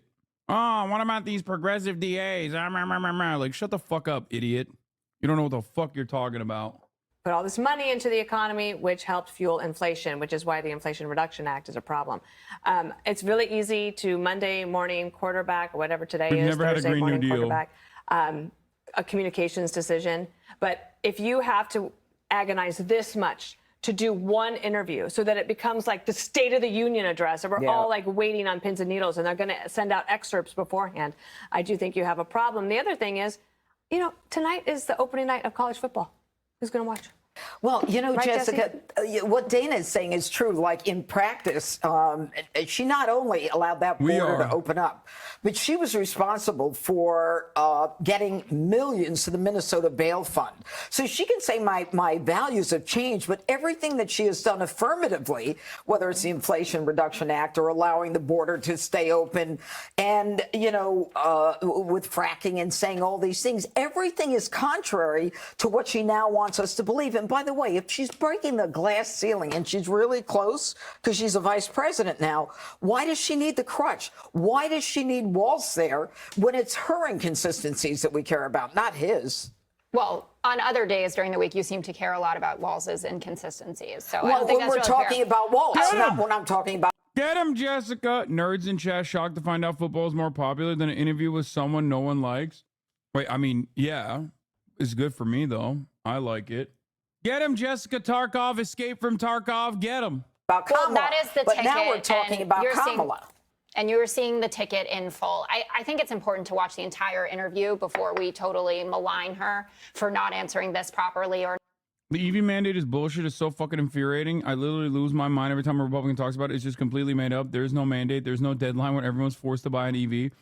It's literally just cafe fuel economy standards that have been around since 1975. Shut up, liberal. I bet you want to fucking jerk me off when I eat a burger too. Okay? Want to jerk me off until I got no cummies left. Okay? No more burgers. No more burgers. They're saying it. Shut the hell up, libtard. Or not touching that. Own. I think the answer was actually reflective of a lot of conversations that we've been having here on the Five about just owning up to an evolution in it. And you can still say my values are the same, especially when you're talking about an issue like healthcare or protecting the climate, but also being realistic about what you can get enacted. I mean, you can't just walk in and pass whatever you want. You have to work with people. You have to work across the aisle. They did their best at doing that. So I think people are just going to have to watch it and decide for themselves. But I will say that, watching a little bit of Trump today, listening to his allies, J.D. Vance was out there being booed by a bunch of firefighters earlier this afternoon. Round of applause. Slash half the audience hated him. No, it was in Boston. But anyway, the attacks. It was in Boston. That's a deep Democrat city, and he got overwhelmingly brave around man. Oh, wow. Wow. No, he got applause, dude. I promise. Please don't check the tape where they kept booing him from the start of his speech to the very end. J.D. Vance, I think his approval is like -17. Anyway, the point is that the attacks on Kamala, that she's not very smart, she's not a smart person, Trump is saying that she's a DEI hire, are not landing. It just isn't working. And I don't know, Jesse, if you stayed around to watch Bret Baier, the top of his show, but he had all the polls, right, where they're showing the direct opposite of what you said. So glad you brought that up. I am glad you brought that because up myself. I happened to bring something. Okay, this well, is did you Nate bring Silver. our poll? No, this is Nate Silver. It's an amalgamation of all the polls. I know who Nate Silver is. Good. So I don't need to remind you. I'll just tell the audience he's their go-to guy on the left for polls. 52% chance Trump wins. Okay. What's I'm Kamala just now saying, in his forecast? I just think it's 4 or 5 stumble points. upon this. I so thought I'd in bring it our to the own table. polls, Kamala hits 50% in Georgia, Arizona, and Nevada. She's down 1 in North Carolina. No, this is important because this is actually the measure of where the race is. What we're talking about doesn't matter as much as how people are going to vote. What the measure of the race is what happens on Election Day right now. Right, and I'm telling you, if the election was held today, okay, that but Kamala. but look, I asked a question that was not there. Bruh. It's so funny watching them fucking flail around and be like, the polls are well, what matters is, you know what the real poll that matters? It's one where you go and vote, okay? In November. That's the only poll that matters. Oh, okay. I guess there's no reason to talk about polls then. Fuck it. Let's just keep throwing vibes out there. That, and let me go to you, Greg, at this point. They're saying, that, she's more than a DEI hire. She's this brilliant person. Have you ever heard Kamala Harris give a serious interview? Well, I was touched by something no one brought up. She says that they held themselves to deadlines around time. Yeah, because there's nothing I hate more than deadlines that are untethered to time. A deadline that is not connected to time, it's not a deadline. They call it a deadline because it is attached to time. There was no joy there. How can you... Oh, my God. He looks so much worse with the button all the way buttoned down. I don't know why. Like, the likelihood that you have to hide your drink around butt felt goes up unimaginably when you see him without the buttons buttoned up. What Greg did right there is a perfect demonstration of how fucking Rizless these guys are. Because, he's right. She's doing word salad, but he literally fucking flubbed it. You could have just been like, this is another Kamala Harris word salad moment. She's talking about deadlines and then describing what a deadline is. We know what it is. It's not that, ultimately it doesn't really matter, and just move on. But he's like, oh my God, a deadline with a time frame. I love time frames on deadlines without time frames. It's like, why? What are you saying? You're doing the same fucking shit she was doing now, where it seems like you're just, trying to run out the clock. Just get a couple fucking words in. They're mocking 3 words she said at the end of a perfectly cogent answer. Yeah, exactly. I think Kamala Harris is not particularly charismatic. She's a generic Democrat, yada, yada, yada. And she carries herself a certain way in unscripted conversations. But, this is not all that bad of a response. And you're failing to even make a good enough joke about her doing word salad, which she regularly does. That's what I noticed. I mean, I found that she looked miserable. I think there was a lot of anxiety emanating from her. I think that's because of, like you said, all the pressure that has been placed on her. An 18-minute interview divided by 2 because there's Waltz, 9 minutes. He subtracted questions. Crazy. It's left 5 minutes. That's enough room for maybe one of Kamala's sentences, right? Talk about a controlled burn. You know, they had to localize this sucker. But then, you know, we haven't touched on Waltz, and I think he had a really tough role because he had to know his place. He had to be there when necessary, but not steal the spotlight. We call it the reverse Jesse at Fox, you know, who intrudes when not needed and hogs the stage. The thing is, though, the key for Waltz, he couldn't help her. You can't mansplain. Dana, do you know what mansplaining is? So it's when a man, okay, explains something, typically to a woman such as yourself, in a manner that's kind of regarded as condescending or patronizing. It's like talking down to a woman, something I would never do to you, little lady. Unless you're confused about complicated things like math or economics. But I would never do that to you. There's only one way that Harris can win, and it has nothing to do with. That's the king of late night, ladies and gentlemen, Greg Buttfeld.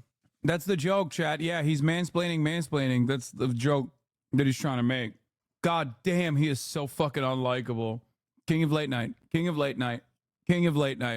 It's like, bro, the fucking male flock, the male talent at, like, Greg, I'm partial to. I don't hate him as much as I hate Jesse Waters. But it's wild that all the editorial team men post Tucker Carlson has become just like, I guess Sean Hannity still is the #1 brown noser. So he's got like that Fred Flintstone, you know, maybe high school quarterback vibes to him. Like a guy who definitely peaked in high school. But these two guys are so, like, it feels like they're competing on who has the more date rapist vibes. I feel kind of bad saying that about Greg, but it's just the fucking button. Like, the unbuttoned look is just, it's giving cover your drink, you know? Jesse Waters, I'll say that about on a daily basis. Like, on a good day, he's still, you know, it's kind of crazy. Her. It's the media's responsibility to sustain the same amount of ecstatic coverage they created. Actually, I'll elevate Jesse Waters from date rapist to just rapist with his recent takes on Kamala Harris having, like, the generals having their way with Kamala Harris. Like, he's been elevated in status. Not that it matters. Before chatters go, what is the difference? Like, a date rapist is still a rapist. Is like, no, he's like minivan, white minivan, driving around town, trying to, you know, stalk someone to kidnap them level of rapist. Like, Boston Strangler level shit. Just a horrifying aura. Last month for 68 more days, and they can do it. I mean, they lied about Biden for what, 3.5 years with no fatigue. But if this elevated artificial joy dips, she's dust. They can't let reality intrude. It's like one of those marathon dance contests. The media's got to keep their dance partner propped up all the way to November 5th, or the charity loses. Click here to subscribe to the Fox. So college football is top of mind in Michigan right now. The Wolverines are kicking off their season on Saturday. I'm rooting for Notre Dame this season, but people in Michigan are rooting for Michigan State, Michigan Wolverines, and voters there are also taking some time, at least this summer, to weigh in on the state of the presidential race. To talk about that side of Michigan in the industrial Midwest, we have Jake Rosen with us, who is in Ann Arbor, home of the University of Michigan. Jake, great to see you. Looks like you're in a swamp. Bro, why is he signing off from a ditch? So we can keep this brief so you can stay safe out there with all the mosquitoes. What are you hearing from the college students you're talking to? Hey, Bob, thank you for having me. As you know... Dog, that's crazy. He doesn't even have a shirt on. Like a button-up shirt on, and he's like tuning in live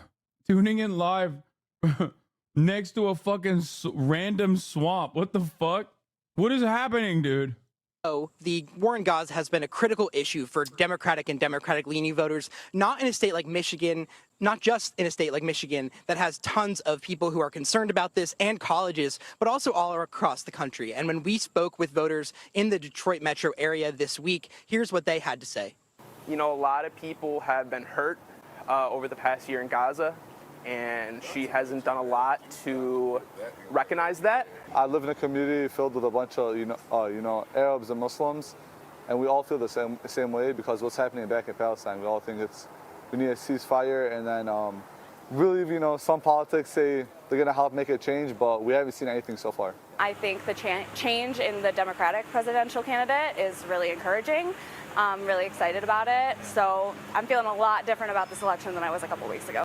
And like you heard, Bob, some of those supporters who are likely to lean Democratic are just not satisfied with the position of the Biden and now Harris campaign on those issues. We spoke to another voter, however, who said that the change at the top of the ticket was welcome in order to stop Donald Trump from winning the presidency. I don't want to abstain from voting entirely, because if Trump gets elected, then it feels very much like something that I could have had a part in preventing. And so yeah, I just don't think that I have a choice, really. So, Bob, we'll have to see exactly what happens with these young voters, but a campus like here in Ann Arbor and University of Michigan, Michigan State, and Wayne State University in Detroit are going to be critical. What happens when students return to campus like they did just here this week in terms of protests, and how those students activate and vote come November? What a healthy democracy. Yeah, no, it's a good sign. It's a good sign of a healthy democracy when you have like most of the people being like, nothing seemingly has changed since this swap out happened. And then the one guy's like, I literally have a gun pointed at my head. I don't want to do it, but I feel like the alternative is so much fucking worse. Like he's not wrong. It's just like, that's just what it is, dude. Love American politics. It's so interesting, Jake. When I talk to people close to the Harris campaign, you know, they're hoping for a ceasefire deal will somehow assure some of those voters you spoke with that Vice President Harris is on the same page with them. They hoped her speech at the convention did some of that. But there is an intriguing part of this conversation about the youth vote that's out there. Robert F. Kennedy Jr., the Trump campaign believes his endorsement is going to be helpful for voters out there, maybe younger voters who feel like they want an outsider to be on top of the ticket. How are you seeing the RFK endorsement playing in Michigan?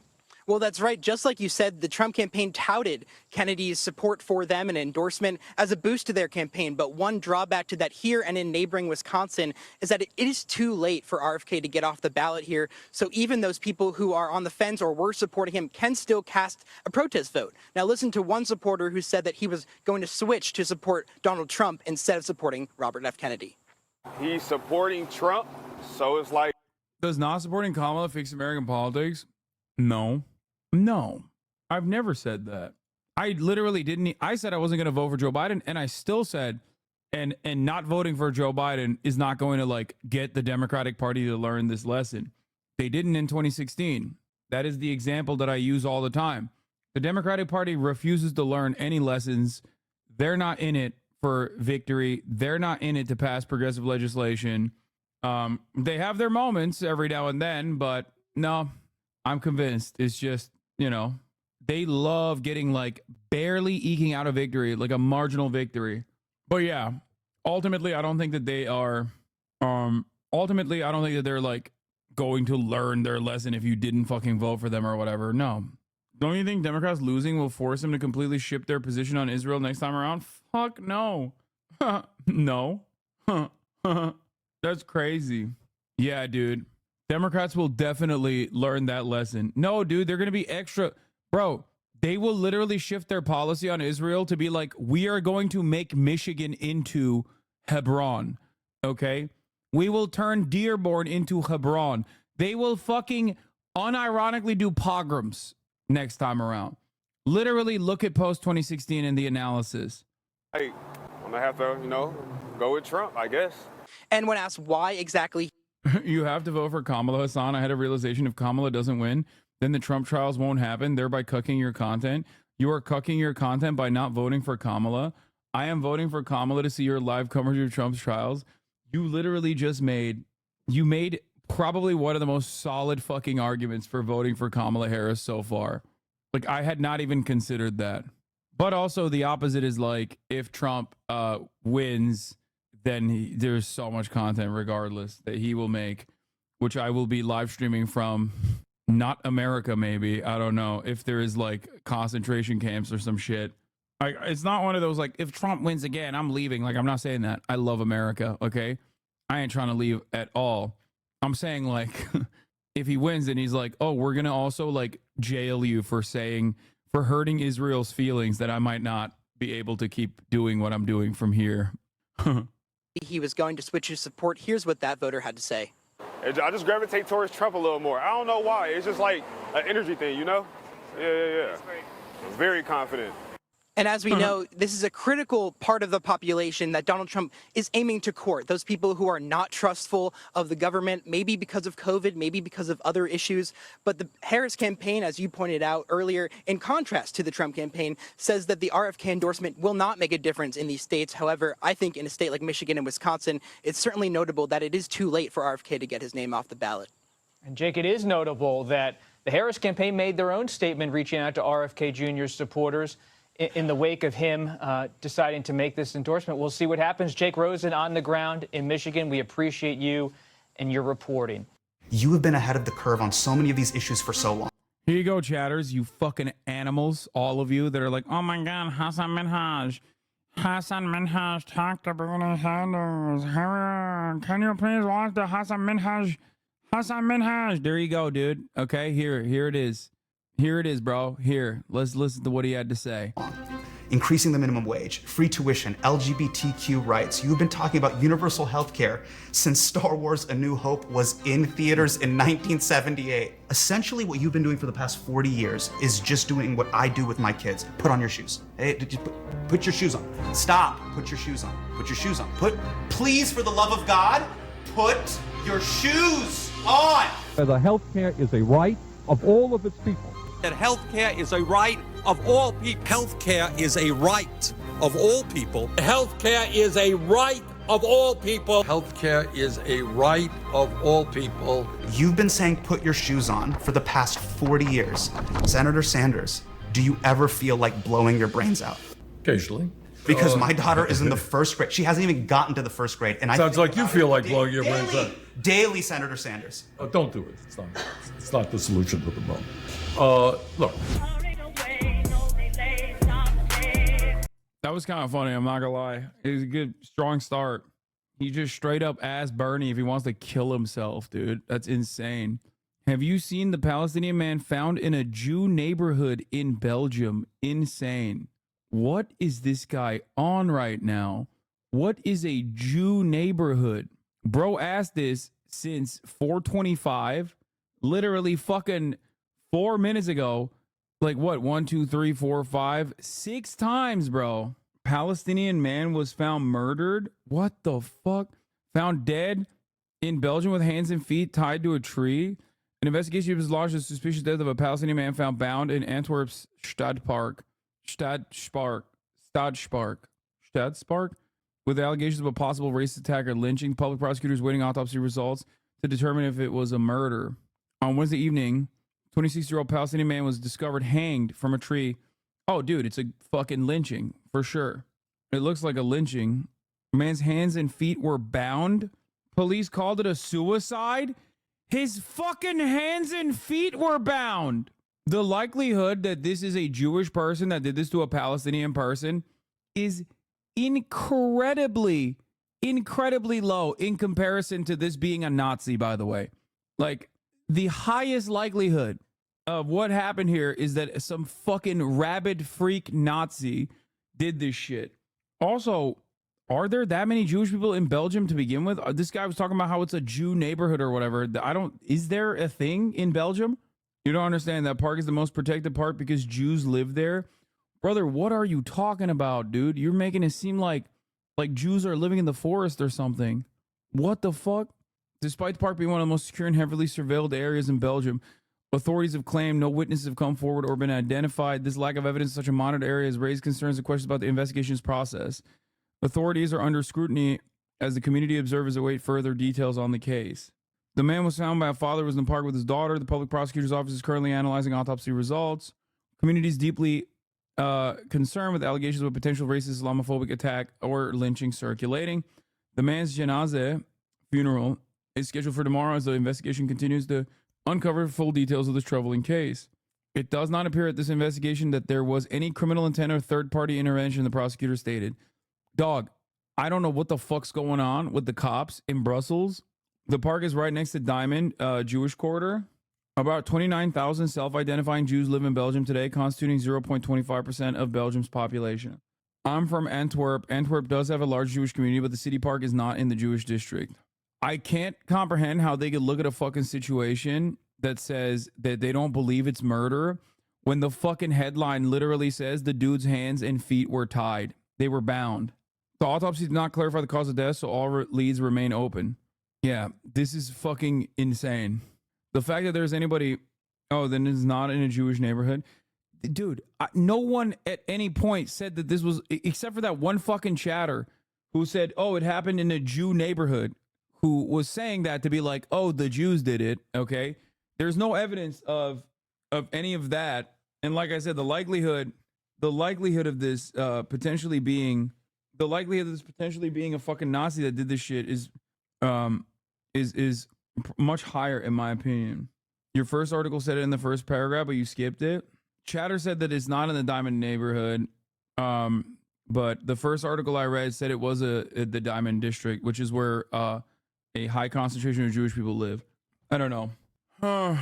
There is definitely, there's definitely a lot that's like confusing and suspicious about the story. All right, well, let's get back to this. Ladies and gentlemen, Senator Bernie Sanders. Yeah. There's almost as many people in the room here as there were last night. Senator Sanders, do you need a little? Jane, how's my hair? Jane? Oh, you're on. How's yes. Yeah, it's fine. It's fine. All right. That's fine. You know there's a barbershop over there we can get you. I'm not kidding. This is true love. This is real love. Mrs. Sanders, this is real love. Senator Bernie Sanders, thank you so much. My pleasure. I want to start by exposing a secret about you. I know this is going to be a little intense, but it's going to shock the conscience of the American public. Senator Sanders, how tall are you? 6 feet. Television makes you short and fat. And for some reason, no matter how I sit, I look fatter than I am. I'm not that fat, folks. You're not but fat. I am 6 feet. I'm not fat shaming you. But there is this notion that you're a short king, but you are a tall comrade. Now that we've gotten through the important stuff. All right. Let's get to it. Let's get to the real stuff. Yeah. As someone who has covered the DNC for a long time, I've been there. It's felt electric in a way that I haven't felt in a long time. But I'm also seeing Democratic Party leadership and solidarity like I've never seen before. There's no sneak dissing, there's no disorder, there's no infighting. Progressives and neoliberals arm in arm. Senator Sanders, we had yourself, AOC, and JB Pritzker, a billionaire, all on stage together. So my question to you is, are we witnessing the rise of a more unified Democratic Party, or is this a Donald J. Trump is an existential threat one-off? Well, it depends. I don't know that we know the answer to that. What I think we do know, which is clear, is that Donald Trump is the most dangerous candidate in perhaps the history of this country. And it's not only... Bro, there's no fucking... What are we talking about, dude? If there's a unified party on that front, then it's just done. It's lost. There is no fucking, it's just... There is no more progressive wing of the party. We've completely capitulated to the center. Because of his terrible positions on all of the issues that I'm sure your listeners and viewers are familiar with. He is an authoritarian personality and will move this country in an authoritarian direction, the likes of which, I think it's hard to appreciate. So he's extremely dangerous. And I think what that reality has done is brought a whole lot of people to say, hey, you know what? We got to defeat this guy. We have to. Biden has the most progressive agenda of any president since FDR. Why are we talking about him like he's Bill Clinton? I'm sure Bernie will address that because Bernie considers himself to be a junior partner that was heard in the Biden administration. Except Biden kind of fucked it up. Biden is a progressive? Yes, Biden on labor was a more progressive administration than Barack Obama. Biden on labor and labor alone, and in terms of how he communicated a lot of these like radical, progressive, you're digging, bro? Oh my God. Dude, I literally said I was not going to vote for him. What? Like, why do you think I have any reason to lie about this? I have said I was not going to vote for him. Oh my God, bro.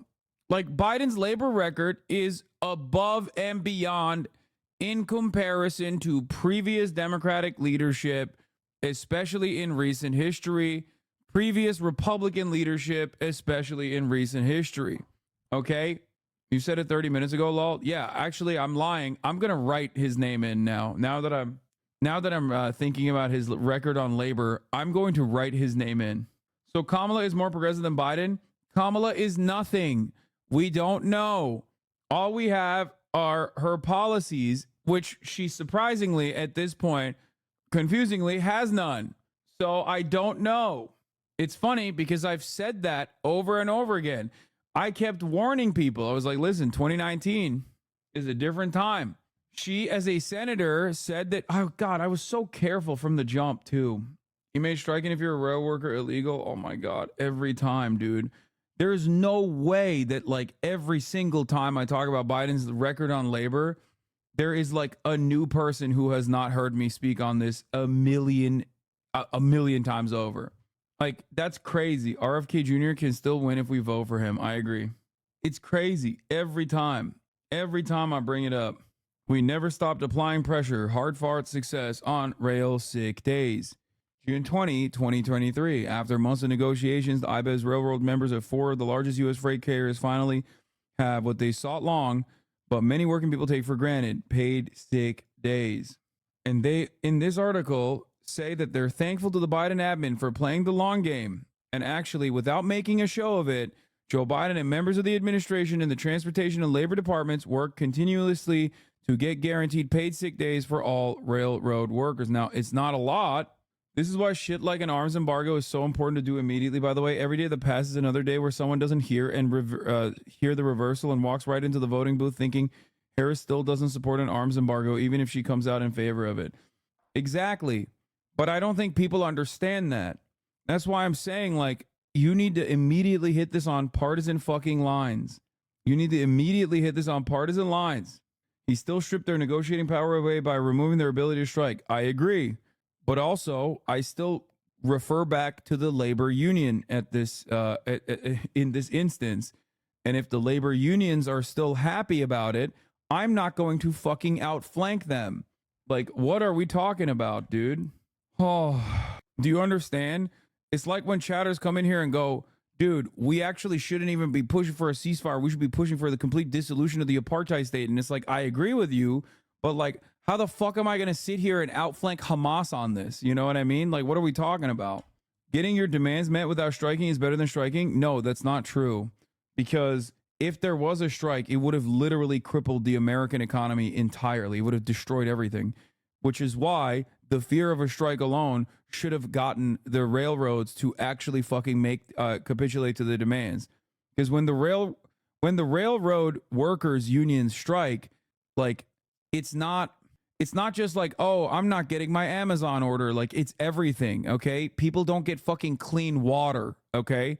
Like, these guys are carrying chemicals across the nation on railroads that are the chemicals responsible for cleaning your water, like having access to clean water supply. They're carrying medication. It would never happen for that reason. That's why some of these like essential parts of the American labor force are unjustifiably locked into these like completely anti-union, completely anti-labor, anti-union rules. That's the chatter's point, though, which is organized labor uses strikes as an unfortunate last resort. No. In this circumstance, they were looking for 14 paid sick leave days, and they got 4, I think, if I'm not mistaken. And I suspect they would have gotten 14, and also other additional demands that they had made.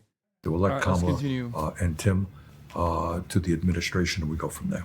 Are progressives and liberals, in your opinion, because of this existential threat, finally learning how to work together? Because it's a complicated question. I think what you're having is the idea of coalition politics is something that we're not familiar with in the United States. It exists in Europe all over the place. Mm-hmm. It did recently in France, as you may be familiar with. Right. There was a threat of a right-wing movement, Le Pen, similar to Trumpism, and the left, including moderates and center-left and further left people came together and said, we can't allow this to happen in France. So right now we are united in an honest way to defeat Donald Trump. But do not minimize the differences that exist between progressives and corporate Democrats. In your speech at the convention, you said that you wanted a ceasefire in Gaza. We must end this horrific war in Gaza, bring home the hostages, and demand an immediate ceasefire. Huge applause break moment in the United Center. It was pretty amazing. Everyone cheered. It really was a moment. But I want to talk about that word ceasefire. It means something very different for different people. The meaning of that word seems to be changing in real time. Senator Sanders, what is your definition of the word ceasefire? If you allow me, let me back it up a little bit, Sure, and I'll please. get there. Okay. And it's just walking us through. Yeah. That's a great question, by the way. It's correct. The Democratic Party, if you follow Adam Johnson, formerly of Fair Media, he talks about this quite a bit. He's written about this on, I believe, The Nation as well, where the definition of the ceasefire is something that the Democratic Party basically changed. When they say they're looking for a ceasefire, they mean something different, right? When the public says we want a ceasefire, they want a cessation of hostilities completely, whereas the Democrats keep saying, "Oh, we're working towards a ceasefire," and it's like originally they used to say a temporary ceasefire, temporary halt.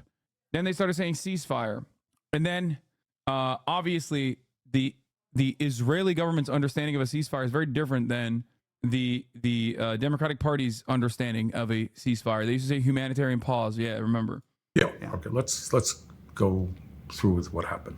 On October 7th, Hamas, which is a terrorist organization, invaded Israel and killed 1,200 innocent men, women, and children, took 200 hostages. They are a terrorist organization. Bad news, guys.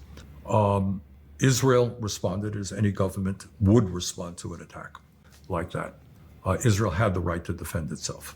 But what has happened since then is rather than just go after Hamas, a terrorist organization, what Israel, under an extreme right-wing government led by Benjamin Netanyahu, who has in his cabinet people to the right of him who are out and out anti-Palestinian racist. No ifs, buts, and matter. These are racist.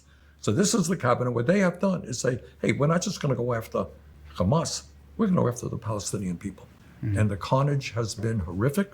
And I'm going to run this back. I'm sorry. I have to hear it again because I heard him go, organization invaded and yeah, killed he says 1,200 Hamas, a terrorist innocent organization men, that women, invaded Israel. Children, took 200 hostages. They are a terrorist organization. Bad news, guys. Israel responded as any government would respond to an attack like that. Israel had the right to defend itself. Boo! No, it doesn't. How can you be a fucking humanitarian and a socialist for your entire life and say something that is patently false, objectively untrue? You are not on the campaign right now. You are simply talking to Hassan Minhaj. Okay? There is no reason for you to shelter unless this is like actually what you think. Okay? And this is actually what he thinks.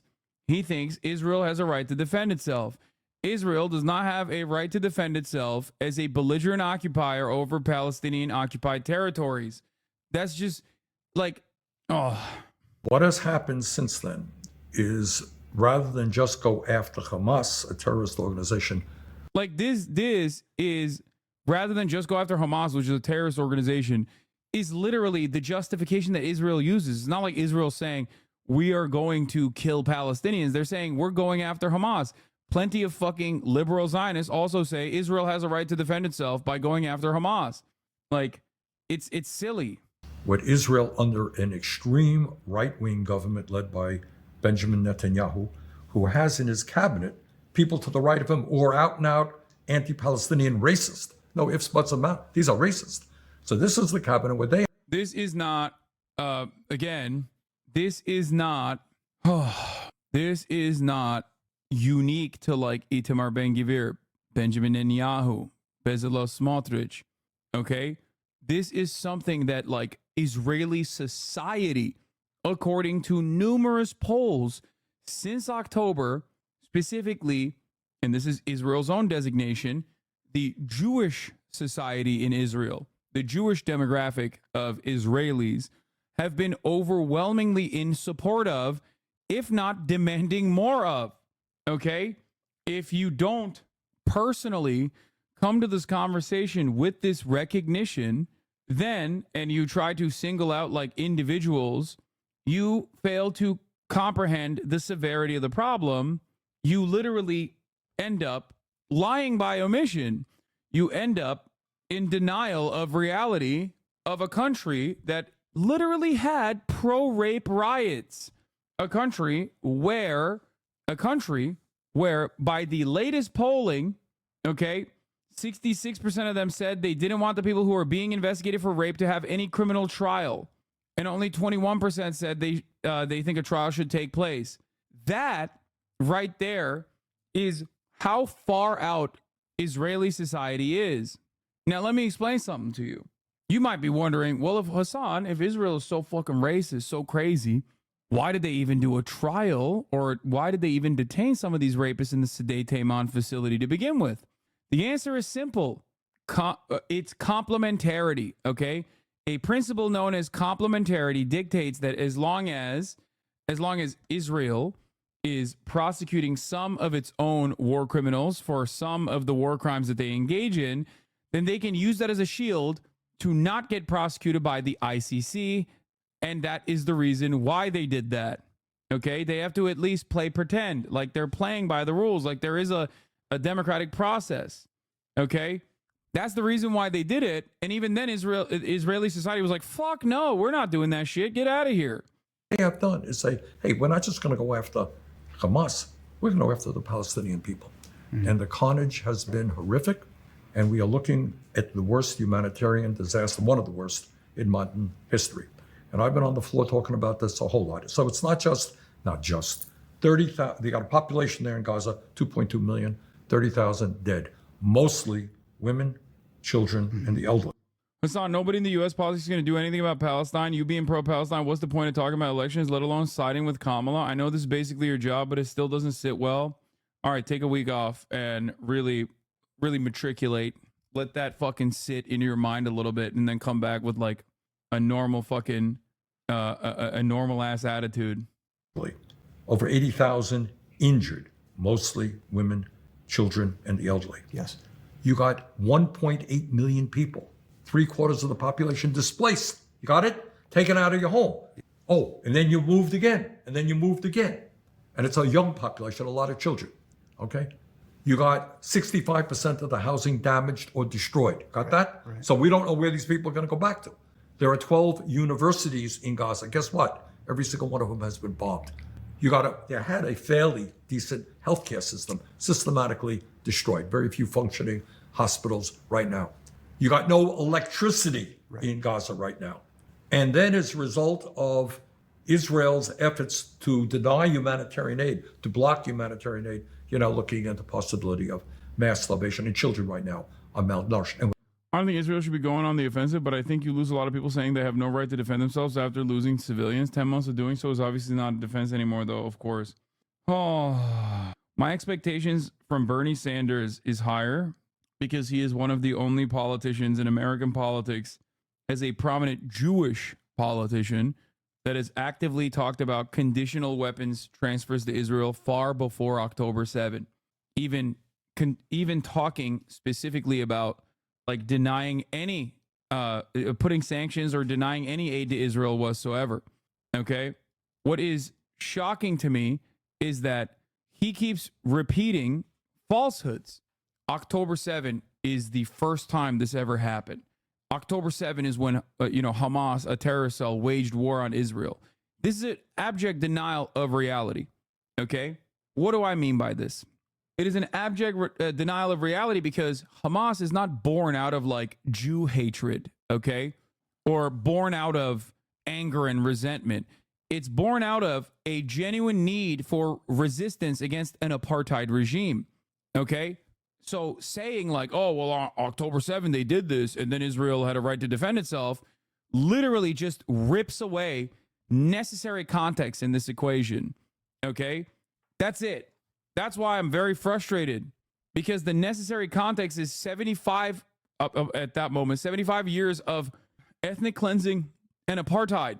If you don't understand that, then yeah, you're like, whoa, what the fuck? Why'd they do that? Shit was so neat on October 6th. It wasn't. Okay. It wasn't. And I understand as a prominent politician, like what you can say and what you can't say. Okay. But there's a better way to, not engage in any kind of fucking apartheid denial. Do you understand? Does not justify war crimes by either side. Man, shut up. I never said that. Okay. You're just advocating against a position that I do not hold. Analysis does not mean justification. Shut the fuck up. But you have to come at it with a level of understanding that, like, yeah, obviously people are going to fucking resist against an apartheid. Like, what are you talking about? That's the problem here. Okay. And while on October 7, there were Palestinian resistance groups that engaged in actions that can be accounted or that can amount to terror, okay? Like targeting civilians, killing civilians, okay? This kind of shit is understandably, it's what terrorism would be considered, okay? The reality of the matter is, by and large, these actions did not stem from anti-Semitism. That is the pro-Israel argument. And none of that justifies Israel's retaliation reaction, and none of that justifies what Israel was doing before October 7.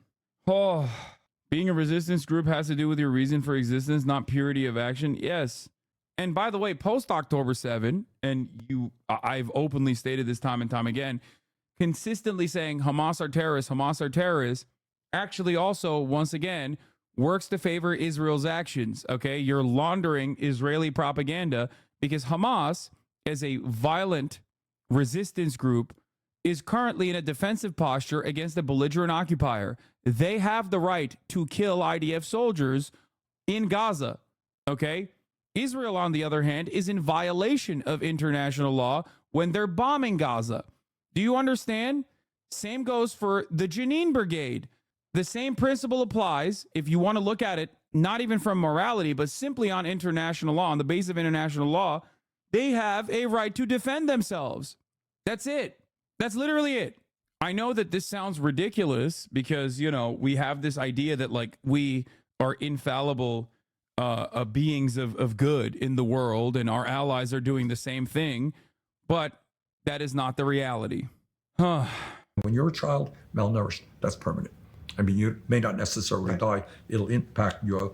The dude in this tweet is labeled a terrorist. He's a militia leader in the West Bank, but the quote perfectly encapsulates what you're saying. I can't stay home waiting for a bulldozer to demolish the home over my head. No, I have to destroy the bulldozer before it gets to me. Yeah. Resistance will continue. Life and legacy of Mohammed Jabbar Abu Shuja. If the enemy assassinates me, we will continue. The struggle does not end with one person. There are generations that rise to defend our rights. On July 26, 2024, Palestinian crowds rescued Abu Shuja from Tabet Governmental Hospital in Tulkarem after the Palestinian Authority security forces attempted to arrest him while he was being treated for injury. Oh, it's back. It's back. That's fucking annoying.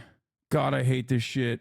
What happened? Said full network error. I don't know. I just had now the viewership is down. Time for Wukong. 27-month subscriber. Take a week off. Okay. Don't be fucking annoying. Yes, I'm going to be watching the Kamala Harris interview tonight. Anyway, the point is, this is why people say the Palestinian Authority is an arm of Israeli security, which it is. That's how they operate. Let's get back to Bernie Sanders. I can't believe I just went through so many different, dude, there is no way that I went from 35,000 to fucking 17,000. What the fuck's going on, dude? Intellectual development. Anyway. Emotional development. So you got a horror show. Now, what bothers me, I would hope that bothers anybody. Of course. But what is even worse is a lot of this is being done with U.S. taxpayer dollars. So what I have insisted on from day one, and one of the few, is to say, you know what? Not another nickel to Netanyahu's extremist government to continue the war against the Palestinian people. Our new position must be simple and straightforward. Not another nickel for the Netanyahu. So what you're saying is the October 7 attack was an unjustified terrorist attack, but Israel, first of all, that's not what I'm saying at all. But Israel has no right to fight back, even if it's just one, specifically against Hamas, because they deserved it, but the Hamas attack is still unjustified. No. This is a very nuanced and nothing burger position. Did the U.S. have any right to fight Al-Qaeda after 9/11 then? In what capacity? Wait, what? You say yourself that America deserved 9/11? Wait, what are you... I can't tell if you're in agreement with me or if you think that you're disagreeing with me, but while you're simultaneously agreeing with me. Israel set the standard and conditions for October 7 to happen. Many Israeli officials recognized that ahead of time and literally said that October 7, or a likely scenario like October 7, could potentially happen if Israel continued increasing the pressure on the West Bank, okay, which they did. Israel also personally moved military units away from the Gaza envelope near the border wall to the West Bank in an effort to conduct purges and pogroms in the West Bank. These were all of the major reasons as to how October 7 happened. Israel is mostly responsible for October 7. That is not a position I've strayed away from. That doesn't change the reality that October 7 had a litany of atrocious actions that took place, including mass death of civilian casualties, okay? Having said that, however, yes, Israel had no right to retaliate against Hamas, okay? Israel should have, just like the United States of America should have, I think post 9/11, not done all the shit that they did. Perhaps done the opposite of what they did. Okay? It shouldn't take 11 months and genocide for many people to come to the conclusion that there is no military solution to Hamas. Hamas is just a name. Okay? What they are doing is resisting against an apartheid. If it's not Hamas, it's going to be Hamas too. As a matter of fact, Hamas itself is originally not a violent resistance group, okay? It's a fucking Islamic charity that turned into a violent resistance group. Ridiculous. I usually agree with you, but I don't think doing nothing was an option either. No, doing something was dealing with Hamas politically, okay? They made their demands known immediately after October 7. They wanted to do a transfer of hostages in Israeli prisons. They wanted a fucking port for Gaza so they could actually trade and a bunch of other shit. That was the reason. That's what they demanded. They haven't really strayed away from those demands since October 7. Israel should have immediately gone to the table and been like, all right, let's do it. Let's do something. Let's deal with this a little bit better than the way that we are going to deal with it. Of course, that was never going to happen. That was never going to happen. Israel immediately started bombing literally before they even rid Israel proper of any kind of resistance forces inside of their own boundaries. You're being idealistic if you think they would ever handle it that way. I'm not saying that that was going to be the likely scenario. I'm simply telling you what they should have done. What are you talking about? What kind of relitigation of events are we having here? You ask me what you think should have happened. I'm telling you what I think should have happened. Then you go, oh, they would never do that. I know that, dumbass. I know that because they didn't do that. And what they ended up doing was immediately start bombing Gaza before they even fucking purged their own, like before they even maintained security internally inside of Israel proper. They started bombing Gaza. They started bombing their own citizens in the kibbutzim. Oh. Government, if their present policies continue. As we speak, there's more military aid going to Netanyahu, and I'm going to do my best to block it. Do I think we'll win? No.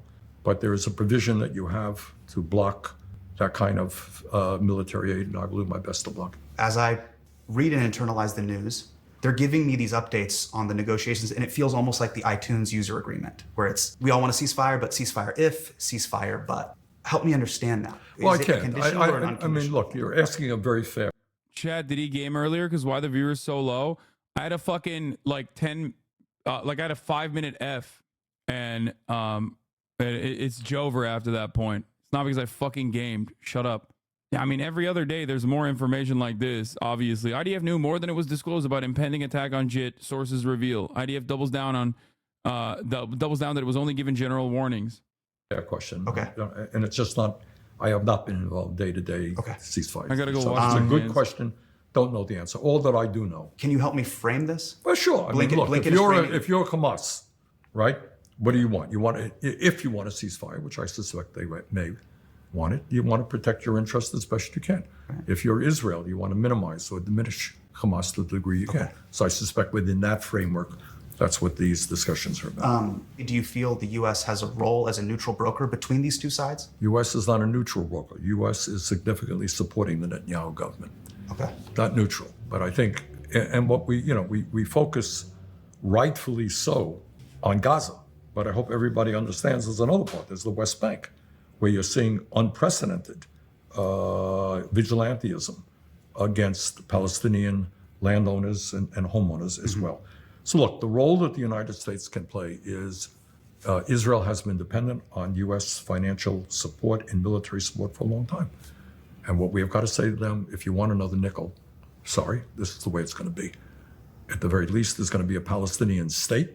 Palestinian people need their own political and economic entity. And we are not going to be providing you any more weapons so long as you are going to war against the Palestinian people. You're obviously in the Senate. Let's talk about the House. Back in April, there was a bill to approve billions in military aid for Israel that went through Congress. Out of the roughly 200 House Democrats, only 37 voted against military aid. So just so folks understand kind of the way the voting works, over 80% of House Democrats and were virtually good. all Republicans, I would imagine. Correct? Yeah. We're good on sending Yeah. aid. Okay. Yesterday, I was at the United Center. You say the word ceasefire, incredible applause break. So what I'm hearing at the convention is from the Democratic Party is yay ceasefire, and simultaneously from 80% of those members of Congress, I'm also hearing yay weapons. The convention is, thousands of people. It's a small number of people. Right. If you do polling today, I think if you ask a simple question and you say, do you think your taxpayer, American taxpayer dollars, should go to support the Netanyahu government and the continuation of the war? I suspect a pretty strong majority of Americans would say, no, I don't. And among Democrats, the numbers would be very high. So if your question is Congress, I think your question is, reflecting where the American people are at? Correct. The answer is no, they're not. Why is that? Well, it is the same answer that I would give you if you asked me, gee, how come every other major country on earth has health care as a human right and we don't? And polls show that the majority of the American people want health care as a human right. How come we don't tax billionaires? Here's a good question. What would the reaction been if the USA did nothing after 10/7? Even if we don't like it, Israel's a steadfast American ally. Can we literally just dish an ally like that? Wouldn't that be a horrible look? What was America supposed to do? I'm not calling for the continued support, but didn't they have to do something? Fuck no. On October 10, after meeting with Turkish Foreign Minister Hakan Fidan, Anthony Blinken literally called for restraint on Israel's actions, okay, in a tweet, and then immediately deleted it. They knew back then what the fuck Israel was going to do, okay? Everybody with eyes with a brain knew exactly what Israel was about to do. You're out of your fucking mind, dude. What do you mean? Fuck America. What the fuck is this? Oh, well, it would have been a bad look, dude. It would have been a real bad look if America didn't do nothing for Israel, dude. Yeah, totally. Fuck the optics, dude. What are you talking about?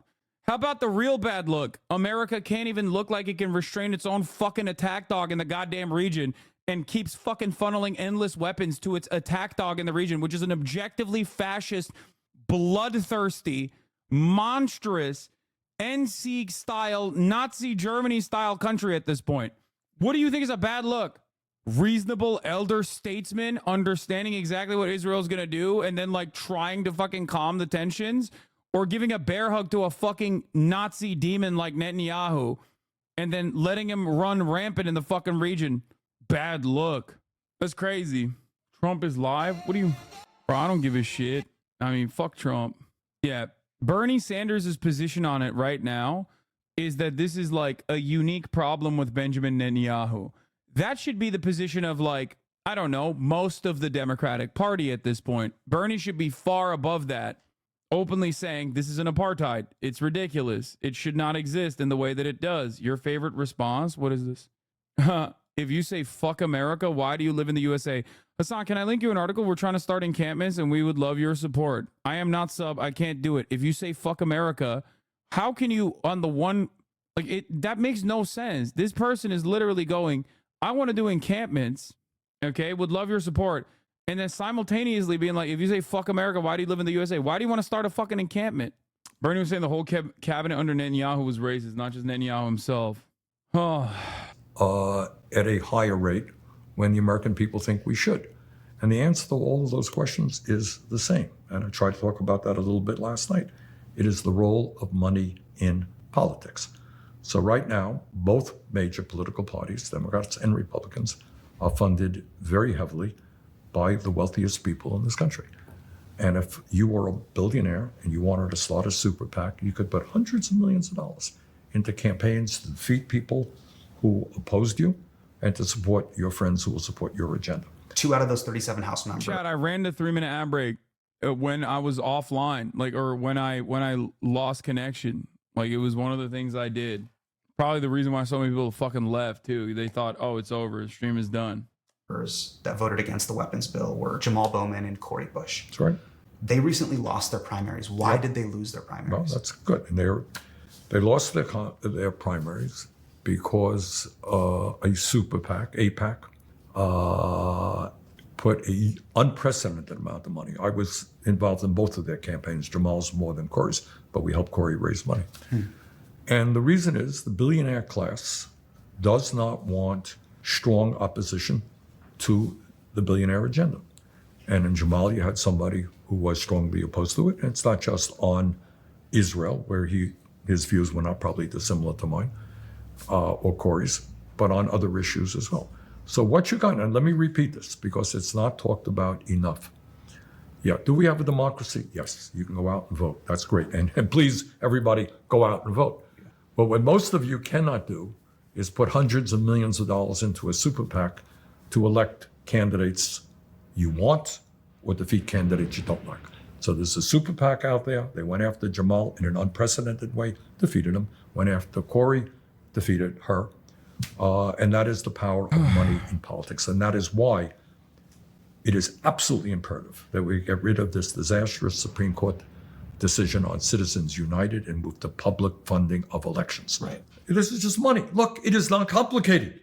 If you are, this gentleman over here, probably not, you're a billionaire, and you didn't like Bernie Sanders, or you don't like Cori Bush, you don't like Jamal Bowman, you can start a super PAC, Friends of America, call it whatever you want. You could take out a check, put $500 million into that check, get a few of your friends to contribute, and you go after them, put ads on TV.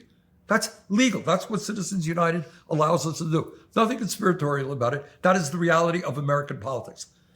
I think Bernie's awareness of DMFI's fuckery, Democratic Majority for Israel, chatter, for those of you who don't know, and steady support of Israel shows that this really is deeply ideological and not a political strategy. Yeah, I think so. I think there's definitely ideology at play here for a lot of people. I think it's just social conditioning for a lot of people. I think there's a generational difference for a lot of people. I think for Bernie Sanders, it's as close as you're going to get to like a radical position for his demographic. I mean, that's not entirely true. I mean, obviously there's people who are far, far more aggressive in their and far more reasonable, I would say. Aggressive, but also reasonable in terms of their criticism of Israel. Noam Chomsky comes to mind. Obviously, Norm Finkelstein comes to mind. Yeah, Gabor Mate, Jeremy Corbyn, Ilan Pape. There are plenty of people who have arrived at the correct position, but ultimately, I do sometimes think that Bernie Sanders has somewhat of an emotional investment. He has no problem with Israel as a state, but he hates the role it plays in American politics, as he does with any moneyed special interest. Fair to say. I think that is. No, I think he has a problem with Israel as a state. I don't think he has a problem. Saying that he has no problem with Israel as a state is false. I think he wants Israel to be a more tolerant state, a state that will like I don't think he has a.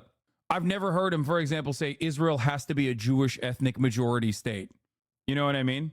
Like I think that as a Jewish American who is a socialist, a lifelong socialist, I think he believes in two secular states, right? Which is naive at this point. Not even naive, but I think basically a denial of reality. Like he believes in this like utopian Israel that has never existed and will never exist. And I think that's where ideology comes into play. Does that make sense? You got your wish. Breaking news. Joe Biden calls for an arms embargo and Kamala Harris separates herself from Joe Biden by saying she will personally take up arms and storm Gaza on foot. You fucking idiot. Yeah. Kamala Harris is riding with Israel. Joe Biden no longer with Israel. Joe Biden says he's sending in NATO to invade Israel. Kamala Harris says she will defend. Kamala Harris says she will defend. She will do a people's revolution to defend Israel from Joe Biden and NATO. He's kind of obsessed with the early labor socialist propaganda of Zionist Israel, like the kibbutzim, the Soviet art, the worker union. He just misses the whole point where Israel isn't real. It's just nostalgia goggles. Yeah, I think so. Like, that's where the ideological division comes into mind, I think.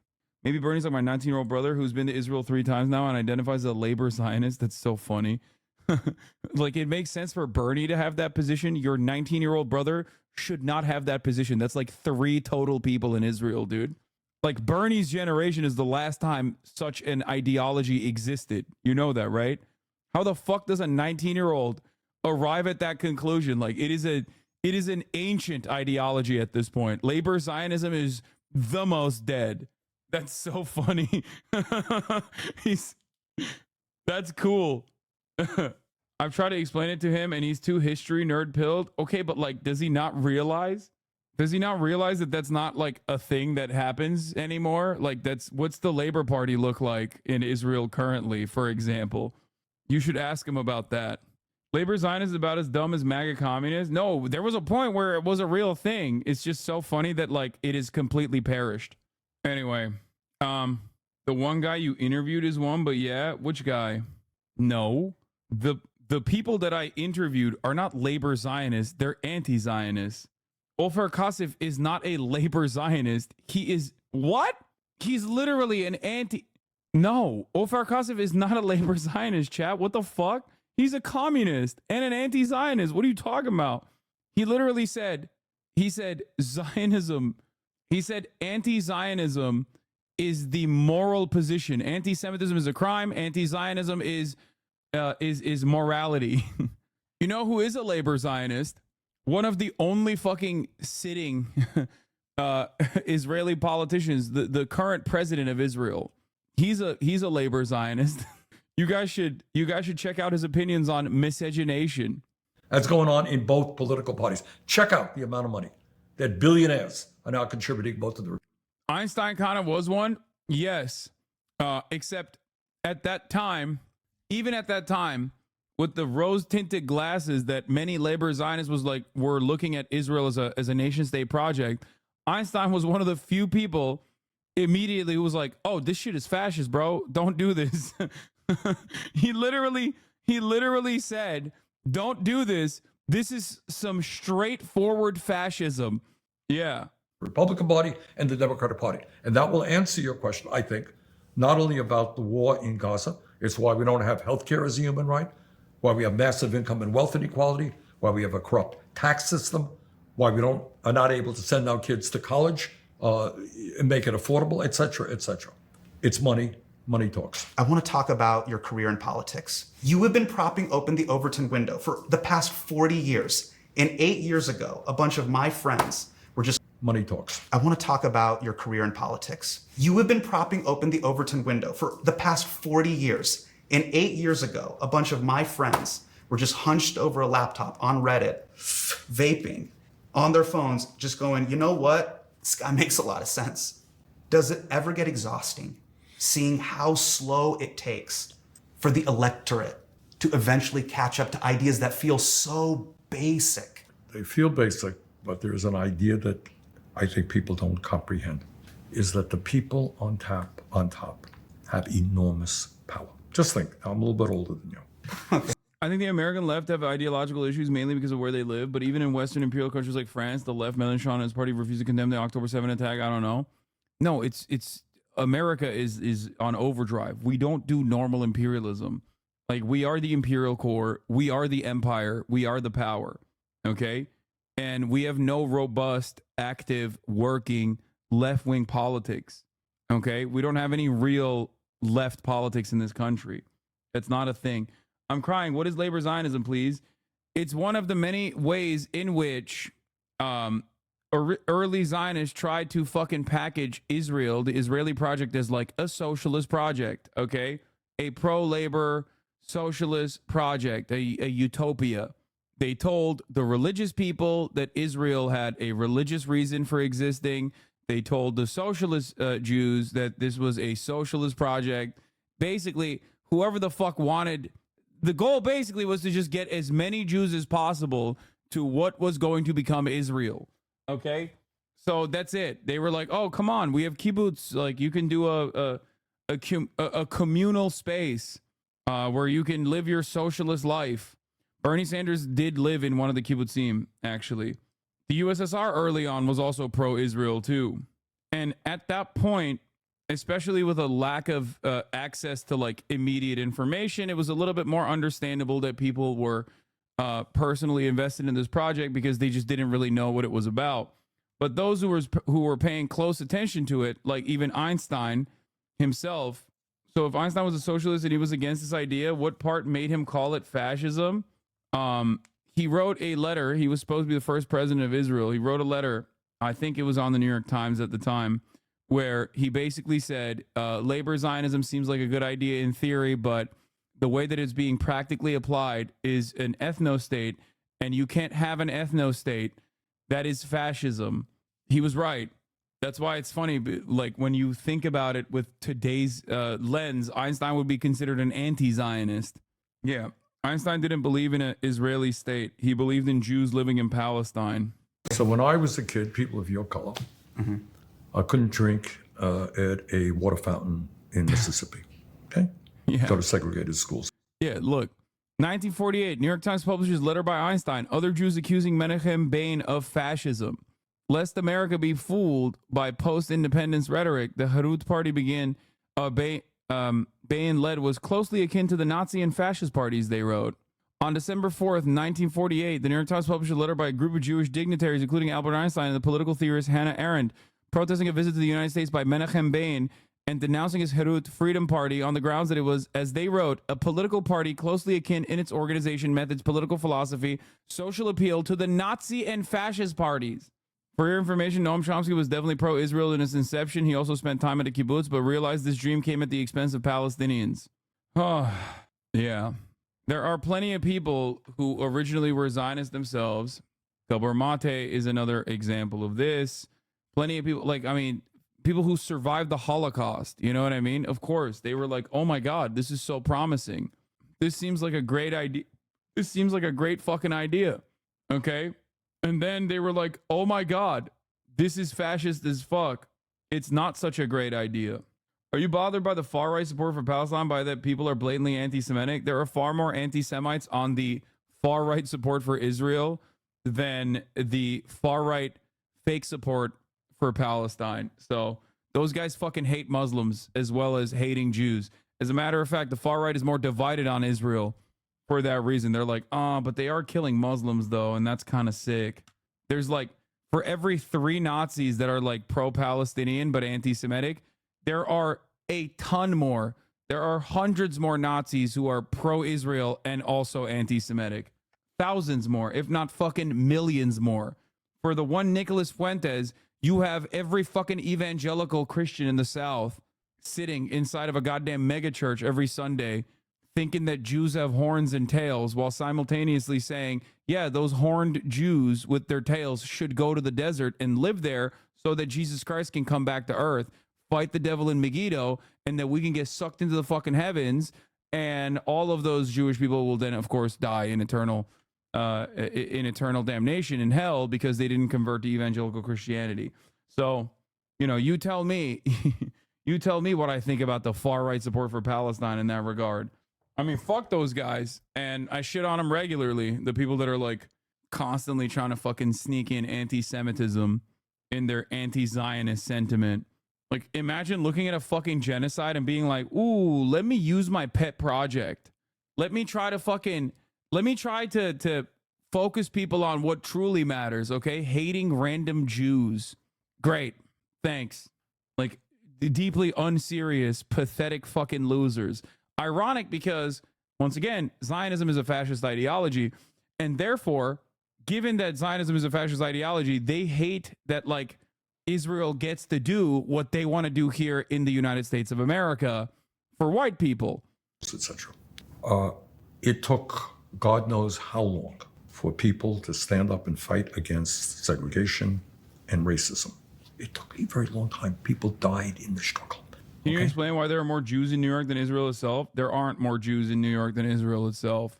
New York City, however, is you're you're mistaken. There aren't more Jews in New York than Israel itself. New York City, however, used to be the largest Jewish city. I believe Tel Aviv is now the largest Jewish city on the planet. Ultimately,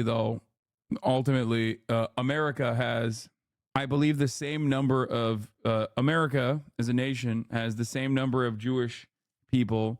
Chatter is mistaken. U.S. has more Jews than Israel, but not New York by itself. Exactly. And that number is like pretty close too. If you count secular Jews, the U.S. and not just the state of New York has more Jews than Israel. Yes, of course we're counting secular Jews as well. And yes, the United States of America, not New York, but the United States of America has, I believe, more Jewish people than Israel. Yes. Which is why it's like ridiculous when Biden says, if it wasn't for Israel, not a single Jew would be safe. 7.2 million Jews live in Israel. 6 million Jews live in the United States, I believe. I think it's like 7 and 7. Not really. U.S. has 51% of the Jewish population. Those identifying as Jews above all else was estimated at 50.7 million. Israel hosts the largest core Jewish population in the world with 7.2 million, followed by the United States with 5.7 million. I mean, I thought it was like 6 and 6, and then the rest living in like Europe and shit. The percentage of eligible Jewish population that is living in each country. Oh, wait, what? Why does it say Israel is 30%? That's not true. I'm pretty sure it's 7 and 7. Anyway, not that it fucking matters. As a Jew, I'd rather people not keep count, to be honest. Yeah, it's ridiculous. But also, beyond that, what is really fucking stupid about this conversation, once again, is that when Biden, who is presiding over the United States of America, American presidency, okay, is literally like the president of more Jews than Israel, okay, saying that without Israel there would be no safe place for Jews is a fucking threat. It's including descendants in that figure. I believe that's why it says eligible. Oh. That can also miscount. I qualify for birthright and immigration, but I don't identify primarily Jewish in the USA. Core versus eligible, maybe eligible meaning those who will qualify for Israel birthright law. Wait, what? How does that make sense? Eligible for Aliyah? But like, that doesn't make sense. I don't understand. Okay, I'm done counting Jews, man. This seems weird. Okay, I'm done. It feels weird. It's a weird thing to do. Okay. Other people did it. It didn't turn out good, okay? It was very bad. We're done with that. They count Jewish people differently in different countries. Himbo moment. Also, it's additionally funny because Nazis don't care about who's Jewish. That's why all of those fucking lists that they have, they will always have like, this is random and stupid, okay? But those lists that they have that like Kanye West used to fucking print out and like bring around, we looked into that list back in the day when he was like waving that shit around. And that list, literally half of the people in the fucking list wasn't even Jewish. It was suspected Jew, which is insane. Yeah, no, it's like Jewish in spirit. Suspected Jew. And sheriffs going out there and they shot people and they lynched people. You know, there's a movie on Emmett Till and so forth. Yeah. Okay. And there's photos of you marching in the Civil Rights Movement. Yeah. My point is, I'm sorry to have to tell you this, but in the real world, when you take on people with power, they don't fold up and they don't say, you know, Hassan, you made a good point. Hey, we're going to provide health care to all people. Geez, why didn't I think of that? I'm a smart guy. It doesn't work like that. These people have power and they have money and they're extremely greedy. You're telling me a witty, top pinned comment can't take down the billionaire class? Well, it takes, yeah, but it takes, you have to think that one through. Taking down the billionaire class ain't easy. They own the media, all right? You know, they have enormous power in both political parties. They are very, very powerful people. So that you don't win and change the world overnight, well, I'm sorry, that's the bad news. It doesn't happen. It didn't happen in the civil rights movement. You know, women, I mean, I can remember, it wasn't so many years ago, this is true. I mean, this is how quickly your generation may not know this. But not so many, a few decades ago, in the United States Senate, 100 people, there were 2 women, 98 men, 2 women. The idea of somebody like Kamala Harris running for president, a woman, a black woman, people literally would have said to you, Bernie. You are absolutely crazy. That ain't ever going to happen in 100 years. Right. All right. My point is, change happens. We have got to make that change happen faster. But anyone who thinks it happens overnight, it doesn't. You have friends, I suspect, who are gay, right? 30, 40 years ago, people didn't talk about being gay. Now you have a Secretary of Transportation who is gay. You've got governors who are gay. Right. All right, that didn't happen by accident. People fought and struggled. Senator Sanders, unfortunately, this position has been framed I believe at times you've been framed in the media as this kind of radical person. Good point. But I want to talk about your Guardian article, because what you did is you conducted your own research and you showed that these progressive policies are actually super popular, 10 toes on the ground. This is not a Twitter position. This is not an Instagram stories position. Real IRL Americans care about these issues. How much of a gap do you think is there between your platform in 2020, these issues that we talk about that we feel are common sense, and the Harris-Walz platform of 2024? Well, they don't have a platform yet. They're working on it. You know, in fairness, and it's an important point to make, she has been a candidate now for all of a month. Right. Can you imagine what fell on her shoulders? I mean, having to organize the campaign. She got a lot of folks from Biden's campaign, but, you know, to organize that, to plan out the rallies that you have to do, to plan out the convention that is now taking place, to select a vice presidential candidate, to work on policy stuff. I mean, that is a lot to do in a month, and I think she's been doing a very good job. What I will say, and I want to pick up on the point you made and amplify it. About the Guardian article? Yeah. Yes. All right, what we did. Please do, because I ran out of free articles, so I didn't get to read all of it. I stopped halfway through. What we did is we said, look, I'm called a far left guy, right? Trump has the... By the way, XY Geek, you earlier said Likud polls his largest party for the first time since October 7, Netanyahu favored over Gantz. And you literally tweeted this with, congratulations, he should thank Iran, okay? Despite Gaza, Netanyahu's topping the polls in Israel again, he should thank Iran. No, he should thank Joseph Robinette Biden for allowing him this lifeline to continue this fucking genocide, which the people were begging for, okay? No, that's the title. Oh, I guess they changed it maybe? I don't know. Or maybe it was the Haaretz article, but regardless, this is a fucking stupid ass analysis. He should thank Iran is just fucking liberal Zionist garbo, okay? Straight up. The only reason why his popularity has increased is because he utilized the fucking genocide to stay in power, and he gave people exactly what people wanted. You should be thanking Biden. Decided that Kamala Harris is a communist. I mean, totally insane. So we asked the American people a lot of simple questions about some of the major issues facing this country, Republicans, Democrats, Independents. So we said, do you think that the wealthy and large corporations should pay more in taxes? Shock of all shocks, over 70% of the American people said yes, including a majority of Republicans. Should we be surprised? No. No. All right. Yeah, of course. Question, should we raise Social Security benefits by lifting the cap on taxable income and extend life by 75 years? In other words, asking the wealthy to contribute more into Social Security. Over 70% of the people said yes. Should we raise the minimum wage to a living wage? American people overwhelmingly said yes. Should we expand Medicare? Right now, Medicare is a good program. It doesn't cover dental, hearing, and vision. Should we expand it? Over 70%. In all these instances, a majority of Republicans. So your question, I think, is, if the American people feel that way, why, A, haven't we done it? Why haven't they been implemented? And the answer, the answer gets back to what I said a moment ago. It's money. The insurance companies don't like the idea. The rich don't like the idea of paying more in taxes. The insurance companies don't like the idea of expanding Medicare. Is there a realistic path for my generation to remove money from politics? Is this something? Goddamn right there is. You think so? Yeah. I'm I mean, 38. what you got to do. Hopefully I have a long way to go. All right. The answer is, of course, there is. This money has always played a role in politics, but it was greatly accentuated by this disastrous Citizens United Supreme Court decision. So we need legislation to get rid of Citizens United and to move to public funding of elections. If you do that, there will no more be super PACs. Billionaires will not be able to play the role they're playing right now. And again, not a radical idea. Mm-hmm. This exists in many other countries around the world. I hope we do change it, and I hope we do remove money from politics, because we still don't have Medicare for all. Minimum wage is still at $7.15, which is crazy. When I worked at Safeway in 2003 in Davis, California, I think I was $7.25. and we are still paying other countries to bomb civilians.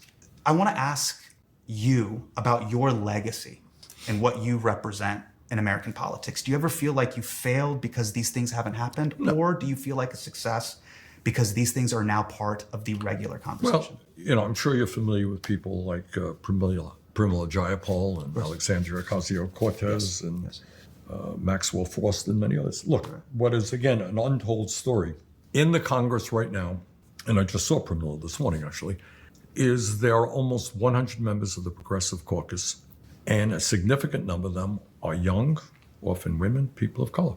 That's a revolution. Never, ever, ever have you had more progressives who are fighting to transform this country in profound ways. Never before have there been that many in the House of Representatives. That isn't true in the Senate. We don't have that in the Senate. But in the House, that exists. And I'm proud that my 2 campaigns have gotten a lot of people to say, you know what, I think I can run. What Bernie is saying makes sense to me. That's an agenda that I like. I think I'm going to run for office. Not only for how powerful is that? Oh my goodness. How much can Congress change the fate of the country and the way money is moved through the country? They can pass legislation which gets money out of politics.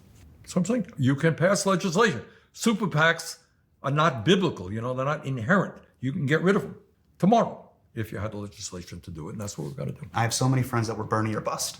And when you didn't win in 2016 or 2020, they bust. They checked out of politics, and then they hard pivoted into Bitcoins. Wow, really? Then they pivoted into ketamine and Zyn. Let's see where that goes. But they are despondent. Jokes aside, they're despondent, Senator Sanders. Where does that leave your supporters that saw so much hope in the values you were espousing? And what do you say to my friends who now feel like you may be falling in line a little bit too much with the corporate Democratic establishment? Well, look, at this particular moment in history, and perhaps in any moment in history, despair is not an option. To say, well, I supported Bernie, he didn't win, I'm going into Bitcoin. Sorry, not good enough. All right. That's going to be your most controversial statement of this whole interview. All right. There is a reality out there. And the reality is that Donald Trump is not only an authoritarian person, he is a xenophobe. He tries to divide us up by the color of our skin or where we were born. You're familiar with the Muslim ban, to say the least, and so forth and so on.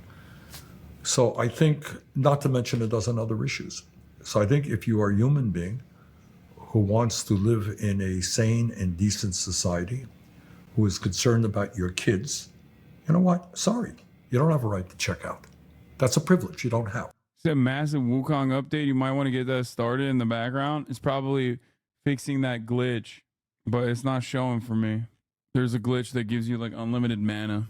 You're gonna have to do what people historically have done. I just came from a meeting an hour ago with the trade unionists. There was a time in this city where union people, I'm talking 100 years ago, were beaten up because they wanted to join a union. They were denied food. They were thrown out when they went out on strike. And they stood up and they fought so that people can earn a decent standard of living. Women didn't have the right to vote. They didn't have property rights. They stood up and they fought back. And it was great. So now we have today a woman who rests on the shoulders of those women who struggled for 100 years. You have a civil rights movement. Dr. Martin Luther King was here in the city, fighting for justice. Got shot trying to organize, work with workers. So people say, oh my goodness, my candidate didn't win, I'm dropping out, even though the candidate was me. Sorry, I lost, I was there, I'm not dropping out.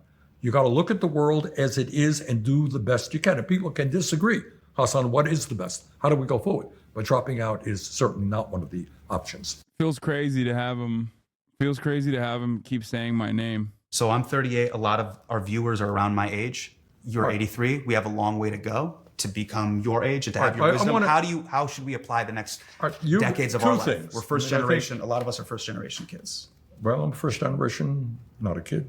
Also, first generation old. I'm a man. I'm a man now. So my father came from Poland. I think immediately we got to elect Kamala Harris.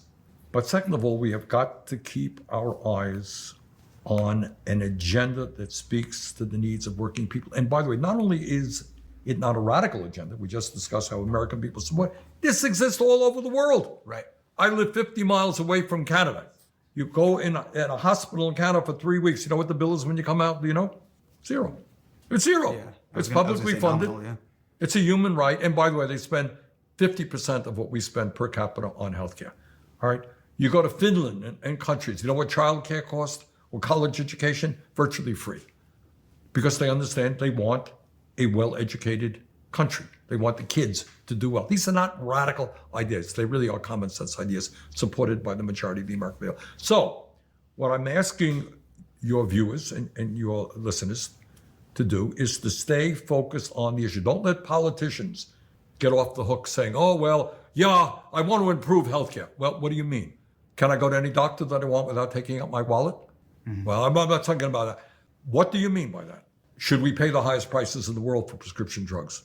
Or should we pay what other countries are paying? So be thinking about what you want as the future of this country and demand the politicians deliver it. Senator Bernie Sanders, thank you so much. Well, thank you very much. This was really great. Yes, I will be watching the Kamala Harris interview at the top of the hour, okay, when there's a 3-minute ad break. And if you want to also watch it, and there's a Golden Kappa train happening right now as well, all you need to do is subscribe for $5 or for free with a Twitch Prime. It's coming up. It's coming up right now with Dana Fash. Okay, here's a 3-minute ad break now. If you wanted that uninterrupted, juicy broadcast experience, that's what you need to do. Oh, on Twitch Prime, Filthy Capitalist. That's me. I love capitalism. The people are asking for you to interview Bernie. I mean, we can make it happen. I have their number.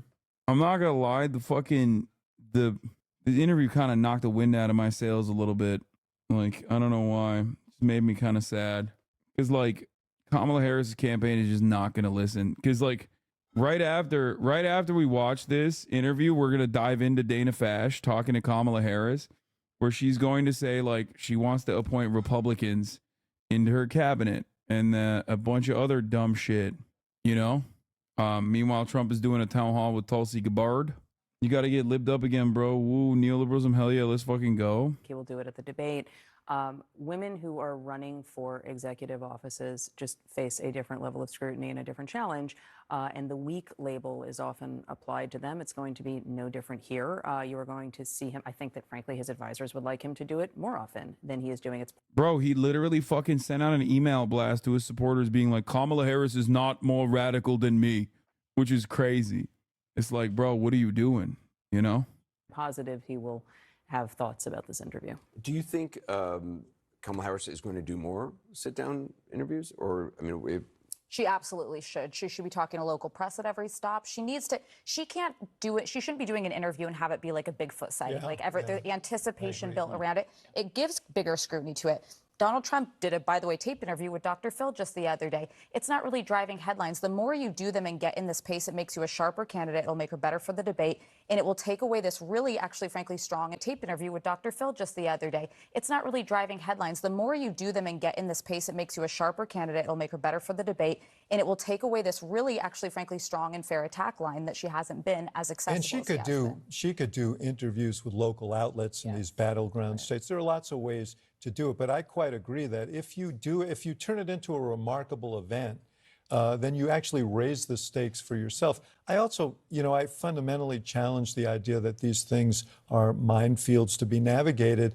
They are also opportunities to burnish your message. And the third thing is, which, by the way, is what Donald Trump uses them for. I mean, for him, they are opportunities to burnish his message. It doesn't matter what questions you're asking him.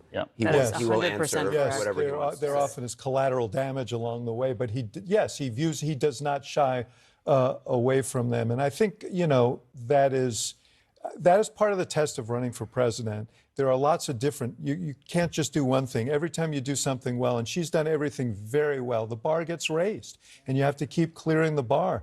Obviously, the debate is one of the biggest bars, and that's coming up. I'm most interested in what she says about Biden. I mean, to me, her Punch answering Cushion, for this administration, the one that she's in, the one that she casts votes up in the Senate to promote its agenda, that is number one. And number two, I'm wondering if she has any comments about when she knew Joe Biden was on a downhill decline, because we didn't find that out until late, but I suspect she may have known it sooner. I think that Donald Trump does this thing of she's weak, and then when she proves herself, she's nasty. And so there's this really fine line that women candidates, unfortunately, have to walk, and I think she's done it really well to date. Yeah, everyone, thank you. Appreciate the conversation. Right now, Dana Bash's exclusive interview with Kamala Harris and Tim Walz. Tonight from Battleground, Georgia, a watershed moment in the 2024 campaign, and you will see it only here on CNN. Democratic presidential nominee Kamala Harris and Vice presidential nominee Tim Walz. Hello. Hi.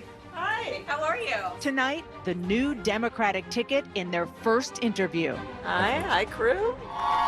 In the final sprint to Election Day. 1, 2, 3. Their top priorities for the country. What would you do on day one in the White House? The tough questions on their records. The steps that you're talking about now, why haven't you done them already?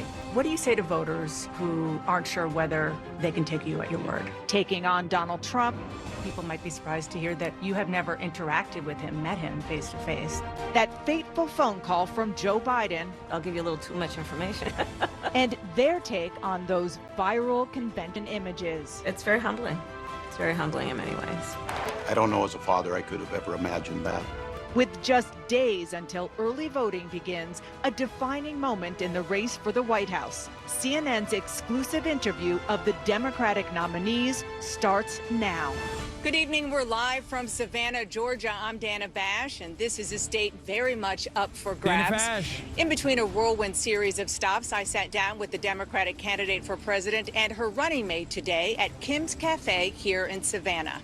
Inside, nothing was off the table, and you will see our interview in its entirety. The vice president's first as her party's standard bearer, responding to her critics and answering our questions. Judging by the clips that came up earlier, she's not gonna say anything crazy on Israel. Well, okay, Dana Bash is a massive Israel dick rider. Vice President Harris thought she would be. We're going to Georgia. Yes. 7th trip there this year for me. And it seemed A very surprise nominee positive. for president just months from Election Day. Set in motion No, you after can't have a subtitles. stunning debate. Look, Unfortunately. if we finally beat Medicare, Some within your own party are wondering if President Biden should even step aside. What do you say to that? There was a slow start, but it was a strong finish. And then an extraordinary decision. I've decided the best way forward is to pass the torch to a new generation. Oh, things were so good. What usually takes years of planning, coming together in a matter of weeks. Things were so good. Things were so good. After a historic nomination at the convention in Chicago. On behalf of everyone whose story could only be written in the greatest nation on earth, I accept your nomination. Not so good. The Harris-Walz ticket is now pushing forward with the shortest presidential campaign in modern history. What did you hear from voters here? People are very optimistic. We joined them on the trail as they visited the battleground of Georgia, just 68 days from the election. Madam Vice President, Governor Walz, thank you so much for sitting down with me and bringing the bus. Bus tour is well underway here in Georgia. You have less time to make your case to voters than any candidate in modern American history. The voters are really eager to hear what your plans are. If you are elected, what would you do on day one in the White House? Well, there are a number of things. I will tell you, first and foremost, one of my highest priorities is to do what we can to support and strengthen the middle class. When I look at the aspirations, the goals, the ambitions of the American people, I think that people are ready for a new way forward. In a way that generations of Americans have been fueled by hope and by optimism. I think, sadly, in the last decade, we have had in the former president someone who has really been pushing an agenda and an environment that is about diminishing the character and the strength of who we are as Americans, really dividing our nation, and I think people are ready to turn the page on that. So what would you do day one? Day one, it's going to be about, one, implementing my plan for what I call an opportunity economy. I've already laid out a number of proposals in that regard, which include what we're going to do to bring down the cost of everyday goods, what we're going to do to invest in America's small businesses, what we're going to do to invest in families, For example, extending the child tax credit to $6,000 for families for the first year of their child's life to help them buy a car seat, to help them buy baby clothes, a crib. There's the work that we're going to do that is it feels like she's playing catch up. in the American family around affordable housing, a big issue in our country right now. So there are a number of things on day one. What about you? Well, I'm excited about this agenda, too. As I said, the idea of inspiring America to what can be. And I think many of these things that the Vice President's proposing are things that we share in values. And the child tax credit is one we know that reduces childhood poverty by a third. We did it in Minnesota to have a federal partner in this. Unbelievable, I think, in the impact that we can make. You talked about, you call it the opportunity economy. You are well aware that right now many Americans are struggling. There's a crisis of affordability. One of your campaign themes is we're not going back. But I wonder what you say to voters who do want to go back when it comes to the economy specifically, because their groceries were less expensive, housing was more affordable when Donald Trump was president. Well, let's start with the fact that when Joe Biden and I came in office, during the height of a pandemic, we saw over 10 million jobs were lost. People, I mean, literally, we were all tracking the numbers. Hundreds of people a day were dying because of COVID. The economy had crashed. In large part, all of that because of mismanagement by Donald Trump of that crisis. When we came in, our highest priority was to do what we could to rescue America. And today, we know that we have inflation at under 3%. A lot of our policies have led to the reality that America recovered faster than any wealthy nation around the world. But you are right. Prices, in particular for groceries, are still too high. The American people know it, I know it. Which is why my agenda includes what we need to do to bring down the price of groceries. For example, dealing with an issue like price gouging. What we need to do to extend the child tax credit to help young families be able to take care of their children in their most formative years. What we need to do to bring down the cost of housing. My proposal includes what would be a tax credit of $25,000 for first-time home buyers, so they can just have enough to put a down payment on a home, which is part of the American dream and their aspiration, but do it in a way that allows them to actually get on the path to achieving that goal and that dream. So you have been vice president for 3.5 years. Yeah. The steps that you're talking about now, why haven't you done them already? Well, first of all, we had to recover as an economy, and we have done that. I'm very proud of the work that we have done that has brought inflation down to less than 3%.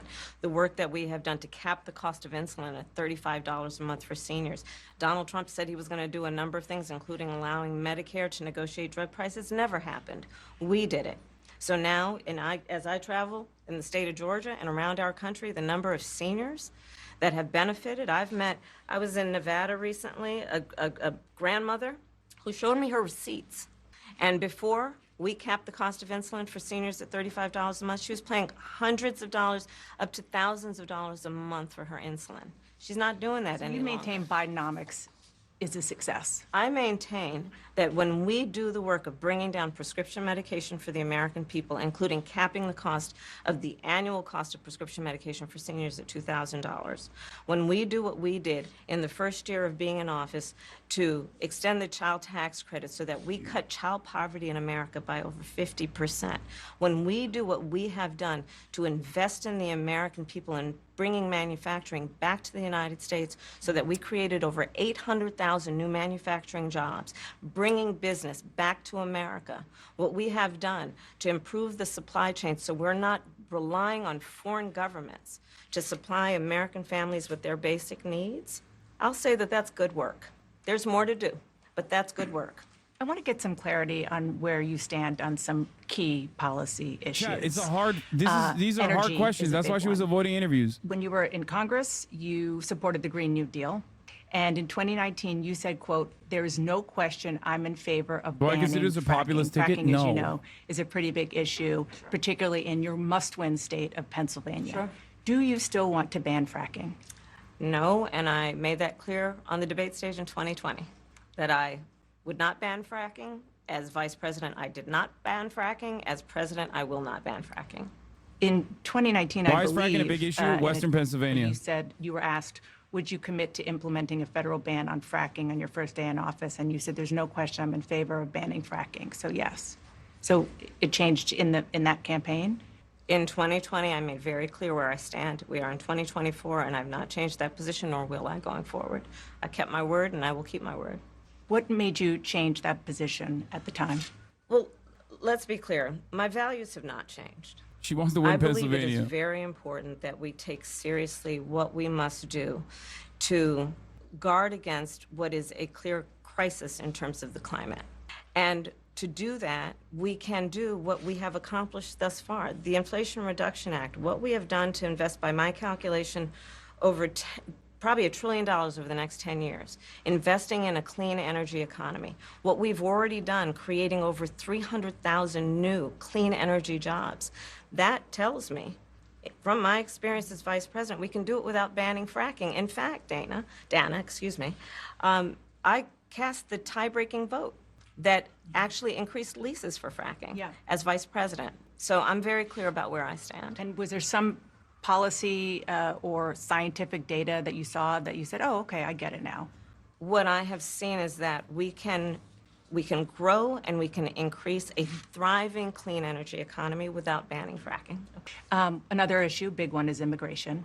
As vice president, you were tasked with addressing the root causes of migration in southern countries and northern part of Central America. The northern part of Central America that deals with, that affects the southern border of the U.S. After all this, she's going to lose Pennsylvania. I'm going to die. There were record numbers of illegal border crossings.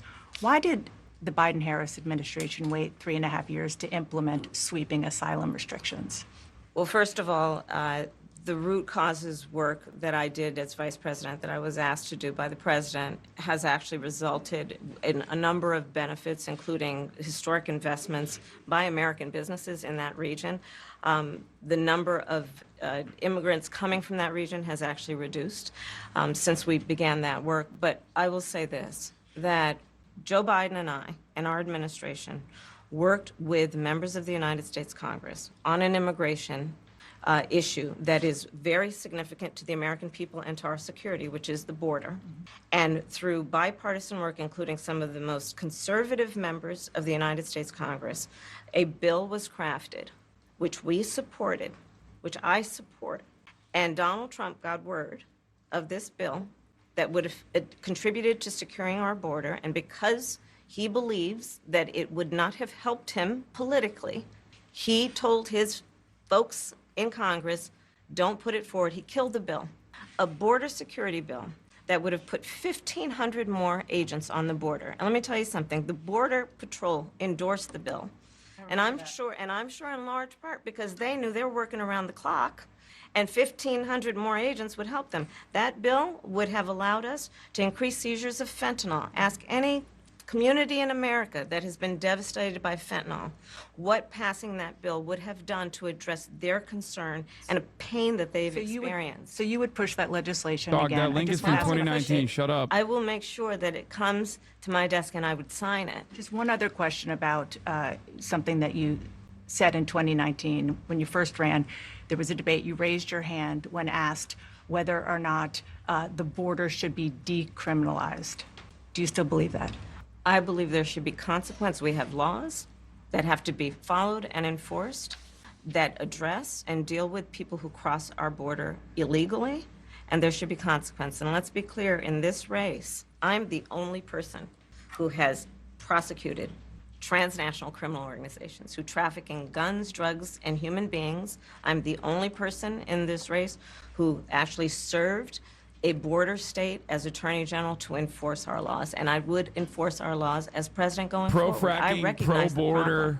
Generally speaking, welcome back. How should voters Republican candidates look at from 2020? some of the changes that you've made, that you've explained some of here in your policy?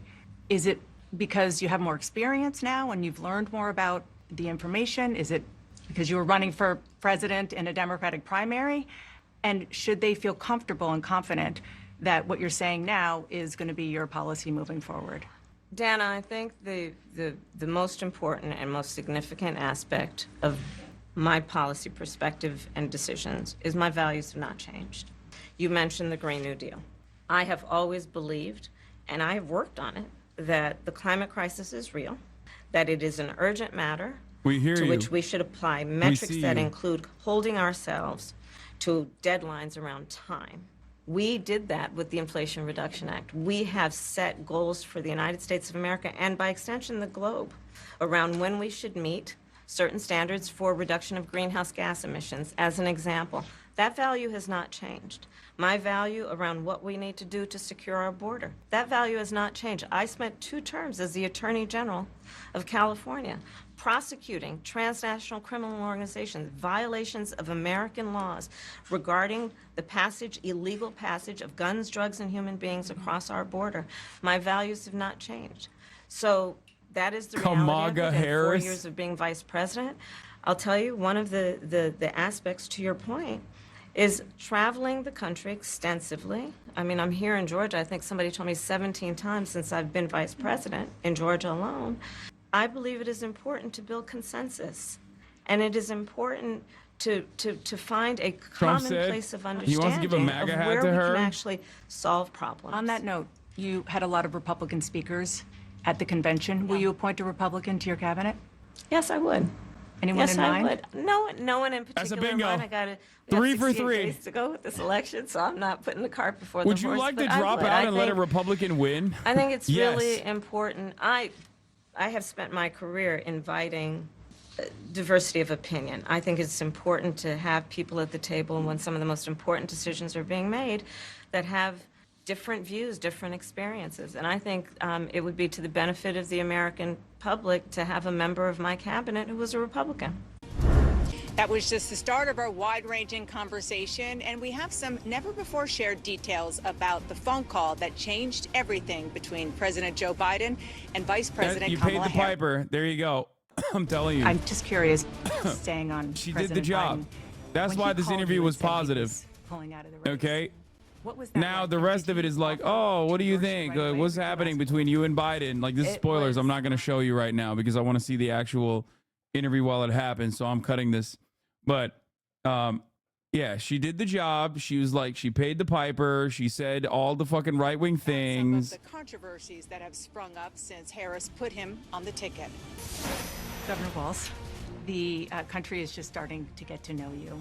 I want to ask you a question. Yeah, about okay, how listen you to me. describe Listen to your me, service in chat. the National Guard. Every single you said thing you that she carried was weapons asked, in they your were hard home, but you questions. have never She should have had actually infinitely better been to a answers. war Okay, zone. deflect. Campaign officials said that She should have deflected. She should have fucking. And I'll tell you exactly how I would have answered some of these questions in a moment. Actually, right now that it's on break. Number one, the question about fracking. Okay, what she has to say in that circumstance is obviously she wants Pennsylvania. That's why she can't fucking see. She can't say she's anti-fracking, right? What you're supposed to say in this situation is, listen, the beautiful people of Pennsylvania are not like predisposed to fracking as a job. It's just a job, okay? These people deserve an honest living, okay? And what we attempt to solve in this circumstance, what we attempt to solve in the situation is to offer them a job.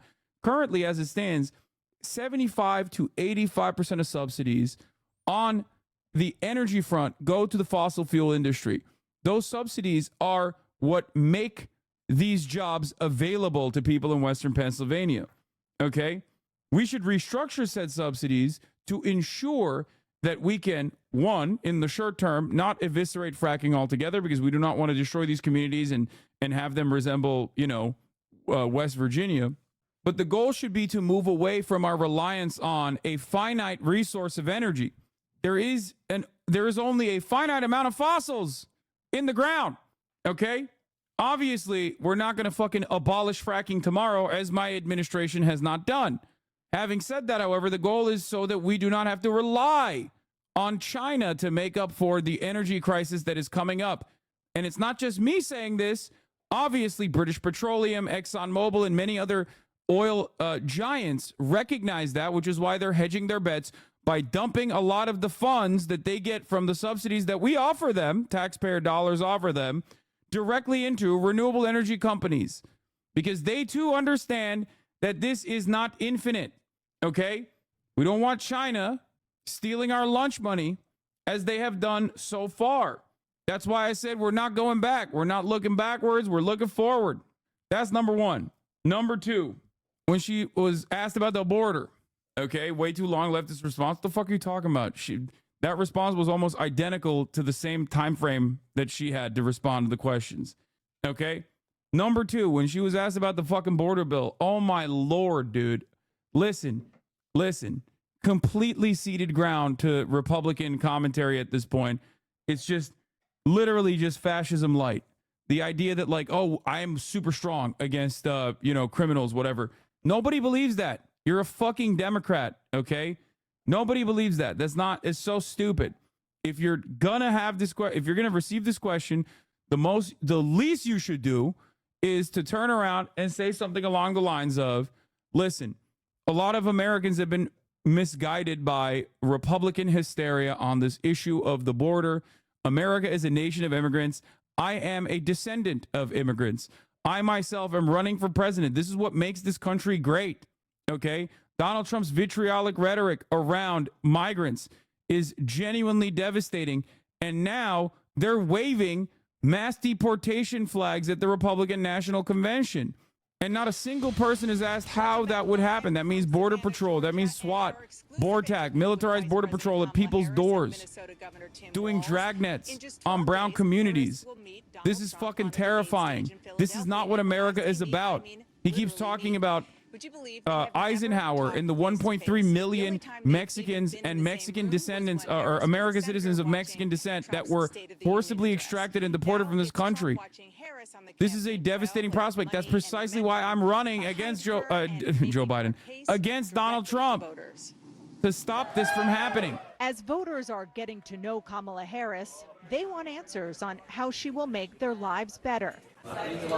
She heard that here at Sandfly Barbecue in Savannah. What we're going to do to increase access to capital for small businesses, I'll be rolling out next week. Part of what we're going to be doing in terms of a tax credit. On the trail, she talks about her experience, years in the courtroom as a district attorney and eventually California's attorney general. She wants to reframe the contest as the prosecutor versus the felon. I know Donald Trump's type my whole career. The former president is turning to a well-defined playbook of personal attacks. I didn't know she was black until a number of years ago when she happened to turn black, and now she wants to be known as black. Tim Walz hasn't said shit days, so far. The nominees will meet face-to-face for the first time. She's not a good debater. She's not a smart person. She doesn't want to debate. If you've got something to say. I want to ask you about your opponent, Donald Trump. Okay. I was a little bit surprised. People might be surprised to hear that you have never interacted with him, met him face to face. That's going to change soon. But what I want to ask you about is what he said last month. He suggested that you happened to turn black recently for political purposes, questioning a core part of your identity. Yeah. Any Same old tired playbook. Next question, please. That's it? That's it. Okay. Let's talk about some foreign policy issues that would be on your plate if you become commander-in-chief. President Biden has tried unsuccessfully to end the war between Israel and Hamas in Gaza. He's been doing it for months and months, along with you. Would you do anything differently? For example, would you withhold some U.S. weapons shipments to Israel? That's what a lot of people on the progressive left want you to do. Let me be very clear. I'm unequivocal and unwavering in my commitment to Israel's defense and its ability to defend itself. And that's not going to change. But let's take a step back. October 7, 1,200 people were massacred. Many young people who were simply attending a music festival. Women were horribly raped. As I said then, I say today, Israel has a right to defend itself. We would. And how it does so matters. Far too many innocent Palestinians have been killed. And we have got to get a deal done. We were in Doha. We have to get a deal done. This war must end. In the meantime, and we must get a deal that is about getting the hostages out. I've met with the families of the American hostages. Let's get the hostages out. Let's get the ceasefire done. But no change in policy in terms of arms and so forth. No, we have to get a deal done.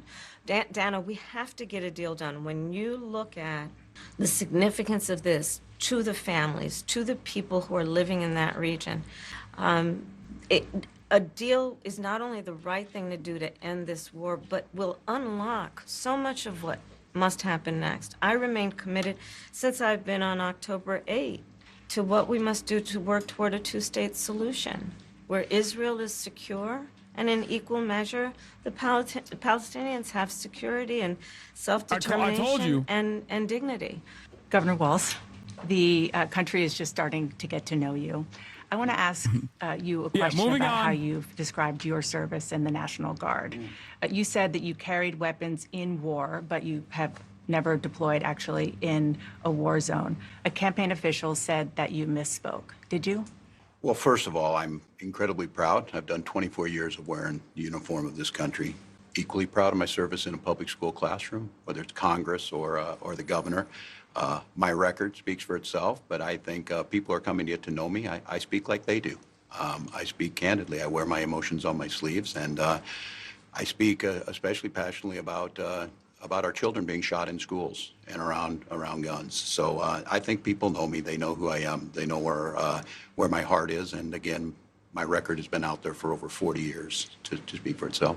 And the idea that you said that you were in war, did you misspeak as the campaign has said? Yeah, I said we were talking about, in this case, this was after a school shooting, the ideas of carrying these weapons of war. And my wife, the English... You were in war. Did you misspeak as the campaign has said? Yeah, I said we were talking about, in this case, this was after a school shooting, the ideas of carrying these weapons of war. And my wife, the English teacher, told me my grammar's not always correct. But again, if it's not this, it's an attack on my children for showing love for me, or it's an attack on my dog. I'm not going to do that. And the one thing I'll never do is I'll never demean another member's service in any way. I never have, and I never will. One other question, because again, this is all new. This was not. Why don't we give one to the however many days Palestinians? ago, this was not on either of your bingo cards, especially yours. You had to clarify that you had said that you and your wife used IVF, but it turned out you used a different kind of fertility in order to have children. And then when you ran for Congress in 2006, your campaign repeatedly made false statements about a 1995 arrest for drunk and reckless driving. What do you say to voters who aren't sure whether they can take you at your word? Well, I've been very public. I think they can see my students come out, former folks I've served with, and they vouch for me. I certainly own my mistakes when I make them. The one thing I'll tell you is I wished in this country wouldn't have to do this. I spoke about our infertility issues because it's hell, and families know this. And I spoke about the treatments that were available to us that had those beautiful children there. That's quite a contrast in folks that are trying to take those rights away from us. And so I think people know who I am. They know that record. They've seen that. I've taught thousands of students. I've been out there. And I won't apologize for speaking passionately, whether it's guns in schools or protecting of reproductive rights. The contrast could not be clearer between what we're running against the vice president's position on. The this. interview's looking real bad. And I think most Americans get it if you've been through that. I don't think they're cutting hairs on IVF or IUI. I think what they're cutting hairs on is an abortion ban and the ability to be able to deny families the chance to have a beautiful child. Walz is kind of carrying, but it's still bad. Up next, the moment that changed everything when Kamala Harris got a phone call from President Biden that he was dropping out of the race. It was a Sunday, so here I'll give you a little too much information. Go for it. There's no such thing, Madam Vice President. My family was staying with us, and including my baby nieces. Speaking of those baby nieces, the vice president also opens up about a viral picture from the convention that meant so much to so many. And Tim Walz talks about that convention moment with his son that brought many viewers to tears. You were speaking, the camera caught him, so incredibly proud of you, so emotional, saying, "That's my dad." Yeah, I don't know as a father I could have ever imagined that. Wow. The Kamala Harris Israel answer, disastrous, absolute disaster. Problem is she also doesn't have charisma to like carry it. You know what I mean? Remember what I told you? Like people will project their own opinions onto like their candidate if they like the candidate. And certainly plenty of people will project their own opinion. They'll be like, oh, what more do you want? She says she wants a ceasefire. The reality is, how many people will do that? Okay.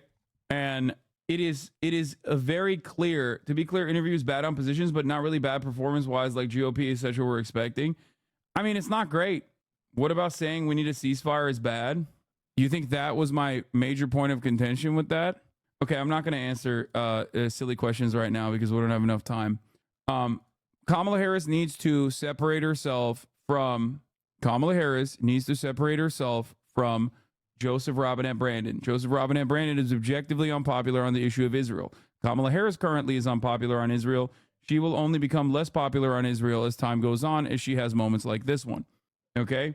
Of course, Dana Bash is going to fucking ask an Israel-related question.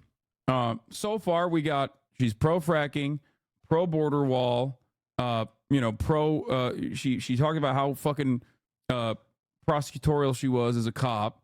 And on top of that, said that she wants a Republican cabinet. She's open to having a Republican member in her cabinet. And also, she is staying the course on Israel. Okay? She then she said this. There it is. So no change on policy. Dana specifically asked. So no weapons transfers, like no arms embargo or anything like that. Harris said no change of policy. She said no change of policy. No, we need to get a deal done. From a recent YouGov poll regarding military aid to Israel, America should decrease military aid 35%, maintain current level 25%, increase military aid 20%. Okay. She also then said, mass rapes were happening on young people by Hamas terrorists and yada, yada, yada. Once again, obviously, no shift in policy, no shift in tone. Oh, she is completely fucking cemented. So 65% don't want a decrease in military spending. I love that. That's one way to look at this fucking poll. The other way to look at it is the plurality wants no military, or a decrease in military aid in this situation means like we have to stop giving arms transfers to Israel, okay, until the fucking ceasefire proposal is done. I've seen this actual proposal. I've seen the actual YouGov poll, and I've seen all of these other fucking polls that have been conducted. People immediately responded to me on my tweet with this dumbass fucking CNN title. She would lose a lot of votes if she were to say she favors an arms embargo. Welcome back. And this is based on a CNN poll yesterday. Georgia, Thank God we spent 3 hours looking at that fucking CNN poll earlier, where we found that the majority of Americans want to stop weapons transfers to Israel. That same fucking poll shows that. They are lying about it.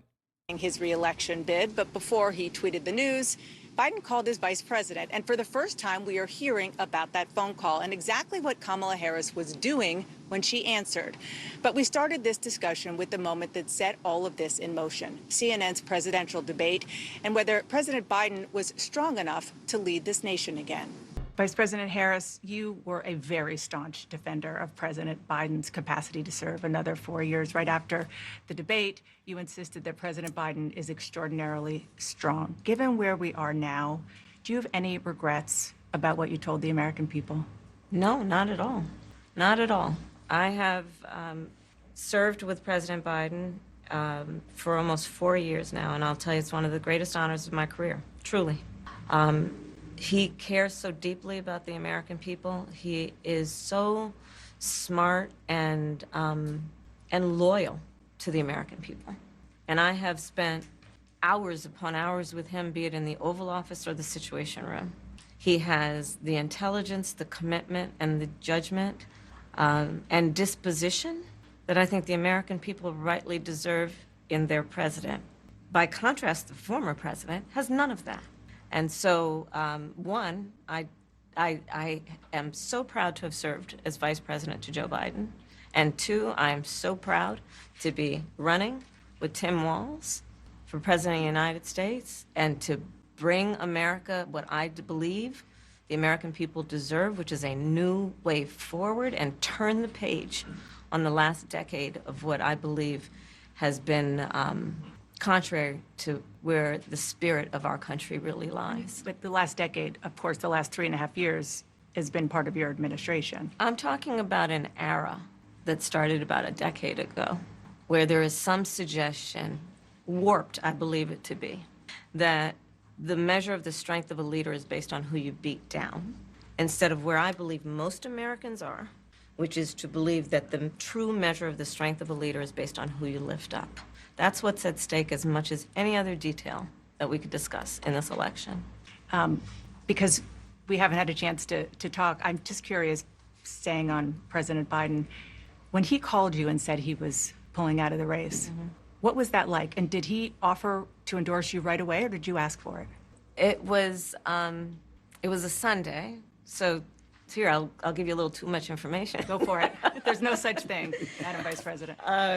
My family was staying with us, and including my baby nieces, and we had just had pancakes and, you know, Auntie, can I have more bacon? Yes, I'll make you more bacon. And then we were sitting down to do a puzzle, and the phone rang, and it was Joe Biden.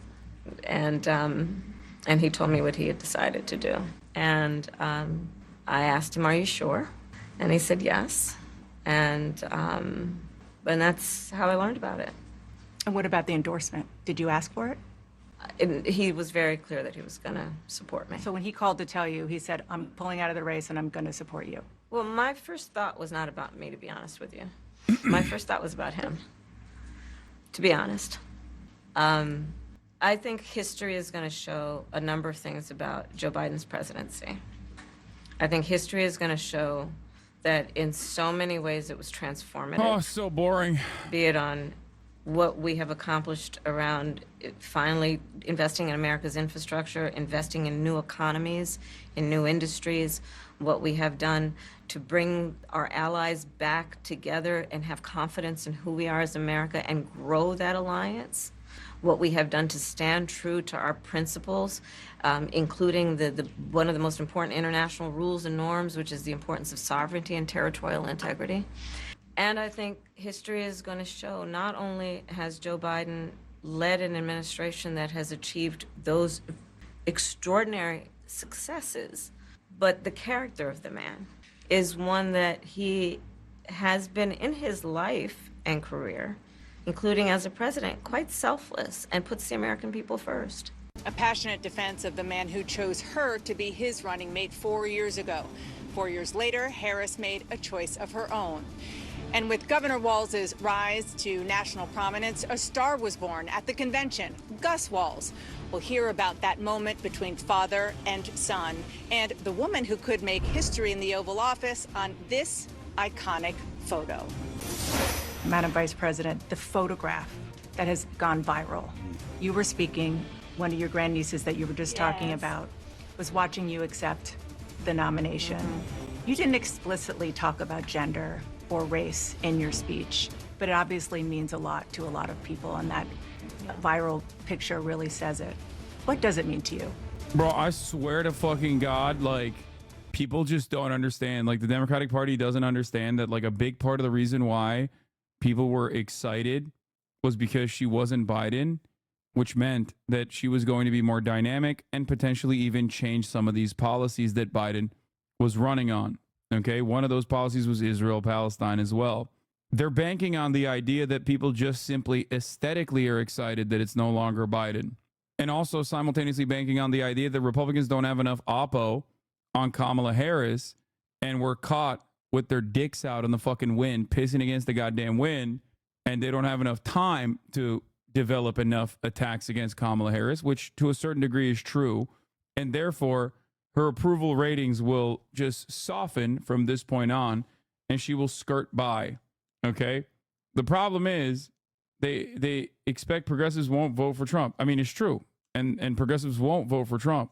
So they're just literally banking on picking up as many like Trump, never Trumpers as they possibly can pick up, and hope that like her zero swag candidacy will be enough to you know, get a bunch of young people of color to go out and vote. I mean, so far polls show that, you know, she's getting there. But if you think that this interview is good, you have to be Aaron Rupar. I don't think it's good at all. I think she does not have the oomph necessary to carry across tepid neoliberal policies, okay? Like, you need to be Barack Obama to be able to do that. Barack Obama 2012. Okay? Right now, Kamala Harris, at the very least, needs to be Barack Obama 2008. Because if she doesn't have the rhetorical skills, like the skills of an expert orator, she at the very least needs to make up for it by being like, I'm going to do things that are going to help people. Okay? Instead, she's cutting away at the momentum that she has by just being like, I'm going to be exactly like Biden, except I'm not old. To be fair, several progressive groups, uncommitted leaders in Detroit, Muslim Women for Harris, have recently said they want people to support and vote for Harris because they feel they can move her in office. I mean, I disagree with them. I don't think they will be able to move her in office at all. I think it's fucking ridiculous. There's no, they said that about Biden too. Okay. I mean, who knows? Good luck to them. Okay. I wish him the best. I wish those people the very best. I hope what they are doing is not a fruitless endeavor. Do I believe that you will be able to move her? Fuck no. Okay. Do I believe that we will be able to move her more than Trump? Again, fuck no. Like the equation is, oh, well, you can't move Trump as well. Yeah, I know. Okay. But neither can you move the Democratic Party. And the equation is becoming clear that it is like nearly identical to the Biden situation in front of us, where it's like, you know, We're back live from they're just firmly committed to these positions. They don't care. They don't want to like make any sort of bold proclamations that might actually captivate a larger voter base. They're not going to do that. They're just going to go with the safe route, what they perceive as the safe route. But it is a little-known guy outside of his home state, where Minnesota nice is a source of pride. But behind all of that folksy humor and flannel, Tim Walz is far from just being Mr. Nice Guy when it comes to needling Donald Trump.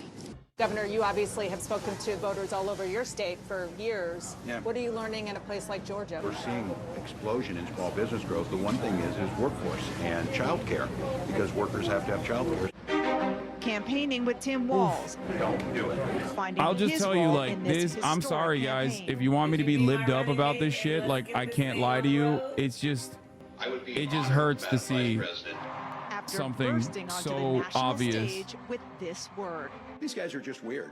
Known as a folksy father of two from rural America, now a running mate. All my enthusiasm is fucking gone. Like, I'm so fucking deflated. Not that it matters. I mean, I'm one guy who gives a shit. Whatever crazy thing pops into his mind. And finding his own rhythm with his new boss. What'd you order? Brisket and greens and mac and cheese. What about you?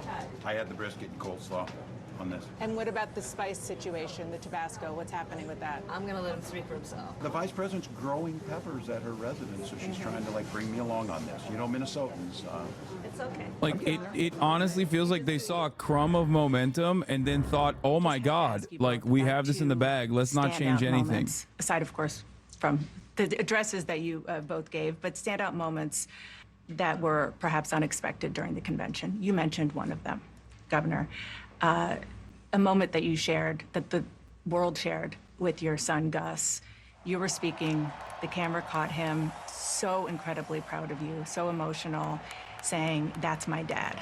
Yeah, I don't know as a father I could have ever imagined that. I'm grateful for so many reasons to be on this ticket, but that moment, to understand what was really important, to have my son feel a sense of pride in me, that I was trying to do the right thing. And it was, you know, you try and protect your kids, you know, it brings notoriety and things, but it was just such a visceral, emotional moment that I'm grateful I got to experience it, and I'm so proud of him. I'm proud of him, I'm proud of Hope, I'm proud of Gwen. She's a wonderful mother, and these are great kids. And I think the one thing is, talking about the era we're in, is our politics can be better. It can be different. We can show some of these things, and we can have families involved in this. And I hope that there was, I hope people felt that out there, and I hope they hug their kids a little tighter, because you just never know, and life can be kind of hard. And last question, Madam Vice President, the photograph that has gone viral. You were speaking, one of your grandnieces that you were just talking about was watching you accept the nomination. You didn't explicitly talk about gender or race in your speech, but it obviously means a lot to a lot of people, and that viral picture really says it. What does it mean to you? You know, I am running because I believe that I am the best person to do this job at this moment, for all Americans. regardless of race and gender. But I did see that photograph, and This I is the was one thing that she's deeply touched nailing. by it. And you're right, it's the back of her head, her two little braids, and then I'm in the front of the photograph, obviously speaking, and it's very humbling. It's very humbling in many ways. Did she talk to you about it afterwards? Oh, she had a lot to talk about. She had a lot. She listened to everything, and she listens to everything. Give you your hot takes? Oh, yeah, definitely. Uh-huh. Madam Vice President, Governor Walz, thank you so much for your time. Appreciate it. Thank you. Thank you, Dana. Thank you. This was Vice President Harris's first real unscripted setting where voters could see and hear her explain some of her policy positions now and how they differ from before she became vice president and why. And this was the first we heard those details about an extraordinary phone call from a president dropping out of the race. Austin is a great example of this because he's going to vote for Kamala Harris no matter what. You know what I mean? He doesn't give a shit. But he recognizes that this doesn't look well to maybe a broader audience. Sit down with us. We hope to bring that interview to you as well. We have plenty of CNN special coverage ahead. I want to go to my friend and colleague Abby Phillip, who is standing by with some of the best political minds in the business. Abby? We have them all here. Dana, you've given us a lot to chew on. Our hats off to you. Thank you very much. Seemed fine. Yeah, I mean, it wasn't a fucking disaster, but like, think about that, dude. Oh, wow, it wasn't a disaster? Like, what are we doing here? This isn't Joe Biden, chat. Even that is like a very Brandonian attitude to have about a fucking interview that was like a little contentious in the beginning, but then was mostly a puff piece. The fuck do you mean? Are we back? Is she just Joe Biden reskinned? Like, what the fuck are we talking about? Comfortable comfort that we haven't seen before from her. We didn't see certainly the last time she ran. She was very connected to her word. She seemed strong. She seemed competent. She seemed like someone who could be president of the United States. That was the first test. One thing, because I know we got a lot of. They're gonna do Glaze now. They're gonna give her props because she went moderate. Well, two things then. I think that she handled the issue of her changes or perceived changes. Honestly, it's just this literally is because Donald Trump is so ass. It doesn't matter. Like, that's it. Donald Trump is so ass. She still has a chance of winning this election.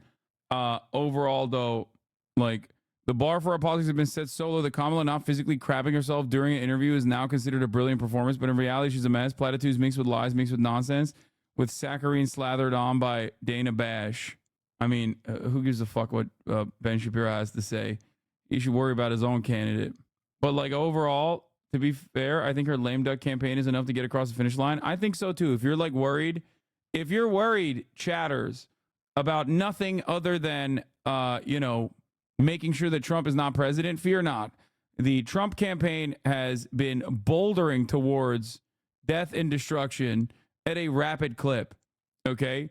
But this, and I repeat myself, like I said, with Joseph Robinette Brandon, and I will repeat myself now with Joseph Robinette Brandon, but in a younger woman's body, should not be a close race at all, okay? Trump got fucking shot and almost killed, and it didn't do anything for his candidacy, okay? Like, that is crazy. That's how fucking unpopular he is. People are that committed to hating him. Meanwhile, you can look forward to tepid neoliberalism in our near future. Kamagala, thank you for the 5 gift subs. Why don't you support Harris on these newfound partisan ideals that might uplift people as much as you uplift non-subs when you announce that at the top of the hour, ad break after every hour? Fucking, I'm so done. I'm so fucking done. I mean, it's just like I read that. I'm done. Like, you can get me with the silliest shit right now. Okay, you can. That's it. You got me. Okay, 3-minute ad break is here. I don't even care. Okay, fuck. Ne yapıyorsun? Eyvallah. I've accepted my fate, dude. Do you think the flip flopping is a problem? It should be under normal circumstances, but the Trump campaign is so bad at like messaging anything really that they can't even fucking get that right.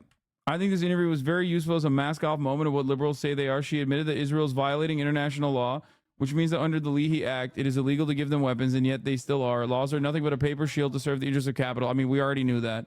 This really does feel like Hillary 2016. Yeah, except if Hillary didn't have the fucking same level of baggage that she does, she would have defeated Donald Trump. So yes, in that regard, it's like Hillary with like no 30 years of opposition research and like entire fields of conspiracy theories dedicated to her, and with no like her generic Democrat status saves her in this circumstance. She's not like a figure specifically pointed to as like American military might and vengeance and like a technocratic sociopath. Like nobody points to her as that. Now, of course, if she keeps doing interviews like this, more people will point to her as that.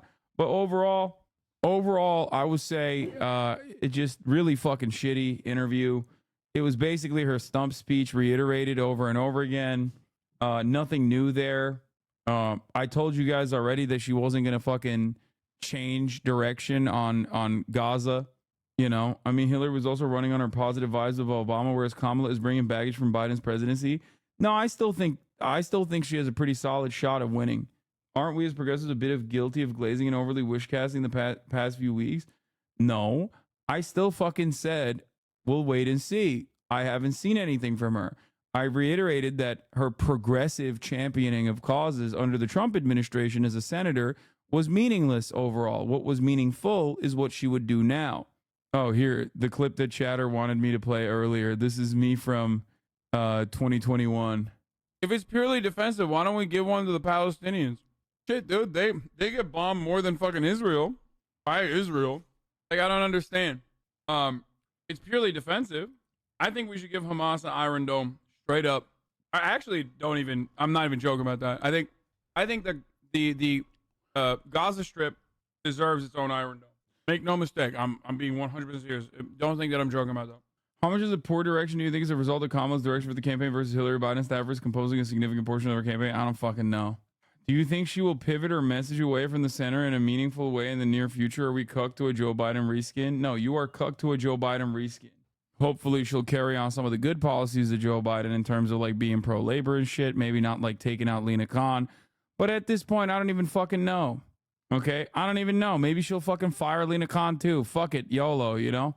Inflation over a period of years has been a heavy toll on people here and around the world, but around the world is not relevant here.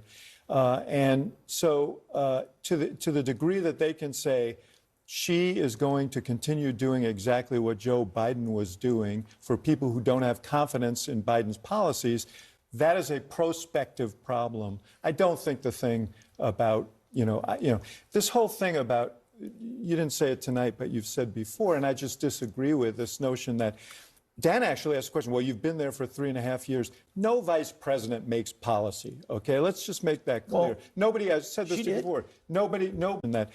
Dan actually asked a question. Well, you've been there for 3.5 years. No vice president makes policy. Okay, let's just make that clear. Well, nobody has said this before. Nobody talks about the Pence years. Okay, well, nobody talks about the Biden years when Obama was. Nobody does that. So, but it is a challenge for her. False. Actually, the things that are good, Biden was a prominent figure in the Obama administration in the worst ways possible. She did make policy, though. I mean, she said, I was the last person in the room on Afghanistan, and she cast many tie-breaking votes in the Senate. That's different than saying that she made the decision. Yeah. She claimed to be his last and most principled. Why'd you act like it mattered who she picked for VP if you were going to be so uncharitable regardless of picking your preferred candidate? What? Are you fucking stupid? Why are you talking like you're Kamala Harris's best friend or some shit? You're an American citizen, jackass. Do you not have any fucking demands of your goddamn elected representatives? Fuck is wrong with you? Peasant brain fucking loser. It's just pure team sports for you, huh? Like, you don't really care. You don't have any expectations. Like, you have no policies that you want. You have no demands from your elected representative. Like, the fuck? Not saying she's good on everything. What is she good on then in this interview? The right-wing border bill? Is that what you want? Why don't you go vote for the Republicans then? They're even better on the border, Chatter. They're the best on the border. They're the border guys. The fuck? Is it because you're pro-fracking? Once again, Republicans better on fracking. Drill, baby, drill. That's what Donald Trump said. That's a good one. Okay. Or is it a Republican cabinet member that you wanted from Kamala Harris? Okay, well, if you get a Republican in office, every cabinet member will be a Republican. What is the good economics that she's advocating for? child tax credits, expanding the child tax credits, fine. That's good. You're right. I agree. That is good. That's it? That's what you're voting for Kamala Harris? The expansion of fucking child tax credits? Is that what we're doing? Got it. That seems like a good reason. Done it more. We know what his habits are. So, like, if JD Vance came out and was like, I'm going to expand the child tax credits by fucking $8,000, you would vote for the Republicans then? Is that what you're going to say? I think she is willing to let others do that work for her and thinks that, I mean, and I think this is backed up in both evidence and reporting. People come to her when Trump attacks her in that way. That is a good thing for her. I think it rallies people around her. I mean, but I think we should think about the difference in context between 2019 and now. It wasn't just that it was off the cuff that was the problem. It was that the 2019 primary was one that had so many litmus tests about very specific kind of progressive, moderate policy questions that I think really caused her to feel torn between a lot of situations. And we had a lot of things that she ended up having to roll back the next day. Against Donald Trump, there is an ability for her to be focused on kind of consistent Democratic messaging. And I think that allows a greater comfort and ease that we saw play out today. Let's not be mistaken. I mean, Donald Trump is tall and very loud. Yes. And he is very persistent. It's not going to be so easy to just say, okay, let's move on. He's going to be right there. Yes, but I think you have to play your If Trump would place an arms embargo on Israel, but all of his other policies remain, would you vote for him? Fuck no. What are you, fucking stupid? One, because he would never do that anyway. He's in the pocket of Miriam Madelson. And two, of course I wouldn't fucking vote for him. What an idiotic statement. The fuck? She didn't answer the question about race. Yeah, dude, I'm gonna fuck, like, I'm angry at Kamala Harris for her closeness to Trump's other policies, and you're over here being like, well, you must be a single issue voter on Gaza. You're a fucking idiot. You don't understand anything I'm saying if that's a genuine question that you're asking. I'm not angry at Kamala Harris because she's a black woman or whatever. I'm angry at Kamala Harris because she has a right-wing border bill that she proposed, that she's actively campaigning on, that she's literally fucking also, oh, I'm so super pro-fracking, as a matter of fact. These are all things that Republicans are better on, okay? All things that Republicans are fucking better on. Meanwhile, on the other side of it, the only thing we have are tax credits, okay, which is fine, whatever, but it's, again, deregulation and tax credits are the only thing this goddamn neoliberal party will ever advocate for, okay? What the fuck is happening? I'm losing my goddamn mind. We are far right on these issues. Now that we have, like, immigration wrapped up too, how is this any different than any fucking right-wing party in Europe? Oh, we're pro-trans. That's it. Okay, got it. Well, wait for the next election cycle until they drop trans from the agenda as well, okay? How is everything so conditional? Like, they just negotiate how much further right they're going to go every fucking 4 years? Like, what are you talking about? It's crazy. But hey, the media will favor this, and they will give her flowers because she went right-wing enough, okay? They're not going to fucking rip her. Sound disorienting to the people in Pennsylvania. Ashley, let me play that sound just so people who may have missed it. This is what she said. Generally speaking, how should voters look at some of the changes that you've made, that you've explained some of here in your policy? Is it because you have more experience now and you've learned more about the information? Is it because you were running for president in a Democratic primary? And should they feel comfortable and confident that what you're saying now is going to be your policy moving forward? Dana, I think the most important and most significant aspect of my policy perspective and decisions is my values have not changed. You mentioned the Green New Deal. I have always believed, and I have worked on it, that the climate crisis is real. Yeah, the funniest part is, like, ain't nobody's gonna stop calling her a fucking radical communist, by the way. Okay? Nobody is stopping. Like, it's like when Nancy Pelosi wrote on that fucking messaging bill where she was like, oh, we're anti-communist. It's like, oh, yeah, that really stopped the Republicans from calling you a fucking communist. Certain standards for reduction of greenhouse gas It's pointless. It's always pointless. That value has not changed. My value around what we need to do to secure our border, that value has not changed. I spent 2 terms as the Attorney General of California prosecuting transnational criminal organizations, violations of American laws regarding the illegal passage of guns, drugs, and human beings across our border. My values have not changed. My values have not changed. I mean, actually, interestingly, as I listened to that soundbite, I was thinking to myself, I mean, it's just a hypothetical. I wasn't trying to insult you, bro. Okay, everybody calm down. Stop attacking people that ask me questions, okay? All right, it's fine. I understand, chatter. I apologize for all the other chatters yelling at you. Okay? Everybody calm down. Not everyone is a fucking disingenuous asshole. Okay? The vid of the Dems from the DNC screaming la la la, holding their fingers in their ear. The whole thing describes the Dems in general. Listening to its base of the fucking Republicans' base, like, huh? Yeah. It's crazy. This is so chalk, dude. Again, this race will be lost by Donald Trump. Okay? That's it. That's it. Because it is literally Joe Biden versus Donald Trump, but this time it's not Joe Biden. It's a younger black woman. So they're hoping that will carry on enough like excitement. Anyway, Americans have a problem choosing people to be president. Is there anything Kamala could say and do that would fuck up the bag and have Trump win? What? As an independent, you might not like me saying this, but I was happy to hear of her say a few of those items in the beginning. What? As an independent, like you're a Twitch watcher and you're excited that. Wait, what do you mean? What do you? I'm confused. Are you hating this, Chad? I think he does not like this. He pivoted. He's not answering the question. He did not answer the question. Go to Fox. Bet you Fox is having fun with this. What do you mean? Like, I don't understand. What you're an independent, but you like all the Republican policies? Like, how does that work? Like, I genuinely don't understand that at all. Abortion is a good policy it's a good issue to talk about for the Democrats. It is, because it is harming a shit ton of women. Okay. It's harming a shit ton of people in this country. Overall, though, 40 plus Facebook checking the overall opinions that it was fine, but kind of boring. No one here cares about fracking. So that was seen as a waste of time asking so much. Everyone universally loved her support for border in Israel, and especially how much she wants to ceasefire without abandoning our allies. Big on lowering prices in future, lifting people up, not putting them down. Yeah. I mean, exactly. But Hassan Abi, isn't abortion murder? Yes. And we like that sort of thing. How are people in your community seriously asking if there's anything Kamala could do to lose, as though she's so far ahead? I mean, if she keeps being boring and uncharismatic and keeps leaning into like right-wing policies, and the Trump campaign actually fucking turns around and like gets their shit in order, then you could genuinely see an issue. The problem is, like I said, Donald Trump already has all of the fucking people that will vote for him ready to go. Okay? It's very difficult for him to pick up extra votes at this point. Very, very difficult. If not fucking impossible. That's why he's going the crank route.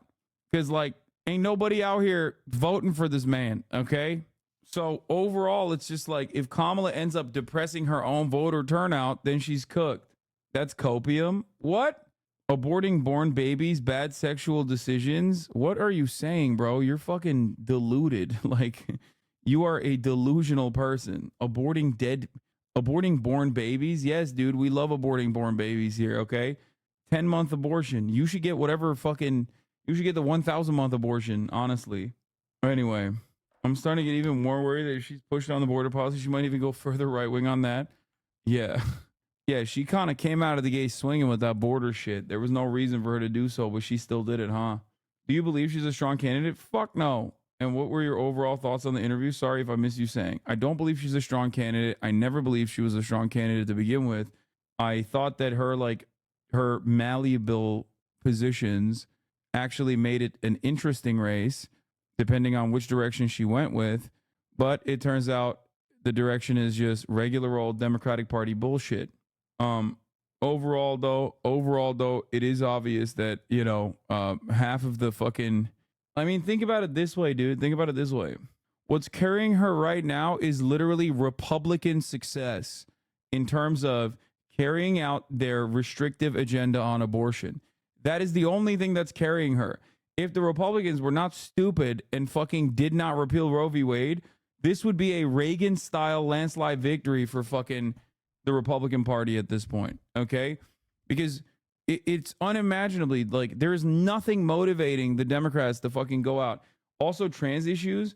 Yeah, dude, Americans really are voting on trans issues. Yeah, trans issues. The fuck do you mean? Americans are probably more likely to fucking be anti-trans to vote on that basis than fucking pro-trans and voting on that basis. What are we talking about? Like, that's just a talking point for the Democrats to be like, you want trans people to be murdered, sweetie, okay? Like, trans people are not like magical, mystical deities. Also, trans issues, I'm in Florida as hell. I'm sorry to hear that, chatter. It's just like, trans people are not magical, mystical deities. Like, they are not outside of like the regular economic pressures. You know what I mean? Like, they still need to eat. You know, they still need to eat. They still need to fucking pay rent. These are all problems that trans people face as well. Oh, you don't think there's a ton of women that have been uninspired and disenfranchised by the process that aren't going to come out in droves and vote for the first female president? The women's marches were massive. Yo, you know a woman ran for president, right? In 2016. The fuck are you talking about? And white women still voted for the fucking the grab him by the pussy guy. Hello? No, the only reason why women are actually fucking galvanized and more interested in voting is because that grab him by the pussy guy turned around and was like, actually, we are removing a medical procedure that you could go and get normally, okay, through the most undemocratic process possible, the Supreme Court of the United fucking States. So, of course, not great, you know, not great. Sorry, 55% of women. That's the second time it was 52%. White women. Anyway, that was the Biden administration. No, dude, the Biden administration didn't fucking make abortion illegal, okay? It was obviously Trump's Supreme Court. Like, come on. Ain't nobody thinks it's the Biden administration unless you're Aiden Ross. Like, Aiden Ross is the only man in America who thinks that abortion was Biden's fault, okay? To be honest, most women don't care about abortion because they believe they will never need one. You are insane for saying such an insane thing. Most women don't care about abortion rights? Are you insane? That's craziness. Anyway, Chatter lives on Mars. There is not a fucking, it can't be this planet. I feel like I see why now Bernie and AOC were trying to hop on the Biden train and keep him in the race. They knew Kamala would just run whatever Dem machine wanted. And they thought they could maybe get some leverage to get progressive policies passed with Biden if they supported him. Feels bad, man.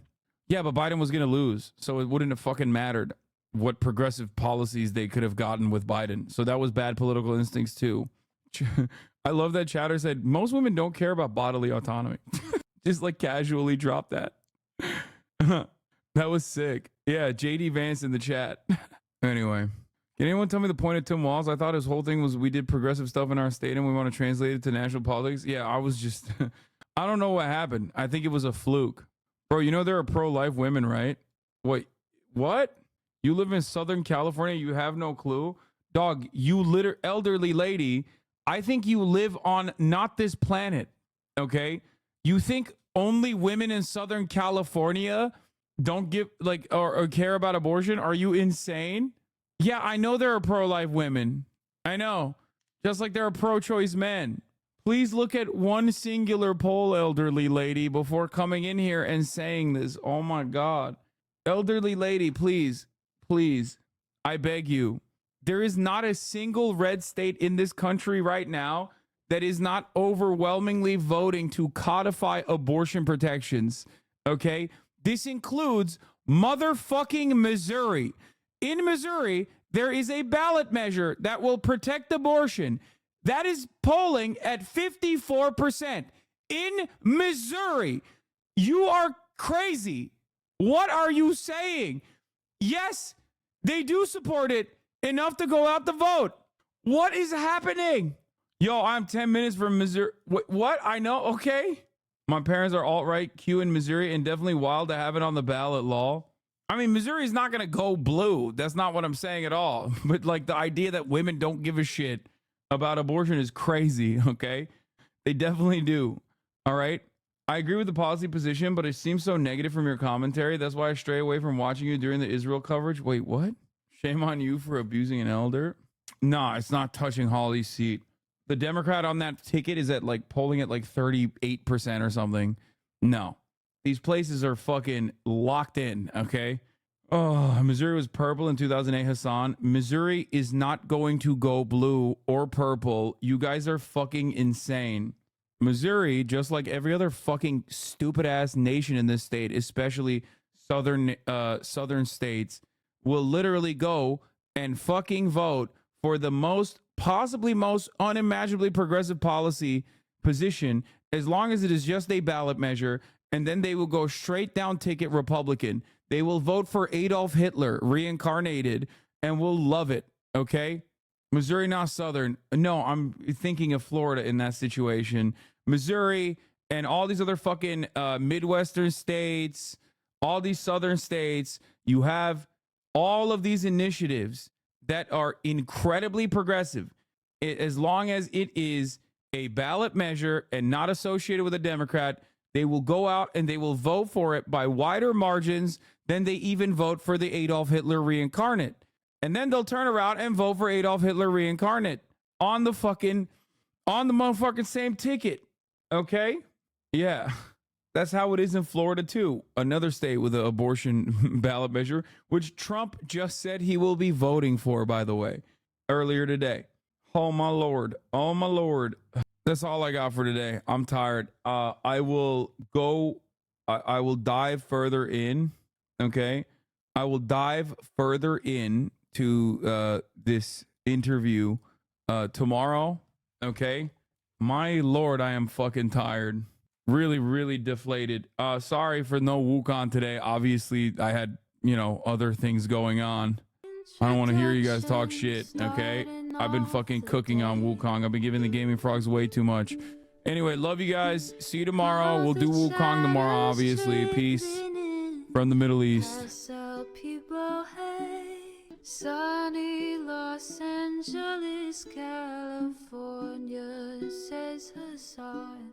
The starlock to the starlock to the topic just begun. There he is again. Hassan is streaming. Hassan is streaming. There he is again. Hassan is streaming. Hassan is streaming. Review in the P.O. box. Uncle Uyghur's face. Sudden Discord active prop. Great names take on breaks. Tiny Bernie Sanders, LGBTQ Air Force. The whole left at your fingertips, Ane at your door. H3 crowded debate, the Young Turks online show. 3 full fucking years of this, plenty more to go. 90-day fiance talks of champagne bourgeoisie. A Trump rally live reaction on mass riot at DC. There he is again. Hassan is streaming. Hassan is streaming. There he is again. Hassan is streaming. Hassan is streaming. Reading live stream fail comments, Austin show chat advice, and all the ways the right wing pipeline can suck you in online. JCS react, Lord frame gets broken, cover blown. A full-blown mass pandemic, monster streaming at your home. Total radicalization coming out to find. The system you were taught to trust in was broken the whole time. All these daily streams, whether big or whether small, have helped me and so many find the meaning through it all. There he is again. Hassan is streaming. Hassan is streaming. There